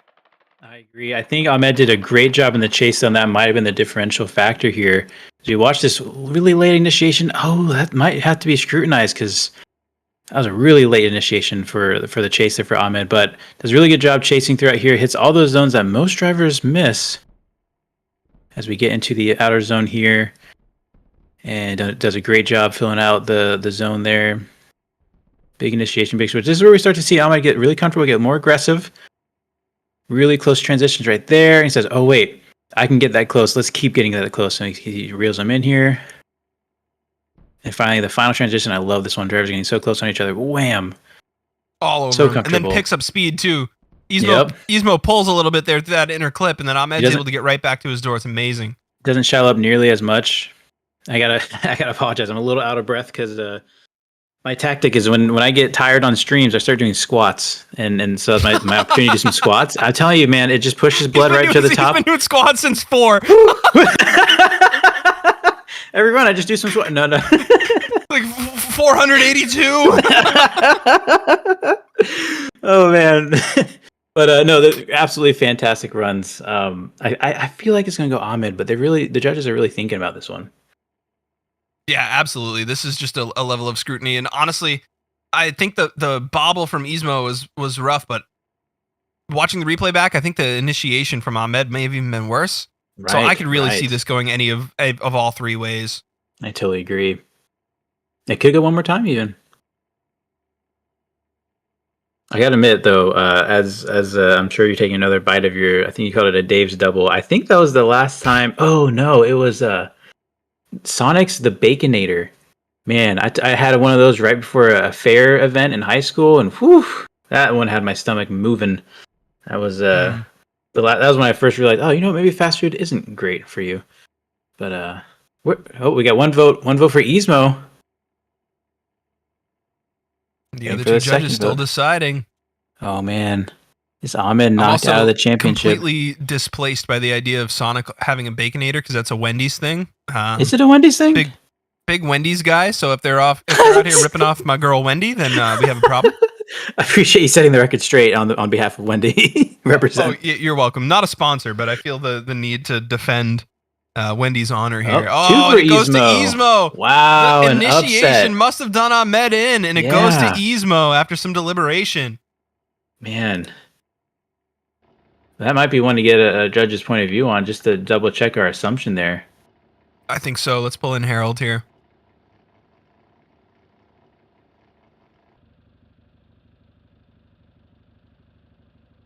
Hey, Di, I just wonder if we could get a little more information on the decision there. Exactly what got the call.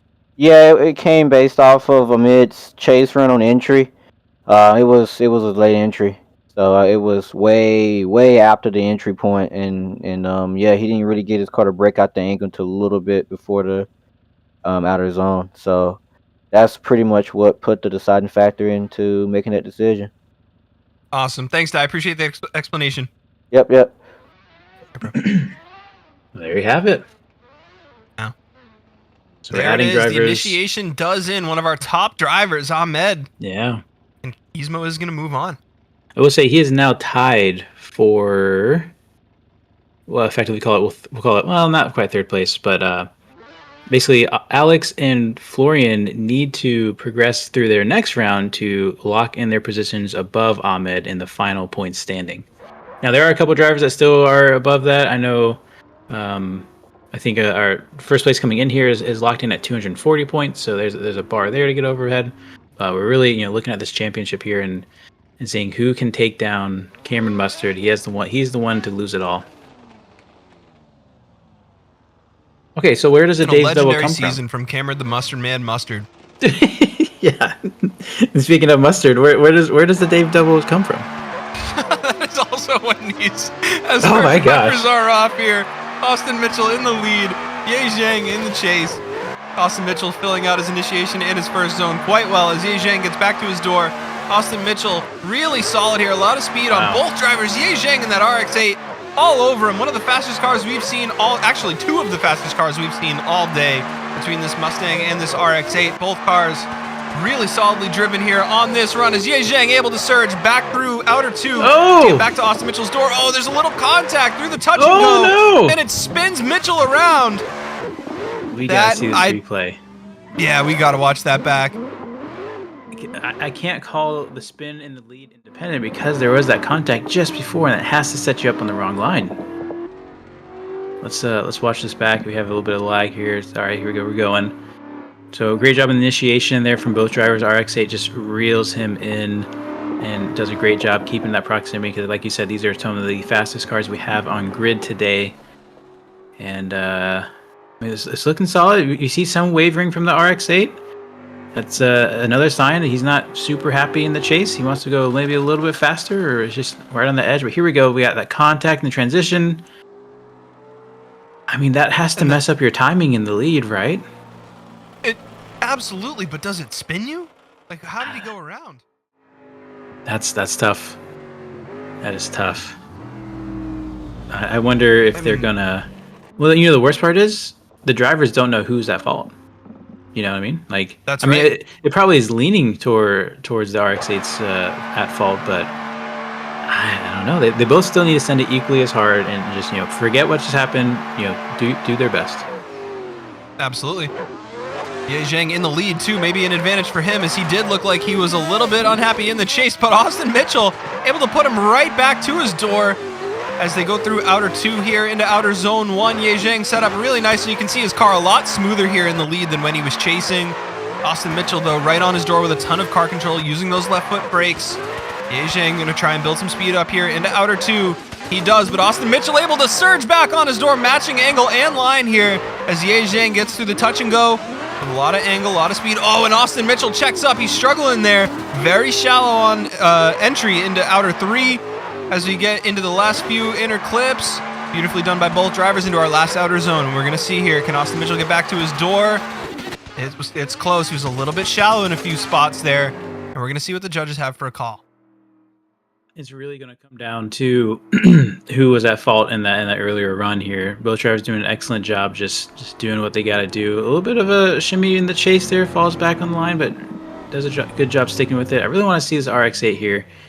How locked in is he? We saw him wavering in the chase, doing a really good job being super steady for that chase driver of the Mustang to stay on his door. Great job filling all the zones. No contact through the Manji, very nice. I mean, overall, just a textbook run. I think that. I mean, a little bit shallow in the chase at the end, but neither driver backed off or went a conservative route, right? They still gave it their all. So, great job. Absolutely. And I like that gamble Mitchell takes there in outer zone 3 to go a little bit shallow for the sake of proximity. Really sets him up nicely in that chase for the second half of the line there through those inner clips. Will it be enough, though? It will, as unanimously the decision goes to Austin Mitchell. Yeje must have been ruled at fault for the contact. I could definitely see that. I don't know about the spin afterwards, but there was definitely some contact there. So that is going to move Austin Mitchell on into our top 8. Which means, guys, we are through our top 16. Our top 8 is going to be Cameron Mustard versus Thanotip. Then we got Florian Engel versus Alex Rogachev. After that, we are going to have Donik Joseph versus Thana. And then Ismo and Austin Mitchell. We have a solid top 8 for you guys coming up. Heck yeah. I don't know what that Sonic Burger was. I'm stuck on that. Bro, I almost snuck it through, and then you asked what I was having for dinner, and I'm like, well, there it is. There it is. Real quick, guys, as we enter our top 8, keep an eye out in the description for the ESDA socials. You can check that out at the link tree down below. And a huge shout out to our sponsors as well. We have TEAMGROUP, DnD Performance, Firman Socials, Next Level Racing. Use code ESDA for 5% off a discount Next Level Racing gaming chair. Big shout out to Moza Racing, as always, mozaracing.com for all your sim racing needs. Billt Pc and Vosan. All of the links to their socials and websites down in the description below for you guys. Get your gear with the ESDA sponsor. Very nice. Yes, sir. I swear, I think it was a burger that had brisket on it. I can't remember. I just, core memory gone, never to be seen again. I feel bad. I feel like I've made you hungry by Look, I told you. I did it to myself. I ate all my food yesterday. I was supposed to prepare yesterday for this because I knew I would be streaming here and then streaming again right after this. And I ate my 2 pieces of bread. There's nothing on them. And, I might want a third. I don't know. I'm just resetting my dopamine receptors, I guess, here. But I will definitely be taking a trip to Wendy's before the year's out. I can tell you that much. I am ashamed to say I take a weekly trip to Wendy's. Typically, it's on Saturdays because it's my cheat day. Yeah. Big shout out to my girlfriend who showed up with a fat bag of Wendy's and was like, "You're eating this because you haven't eaten all day." So, what a freaking legend! Oh my gosh, absolutely. That's a keeper.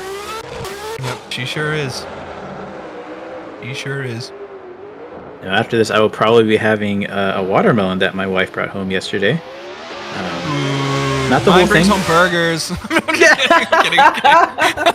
Listen. I'm a sucker for watermelon, and somebody sent me a picture of somebody eating their watermelon with a spoon, right out of the rind. I was like, man, I've gotten classy. I use a fork and knife just right out the watermelon, and I suddenly wanted watermelon. But now that you're talking about Wendy's, oh my gosh, I think I want Wendy's. Nah, be a man. Bite right into the green stuff. Like just chomp at it like an apple. Do you eat it like that? Honestly, not a watermelon guy. I don't know. Because I kid you not, I love my wife, but she will eat it like an apple. She literally eats the rind with it. She gets upset when I throw away the rind because it's wasting the rind, and she wants to eat the rind of the watermelon. It blows my mind. Apparently, other countries they eat the rind of the watermelon. I've seen it done with mangoes. People eat mangoes like an apple in other countries like Fiji and stuff. But I'm a big watermelon guy. I love watermelon, but not the rind. Not the rind. As far as food goes, I'm a picky eater or whatever, but I'll try anything once. And we're off already in our top 8. We got Cameron Mustard and Thanotip going at it. Cameron Mustard in the lead, Thanotip in the chase here as we get a solid initiation here. Thanotip trying to reel in Cameron Mustard with a little bit of distance as Cameron Mustard looking to accelerate into outer zone 1. Both drivers really close to the wall here. Cameron Mustard looking for his spot as 2025's ESDA champion. Can he do it? Thanotip wants to say no, gets back to his door through outer 2 and puts his wheel on it as Cameron Mustard transitions through the touch and go. Thanotip looking to reel him in here. Does he do it? He's into outer 3. Not a lot of room to move there for Cameron Mustard. The pressure is on, but look how composed Cameron Mustard is as Thanotip surges and hits him, and Cameron Mustard able to stay on his line. He is our driver to beat for a reason. Cameron Mustard, the composure on this guy. He can't be shaken. He can't be knocked off his line. You can't push him anywhere. Fantastic job in the lead. Again, this is his championship to lose or win, and it looks like he's deciding to win it.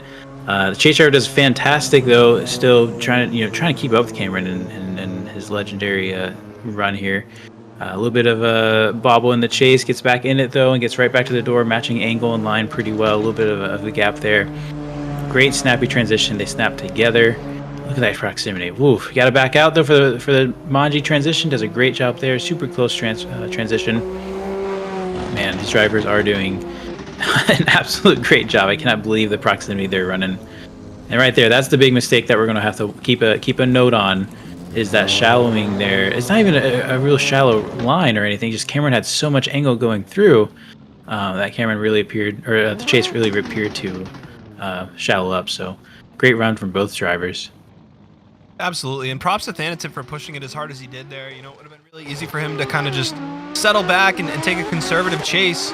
He did not do that as he is leading now. Cameron Mustard surging in on him and fills out outer one beautifully. Solid initiation, and Cameron Mustard matching line, matching angle, super consistent, dialed in.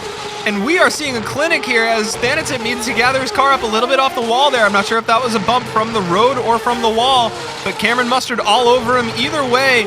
Is going to look to surge back. We were seeing some door taps from Thanotip in this section. Cameron Mustard a little bit more dialed back, a little bit smoother. He has to surge in here through outer three, just a little bit, tiny bit less angle from Cameron Mustard through outer three. Thanotip looking to pull on him here as Cameron Mustard has to shallow up just a little bit, but a lot better proximity than Thanotip had on his chase as we get into that last outer zone. And Cameron Mustard may have just defended his position once again.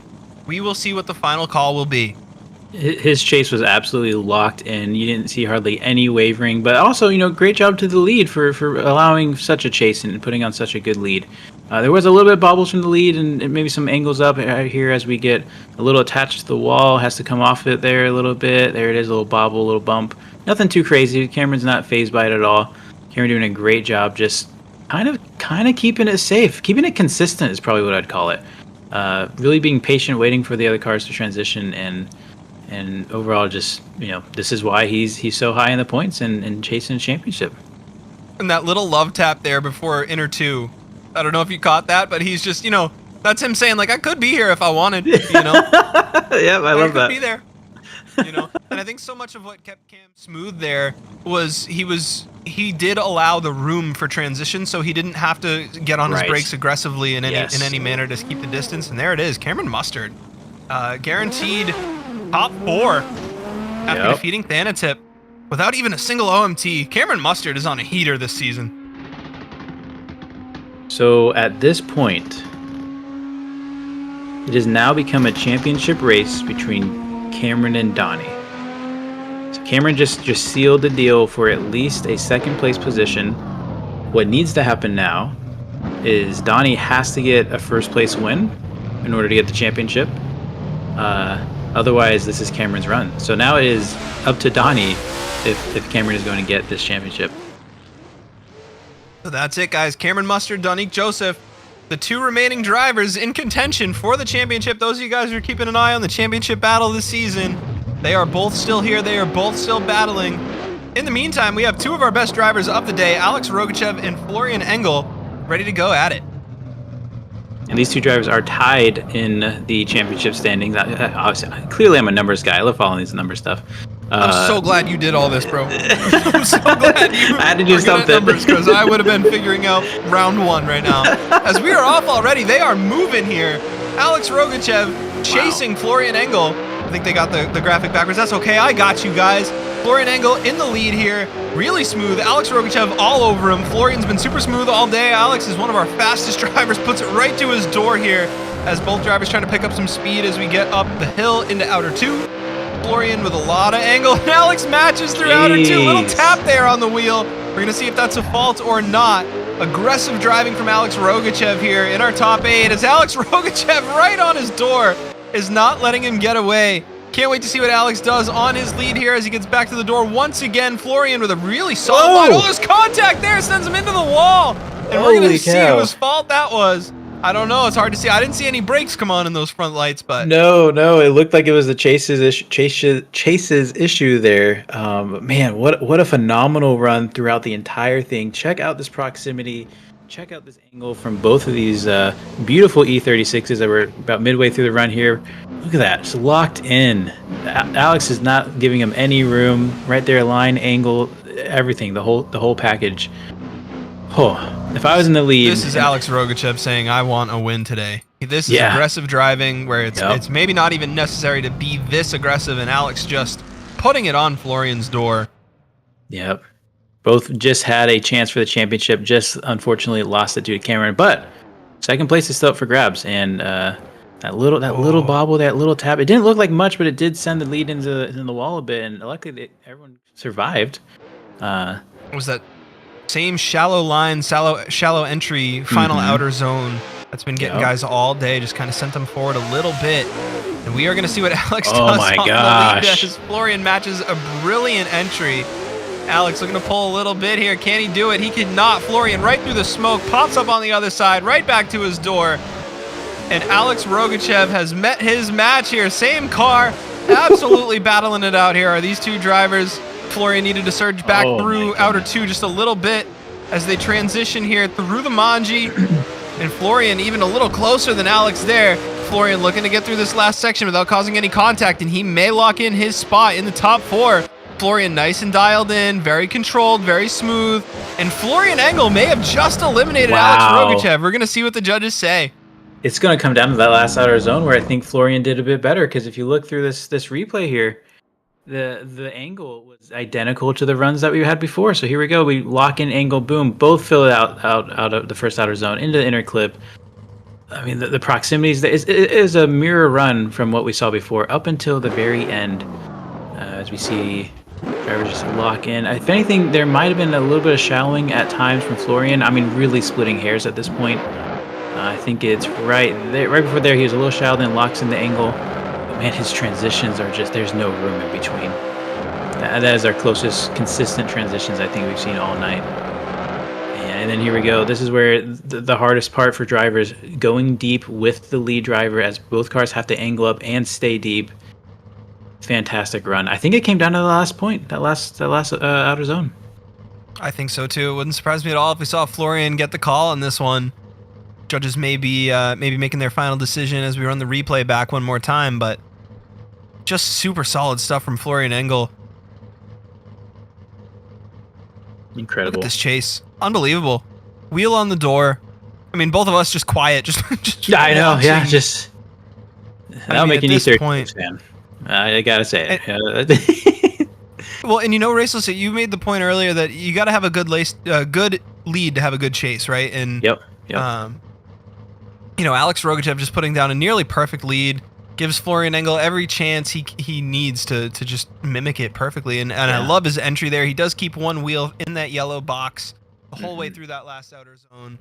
And just a brilliantly executed chase run. We've seen so many drivers run shallow through that last outside zone.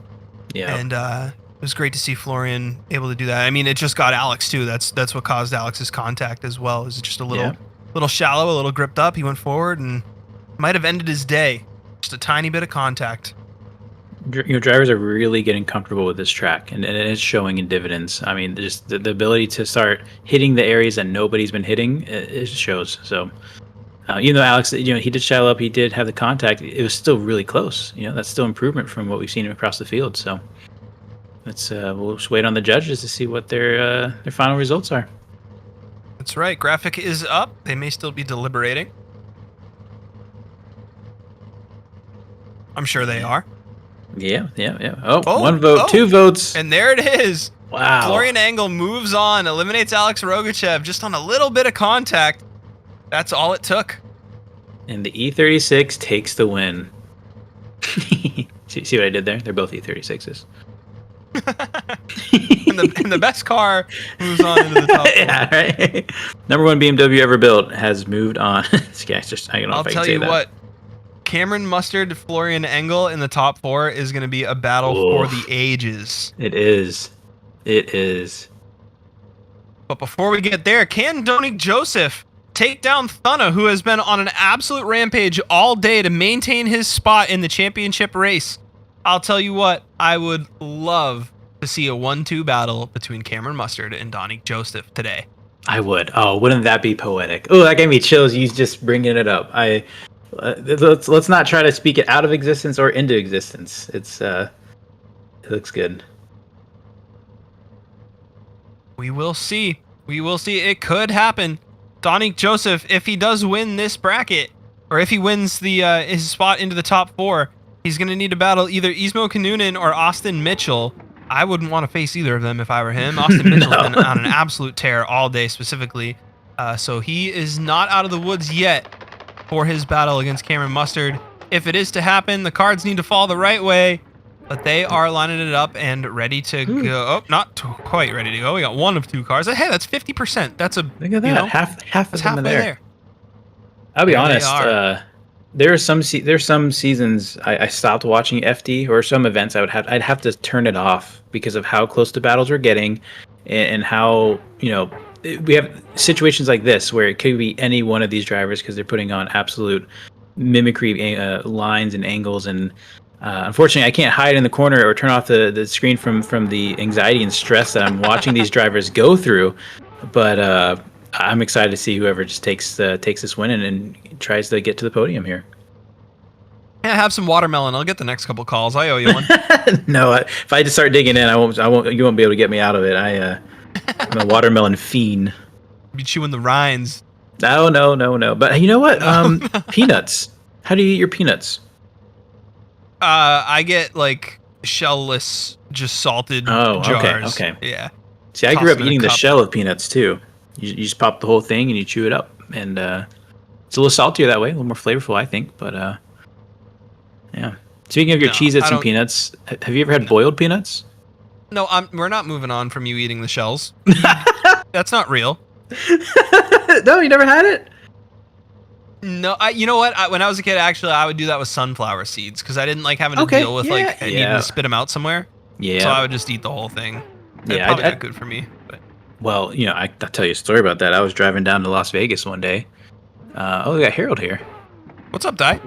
Yeah, I was coming in to drop in and just let you know that we do have our first winner off of our standings, and that's going to be from the team standings, AOM. They have fully secured the team championship, so Hey. congrats to them, man. They had a rocky start, but they locked in and capitalized. So yeah, congrats to them as a team for picking up the team championship. We still got to get 2 more winners from the rookie and the championship here, and it's looking pretty close. So yeah. Nice. And also after top 8, Uh-oh.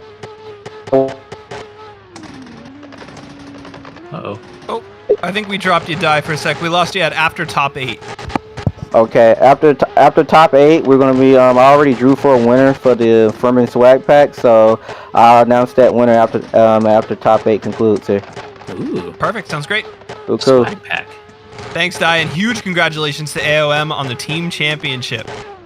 Yeah, that's huge. That is. AOM, they're solid. And you mentioned there's still a. I think this is going to decide Rookie of the Year. I'm not sure. We'll have to see. Here it is, Donique and Thana. They are going at it. Donique with a nice Whoa. initiation. Thana runs inside, misses outer clip 1. As Donique Joseph fills out inner 1 quite well. Outer 2, out to outer zone 1. Donique Joseph with a nice transition. Thana right back on his door, and Thana's looking to make up some lost ground after that rocky initiation. He's a little far inside here in outer 1. Donique Joseph, though, able to throw a lot of speed and angle coming off it. Thana looking to get back to his door. A little bit low on angle, though, is Thana as Donique with a really solid lead here. The transition throws Thana back, and Thana's looking to get back to his door. Has to run shallow again there. Donique Joseph just keeping it steady, keeping it straight, keeping it simple, not letting anything behind him worry him. A lot of angle throughout his zone 1, and Thanotip needs to surge once again. Donique Joseph, unshakable. Incredible. Like you said, unshakable. We saw the same thing with Cameron, right? It's just they're so locked in, and we had a lot of mistakes in the chase, but he was able to gather it up after a bit off of an initiation there. A lot of wavering, and I think a lot of it could be speed differential, right? Maybe he's a little gripped up and he's trying to he's surging in, he's getting off, he's surging in and getting off, and so I think we might see an interesting reversal here. If I was Donnie's spotter here, I would tell him, hey, don't worry about it. Just focus on a good chase, leave a space. No need to jeopardize the championship here on this one. But overall, great runs from both of them. 100%. The only thing I can think that might have been a knock against Donique there on that lead was maybe that transition after the touch and go. He might have been a little late to swing, which Thanotip didn't really give him a ton of room either. But this call could go either way. Still, as Thana in the lead, Donique Joseph in the chase. They have one more run to get done here, and Thanotip initiates Donique right to him. About halfway through that outer zone. Probably could have been a little deeper for Donique, but like you said, running consistent, running safe here. Oh, a little over-rotation from Thana is going to send them to the inside. I don't believe Donique hit him there. I think Thana just threw a little too much angle, and that might be the end of the day for Thanotip. We will see how that's called. But Donique Joseph just locked in here, trying to get back to his door for the second half of the run. As we get down through the touch and go, and Donique right on him. Really well-timed transition through the Manji section. Thanotip throwing all the smoke at him, and goes a little too far inside on that last inner clip. All the way through this last outer zone. Thanotip with a lot of angle. I don't think it's going to be enough. I think Donique's looking pretty good here. I want to see what happened exactly when they went into the wall, exactly what happened for Thana there. Yeah, because that is going to be a big deciding factor because Donique went really far inside after that issue. We're going to see it here coming up here right after this transition. Bam, big rotation. No contact. That big decel. Props to Donnie being able to keep that at angle and gathered up, and both drivers being able to continue on. Looks like I think there's something I saw in the touch and go as well. Or right there, it's really aggressive transition by Donnie in the chase. That was awesome to see. Falls out of the line just a little bit. Overall, great run. Yeah, perfectly timed transition through the touch and go. Donique Joseph may have it here. We'll let the judges make the final call, but I think it's going to go Donique's way. I think so.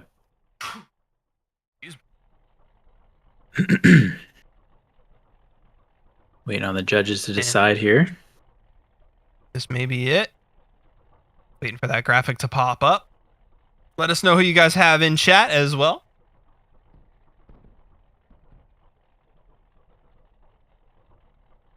And after the top 8 here, we do have one more battle. We have Ismo and Austin Mitchell.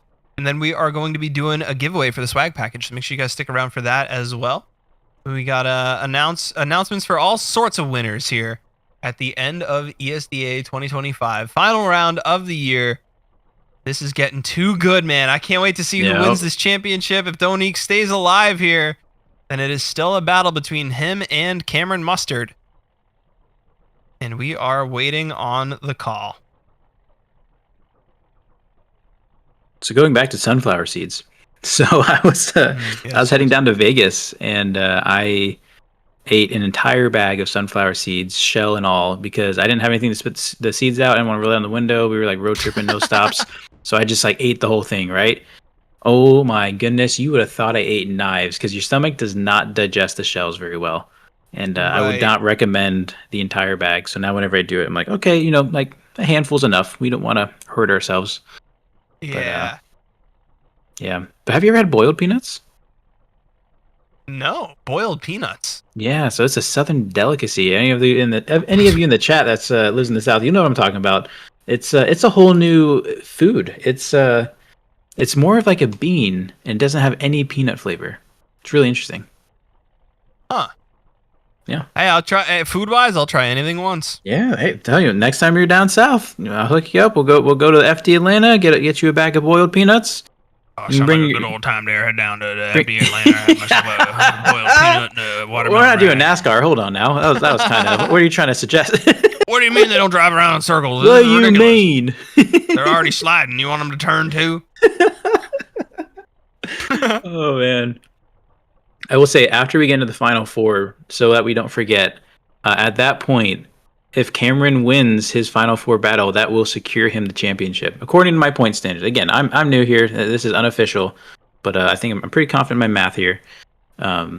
It's going to be, that close to a deciding factor. And speaking of close deciding factors, the judge is still deliberating on this. I'm surprised. I thought the decision would be a clear one. I guess not.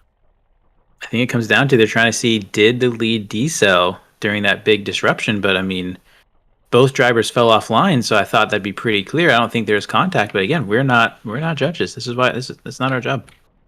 Yeah, I thought Thana pretty clearly went into the wall on his own accord there. I didn't think there was any, excessive pressure on Donik's part. But again, the judges know better than we do, so we're going to let them take their time. Like I said, let us know in the chat what you guys think the call is going to be. So if we have the math right, then first and second battle between Cameron and Donik would default Cameron to the championship. Yep. Correct. Either way. Gotcha. It would already be decided. Well, actually, Gotcha. yes, that is the case, because it's only a 20-point difference between first and second. And right now they're sitting about 40 points apart. Okay. Thana just reset. Okay. Maybe they're I don't talking know to if the that means drivers. anything. So a call must have been made.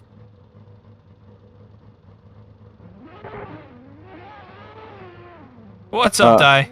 Yeah, I just want to give everybody what's going on. We just went down and talked to the drivers, so it's really rare that I actually do this and go down and talk to them about desync, but we had an actual desync issue that all three judges seen. So we went down there and discussed it with them, and they agreed to redo this previous run. So they're gonna redo the lead in this previous run. So Okay. All right. Oh, yeah. Sounds good. we just want to Thanks, make it fair. All right. Awesome. Sounds good, man. There it is. They are rerunning due to desync. It's not over yet. It's not over yet. Thana's got those legendary flashing headlights. They are ESDA legal. Surprising, to be honest, when I first saw that. Right. Little smoke and fire here, and here we go. Thana and Donik going at it here. Let's see what happens when we run it back. No desync, hopefully this time. Donik, real hard on the brakes, looking awkward going through those first couple zones, and that is rough. Thana gathers it up quite nicely. I thought I saw a little desync going on Thana's car there, and it is looking rough. There was some contact, and we may have some serious connection issues between these two here. Maybe even a little worse than that first run. As they get back to the outside. Donik Joseph, though, nice and controlled, nice and composed through the second half. We get really far inside from Thana there on that inner clip. We get back to the outside once again, and Donik is there. That might have even been worse. As far as desync goes. I don't think it helped clarify anything in my unprofessional opinion. I think if anything, they might have to start to defaulting to lead versus leads, because these chases, I can't remember the first chase, but I imagine there's quite similar. Obviously, we had some desync or some sort of issue going on. It seems like it was desync, like right here. Wait for it. Oh, maybe we already passed it. Maybe we did. Oh, right there. So there was some contact, but I mean that was pure desync. That's clear as day. Unfortunately, Donnie getting the short end of that desync issue. So I don't know. If judges are going to really try to come to a conclusion, I think they'd have to just look at lead versus lead, and I think the chases were pretty similar, but would hate to be a judge or herald in this situation, which is also a judge. So there you go. I agree. Maybe they'll run it all back. So one hard more to time. judge through the internet issues. It is. But I will Especially say when it's not clearly one driver or the other, you know? Yeah, It's just absolutely. like some general connection stuff. Yeah. I will say, I'm noticing drivers are getting spicier out of the gate. I think they're really feeling comfortable in what they're doing, and everyone's lighting off right off the rip and staying lit off. So it's really cool to see that comfort level just grow.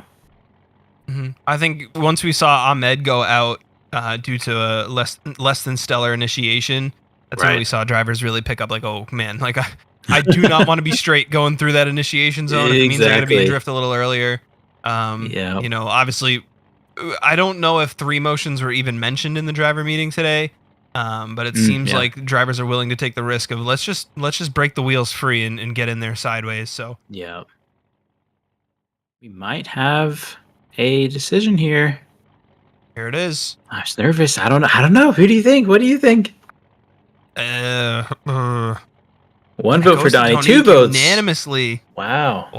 Okay. Donnie stays alive.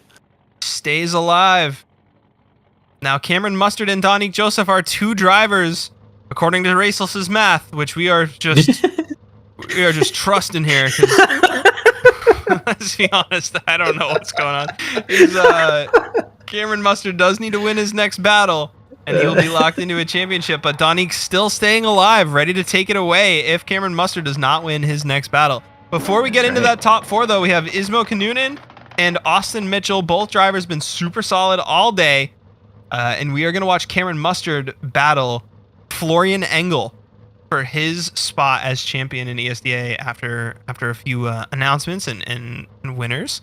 One of our giveaways. So if you guys are in the mix for the giveaway, the swag package, stick around because it might be yours. Which, big shout out again to our sponsors, guys. Once again, all the links to our sponsors' websites and social medias and all of that down in the description below. Make sure you guys check that out.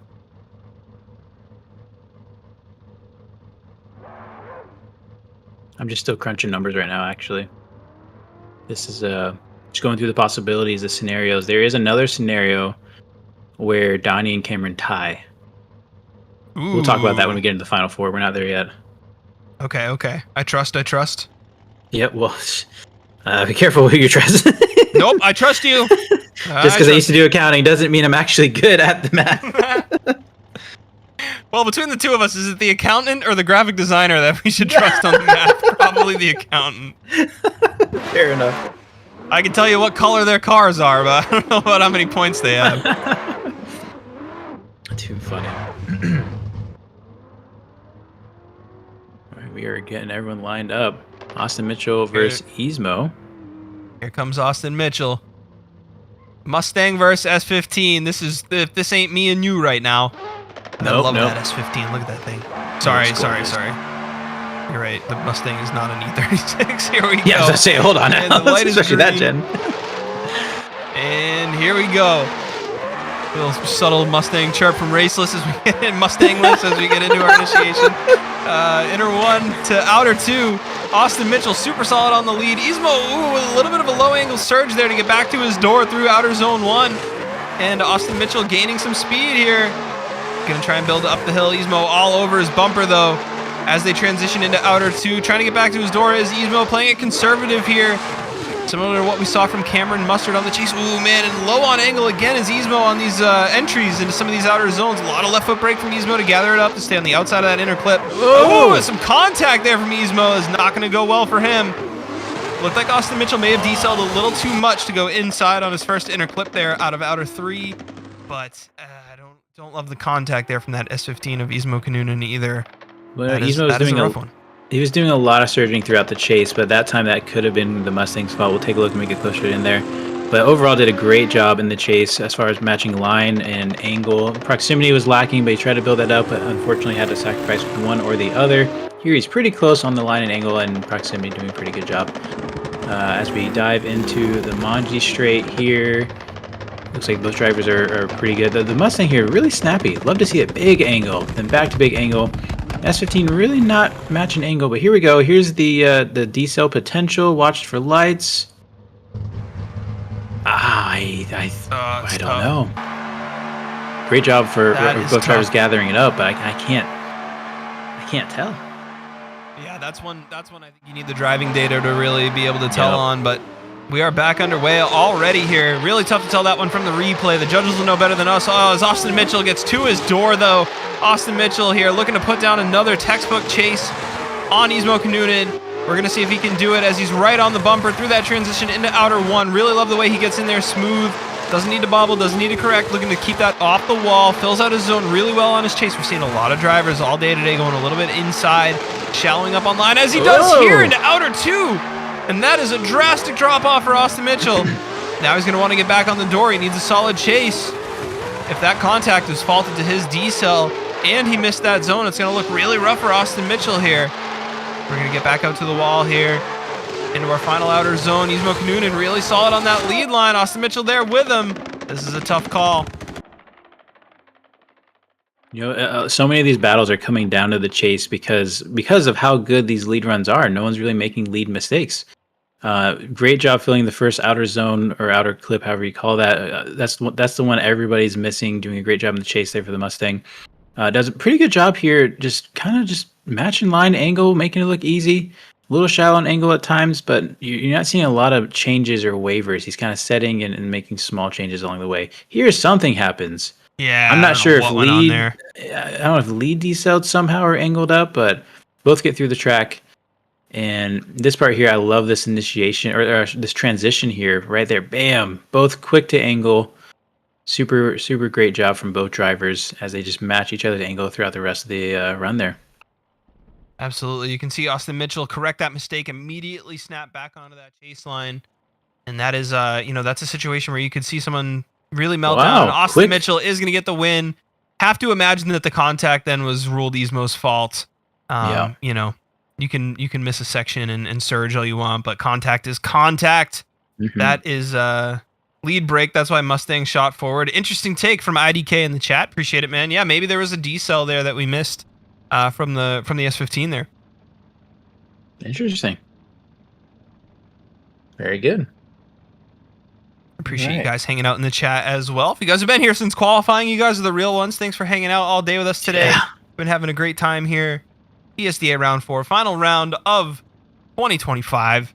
And that is going to round off our top 4, I do Top believe. Top 8. Nope. Be top 4. Well, we're rounding Cameron off Mustard, our top Florian 8, right? Engel. Oh, Oh, yes. Yeah, you're right. Which means Cameron Mustard, Florian Engel, Sonic Joseph, and Austin Mitchell are going to make up our top 4 to round off our top 8. Thank you guys for hanging out through our top 8 here today. That is awesome. Glad we have an Yeah. accountant here to keep me. Just started. I gotta keep rerunning these numbers. This guy's an accountant. I can't count to 4. I can't count to 8. Oh We man. ever balance each other out. It's a good time.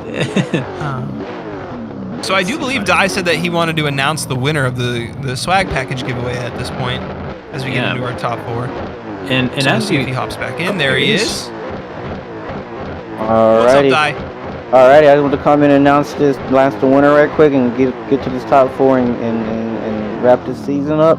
L Gamer, if you're still in the chat, buddy, you pretty much get the swag package from Firman. So I will be There it is. contacting you through your YouTube, and all thing you have to do is give me your, I get that package out to you, however you want to get sent out, and I get that sorted. So congrats, man.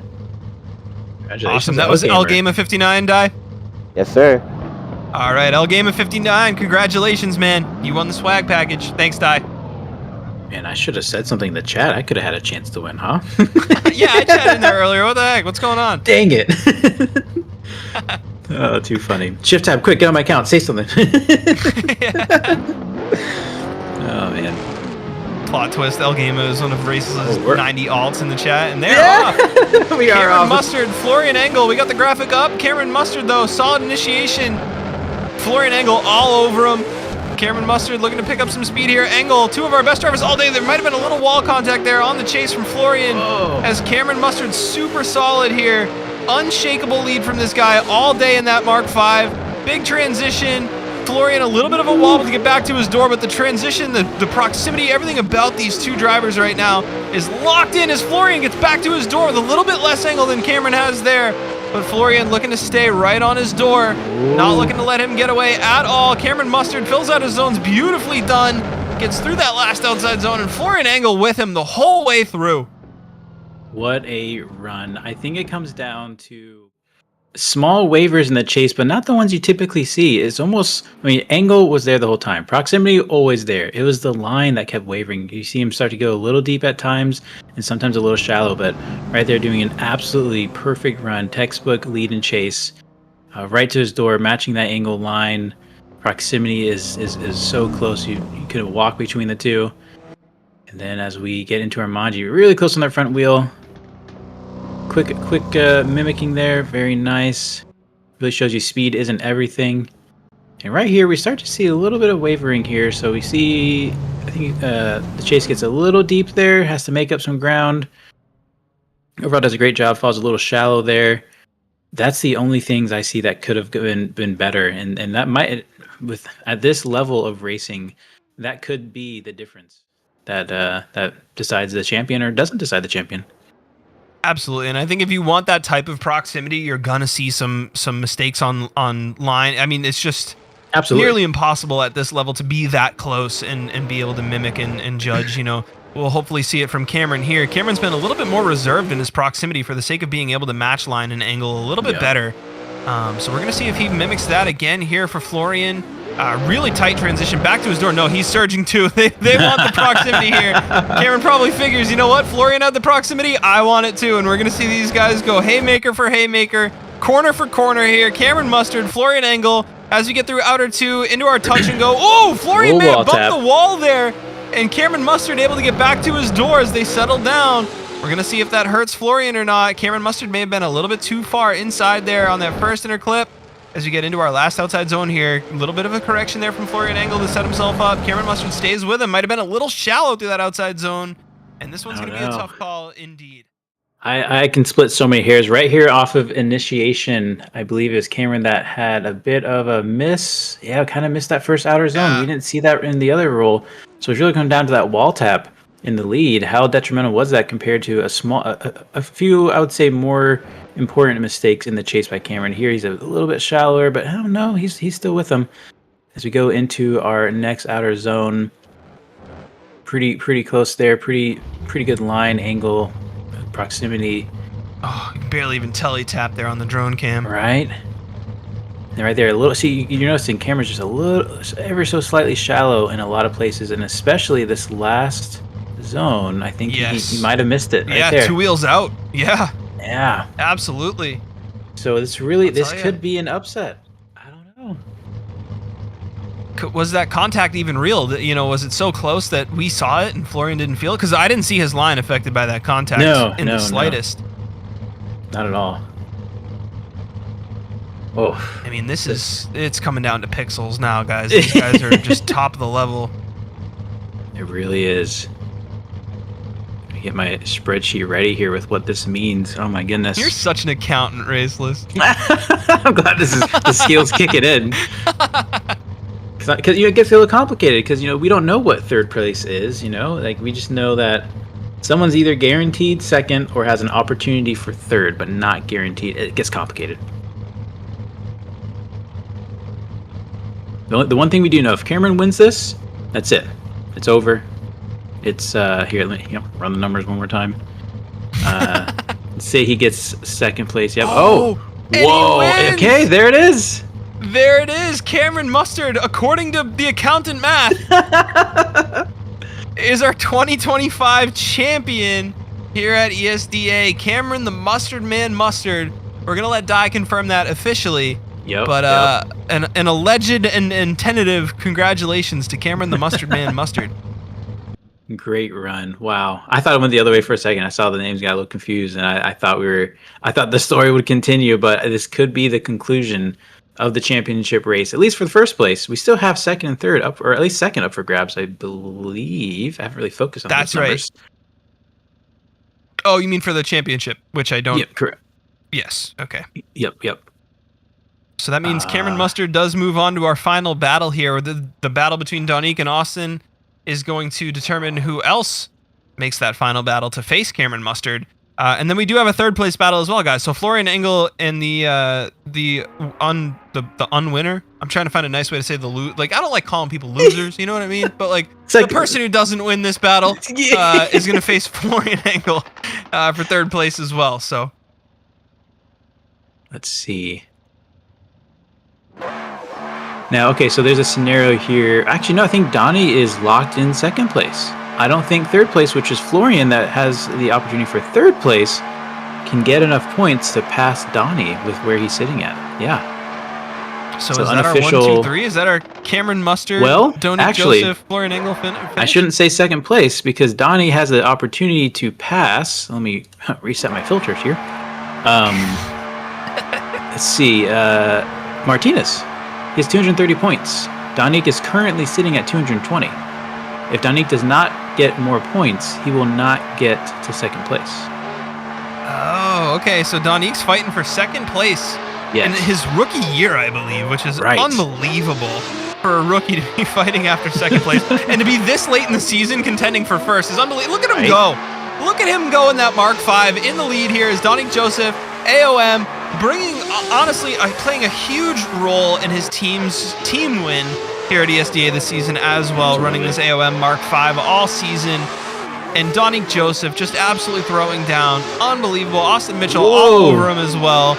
Austin Mitchell really aggressive today in that Mustang back there. And Donik looks to put a little bit of a gap on him as Austin Mitchell goes really shallow there through outer 3. And they're picking up into these inner clips. A lot of angle there from Donik, and Austin Mitchell really shallow in a few spots. Oh, he runs him into the wall. I don't know what happened there, but things are looking pretty good for Donik. Roll EMS. Second place finish. Wow, I hope I don't know what wheel he's on, but I hope it has the force feedback turned down for that one. Holy cow, that was a surprise. True. We could have a serious driver injury. I heard my first finger caught in the R5 the other day, trying to reverse out of a spin. And I was like, oh, I finally got. I was everyone like, oh, did you with a racing wheel hurt your finger? And now here I am, like, ow! I could easily have broken my finger. Absolutely, but man, what an aggressive chase! It's kind of bound to happen here, but it kind of happened unexpectedly. Not the way I would intended it. Look at that angle from Donnie, doing a great job. Let's see what happens here. I don't know if there's a wheel disconnect or what, but here it is. Maybe it was lag right there. Just straightens and then straight slide tackle. Jeez, he must be on Cameron's team or something. I mean, just paying him off. Yeah, if that move was intentional, it almost feels like it would lack sportsmanship. Something had to have happened there. There's no way that Mitchell just rammed Donik like that. But he was holding that Mustang back, and we know that Mustang is fast. And these Supras, they're not the fastest, but they are the most balanced out here on track today. It is true. We've seen a lot of consistent drivers in these Mark 5s for sure. Is Donik able to put it right to his door again? Gonna look to stay nice and consistent. I don't think he's looking to gamble anything at this point in the day. I think he's looking to keep it nice and reeled in here, not cause any trouble, not run straight through any cars. And he's looking pretty good. He's locked in as they gain speed up into outer 2. Donik really dialed in here. Austin Mitchell with a nice transition through the touch and go. A lot of car control there from Austin Mitchell. Donik able to match him. Runs a little bit shallow there on line. But like I said, looking to keep it conservative here is Donik Joseph, not looking to gamble anything. I like Austin Mitchell's lead line a lot. He's hitting all of his zones really well. Oh, as he bumps the wall a little bit there. I don't know if it's going to be enough to bring him through the contact. But Austin Mitchell with a pretty solid lead there to try and make something happen. Yeah, and I don't know what happened at the end. I think they're just all really excited to be where they're at. Great runs here. This is this is the Final Four, right? And one thing I keep thinking about, is that Mustang a straight axle? I'm pretty sure that Mustang is still a straight axle. I don't think it's the more modern independent suspension ones. So that's really cool to see a straight axle in the competition, if it is that far, and if those physics really make a difference. Yeah, a lot of angle from the Mustang, more than I think we've seen before. Donnie just does a great job. He doesn't get rolled on. He never loses the driver in front of him. He reminds me a lot of Osbo's style of driving, where Osbo's quick, but he's never the fastest. But however, he's never left behind, and so just great versatile driver. Yeah, absolutely. Great reads, too, on where to sacrifice a little bit of line. You see, one thing I like about Donik in his chase is he can sacrifice a little bit of his line, run a little bit shallow just to gain that proximity back, and then he's back on line. He doesn't finish the rest of that section on the shallow line. He does just enough to get him back into the ball game, and he is going to move on to battle Cameron Mustard. Our number 1 and our number 2 on the season are going to battle each other for the finals in the championship. But before that, guys, we're going to have a third place battle between Florian Engel and Austin Mitchell, an equally exciting battle. Two very aggressive and very solid drivers today. They are coming right up. All right, I'm just working on the spreadsheet real quick. He does pass Martinez, so Martinez unofficially moves to third. Donik now in second, and I think that's how the championship podium sits, with Cameron in first place, Donik in second, and Martinez in third. Again, unofficial. I'm new here. I'm just playing with numbers.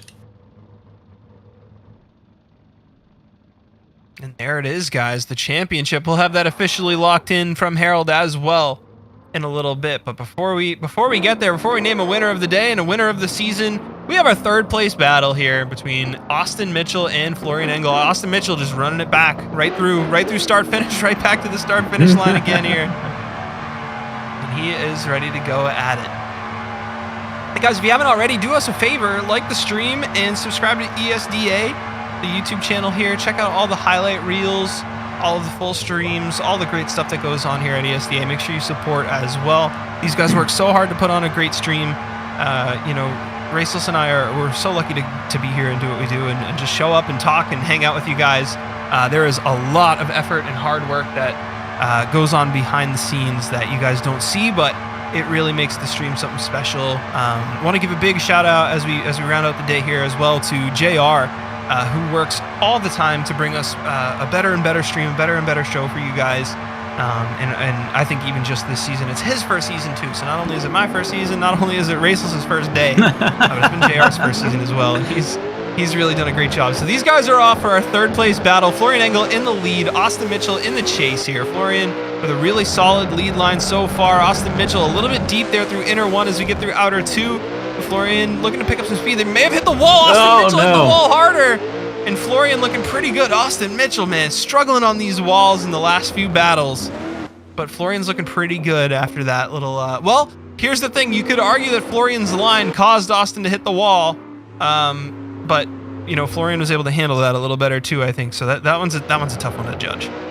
You know, these cars are very different, right? Florian here with tons of angle and still relatively good speed, but then Austin Mitchell, you know, really all chips are on speed for that car. And so I can see that scenario, just the differences of the cars happening because of that. But like you said, we have to see, you know, who's really at fault. Was there an issue on the line or a decel in the lead? Where, you know, who are we to be able to tell that? That's going to be up to the judges. 100%. Absolutely. You know, I think up both that cars, wall counter, baby. That wall straight at 2. I love the font. I love the Doug Funny font on the wall count. Yeah, so good, so good. Oh man. Big shout out to Thanotip as well. Look at all the cool stuff he does for ESDA. I love these blue LEDs all over these tracks.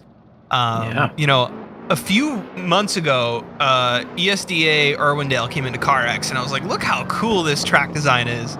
Sure. And here we are looking at it on Charlotte. This has been such a cool experience. Map downloads, of course, guys, are eventually posted for everybody in the ESDA Discord, so make sure you guys join that as well. Check out the link tree in the description down below if you're looking to drive these cars or you're looking to drive these tracks for yourself, maybe practice up for next season. Whatever it is, make sure you're a part of the ESDA Discord. You guys can meet all these drivers. All these guys are always hanging out in there. So we are off. Austin Mitchell in the lead this time. Florian Engel in the chase. Nice and close from Florian. Florian putting on a clinic. He wants that podium today. He says, you know what? I might not win today, but I want to be on the podium with the boys. He is putting it down. And Austin Mitchell doing everything he can to gather up some points for himself with this lead. He's doing a great job filling out his zones, but Florian is not letting him... Ooh! I was going to say he's not letting him get away, but Austin Mitchell put a little bit of a gap on him there as we go through the touch and go. And Florian back to the door there. And Austin Mitchell trying to pull still is not able to do it. Florian all over him. And back out to the wall once again. Florian Engel, he wants that third place. We're going to let the judges make a call, but I'd put my chips on Florian after those 2 runs. That was a great run. I was just lost in watching this. It's so fun to see both these cars. So different, right? So dynamic and to me, look at that victory. I love that. Look at that sportsmanship, just having fun. This is their last drift of the 2025 season in this series today on this track, unless they come back later today. But you know, shout out to all the drivers that do, you know, that drive and. Man, look at that. I love the victories celebratory donuts thing. I remember when I showed my mom drifting for the first time, you know, she saw one of these scenes at the end where they're drifting around each other and they're like, oh, it's like they're dancing. And I was like, yeah, it kind of is like that. You know, they're having a good time. It's high fives all around. And very few other sports you see opponents celebrate together after the game when they don't know who won or lost, you know? And so I love that. Absolutely. It is like an interpretive dance, you know, and it's the only motorsport that I know of that is judged instead of, you know, like NASCAR, like the first guy to complete all the laps is the winner. Right. But there's so much subjective, you know, judgment in drifting battles that is, it makes it a totally different thing, you know? Yeah, absolutely. So it looks like we're getting our lead drivers ready. I'm going to do some squats because I want to get energized for this. This is a super on super battle, or BMW versus BMW, depending on what you think they are. 1572, 1573. No, we're going to start the squats. Do it with me, chat. Wake up, get healthy. I feel like a motivational workout person. This guy. Not only does he do math, but I'm eating burgers and he's doing squats. This is unreal. Man, if Wendy's was still open after this, I might hit it up. That makes me feel better. Thank you for saying that. I also don't have to talk during the battle, so then I can catch my breath. It gives me some time. It's my only workout for the day. And here we go, guys. Our first place battle. Cameron Mustard, Donnie Joseph. They are off. Cameron Mustard, our championship winner, according to Raceless's math. I almost called him Shameless again. It's crazy. Cameron Mustard with a super solid lead, looking to bring home that first place. He's been solid all day, unshakable, no matter who's back there, no matter who's tapping him. As we get through Outer Zone 1 into Outer Zone 2, Cameron Mustard super solid again. Donique Joseph right on him, though, not letting him pull as we get through the touch and go. Cameron Mustard, oh, Donique with a huge surge there, needs to gather it up, is able to stay off his door, but Cameron Mustard, super solid, super smooth. Smooth is the name of the game for the Mustard Man today as we get into our last outside zone. And Cameron Mustard putting it down. He had his wheel on the yellow line and no wall contact. Cameron Mustard is on another level today. Yeah, at this point they're counting the inches, right? It is a matter of, was he on the first line on the interclip or the second line of interclip? We're getting to the point of splitting so many hairs that we're running out of hairs. This has been an absolute wonderful event. These drivers have completely dialed in their driving. We saw Donnie a little bit shallow in some areas, but able to keep up with Cameron there and stay at Engel. I can't wait to see this reverse, because if we see the same thing again, I can see this going one more time, a couple more times. Oh, absolutely. And, big props to Donique there on Outer Zone 1. You see Cameron go a little bit shallow, trying to pull on him a little bit, and Donique recognizes that, and he's able to match the depth, which for a rookie is just an unbelievable amount of foresight. Right? And I think he has a very bright future here in the sim drifting world. Yeah, if Donnie gets the win, he would have finished the championship 10 points behind Cameron. Sorry, 20 points. And here it goes. He's looking for it. Huge angle on initiation. He's saying, I might not have the championship today, but man, do I want to make a name for myself winning this last round. A little bit of a bobble. Again, not sure if that's the road or if that's the wall. Oh, man, I thought one of them was going in the wall. How deep can you be in these cars? This is unbelievable. I thought for sure one would be in the wall. Look at the angle on Donique's lead here. This is incredible from the kid. Unbelievable as he transitions here. Cameron Mustard with some ground to make up. Surges. Gets back to his door for the interclip, but Donique had a good gap on him through that whole outer zone. Donique Joseph. He wants it, man. Donique might have done it here. We're going to let the judges make a call, but Donique Joseph with an absolute clinic of a lead. You got to think, too, contender for Rookie of the Year. He finishes round 2 in 15th place. Goes into round 3, comes out in 6th place overall, and here fighting for, fought the whole day for a championship win. At the very least, he's getting a 2nd place podium today and a 2nd place championship overall. His championship really just took flight here at the end of the season. I'll tell you what, I think I like Donique's lead better than Cam's watching this back. I did. He's deeper, he's got more angle. Mm-hmm. Absolutely, and his chase was a bit closer too, I'd say. Yeah, you're right.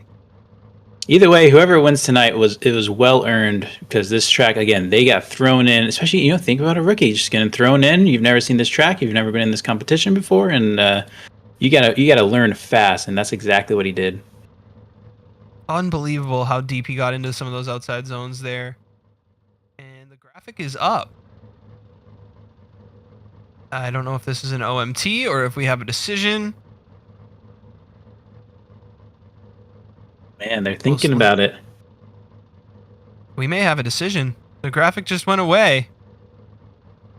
I wonder how I'm new here. How do they normally present these results? Do they bring everybody to the line and tell them live, or how's this work? Usually there is a podium and they'll have the drivers drive up. Okay. And it looks like we have a decision. Spawns is live. And they are going to have them line up somewhere here. That's exciting. I can't wait to update my spreadsheet. Update my spreadsheet one last time. There it is. Oh, there they are. The spreadsheet is updated. The cars are going The crowd is over in the to stands. the podium. Look at all 50 people are here, representing every one of you in chat. Shout out to everybody watching. And there they are, Donik Joseph and Cameron Mustard. Obviously, Florian in our third place. Keep in mind, the drone cannot stop, so he's going to be in the air. For those of you that gonna be moving. those of you who like to enjoy your anxiety, feel free to be the drone pilot in this one. How you have to keep moving, don't stop. That's so funny. Wow, we even Here got we floating go. inflatable crowns, it looks like. That's right. I don't know if we're waiting on third place or going. not. What was that? I said I don't know if we're waiting on third place or not. Looks like there he Here is, he third comes, here he place, comes. cutting some grass. Thinking about that, trying to decide if it's a real wall or Is that all not. transparent or not? We're not sure. My Play it safe immersion. here. That was wise. It would have been so funny if he just went nose into the wall. And all An three all-time BMWs are lined up here to get their podium. Ah, yes. They have BMWs for you, Uh-huh. Raceless. Bro's a paid actor here. This is ridiculous. Oh man. Here we go. Here we go, guys. Now, we do not know, as commentators, we do not know who first place is. We just know that third place went to Florian. We are not sure who won yet between Donik and Cam. So Getting it the looks picture like- ready. What do you think this is? Do you think the picture means something, or they said, "Hey, line up on the other side"? You know, I'm starting to feel like the picture might mean something. Donik in the middle. I don't know. You're setting up for a photo shoot, though. Shift tab. If you're still in here, shout out to Shift tab again. Best photo guy I know. I'm gonna hop into the staff chat real Sure, quick and see if Di sure. wants to make the official announcement. Yeah. While he does that, thank you again to all the sponsors that have sponsored ESDA throughout the season, even if I haven't been here for it. I'll quickly go through the list again. We got TEAMGROUP, DnD Performance, Firman Socials, sorry about that, Next Level Racing, Moza Racing, Billt Pc, and Vosan. And thank you all, viewers, audience, drivers, those that worked the background. I was able to catch up on the season. It looked like it was a tremendous season, and just to see the story really develop after round 3 when with a huge upset was just super exciting to watch. All right, so Di is actually going to message. I feel honored. He's going to message me the official results here. Heck yeah, you earned it. You've been here all year. They I've only been here have- today. They have just rolled in, Raceless. Okay, let's hear it. Drum roll, So- please. In third place, we have Florian Engel with a super solid day. All right, I hope a which BMW won. means Our second place and first place between Cam Mustard and Donik Joseph. First place goes to Donik Joseph today Wow. in round 4 of Congratulations. ESDA 2025. So congratulations to Donik, pulling off the win in round 4. What a day for Donik Joseph. Just completely unshakable. Pulls out the magic when he needs it. Stays consistent when he needs to. Just an incredible day for Donik Joseph. Absolutely putting it down. Yeah, I Now, think I that don't know- secures his Rookie of the Year. I'm sure Dai will come in here with official results, maybe, or maybe have to wait till after the event. I'm not sure how that works. Yeah, he usually pops in and says goodbye to everyone as well.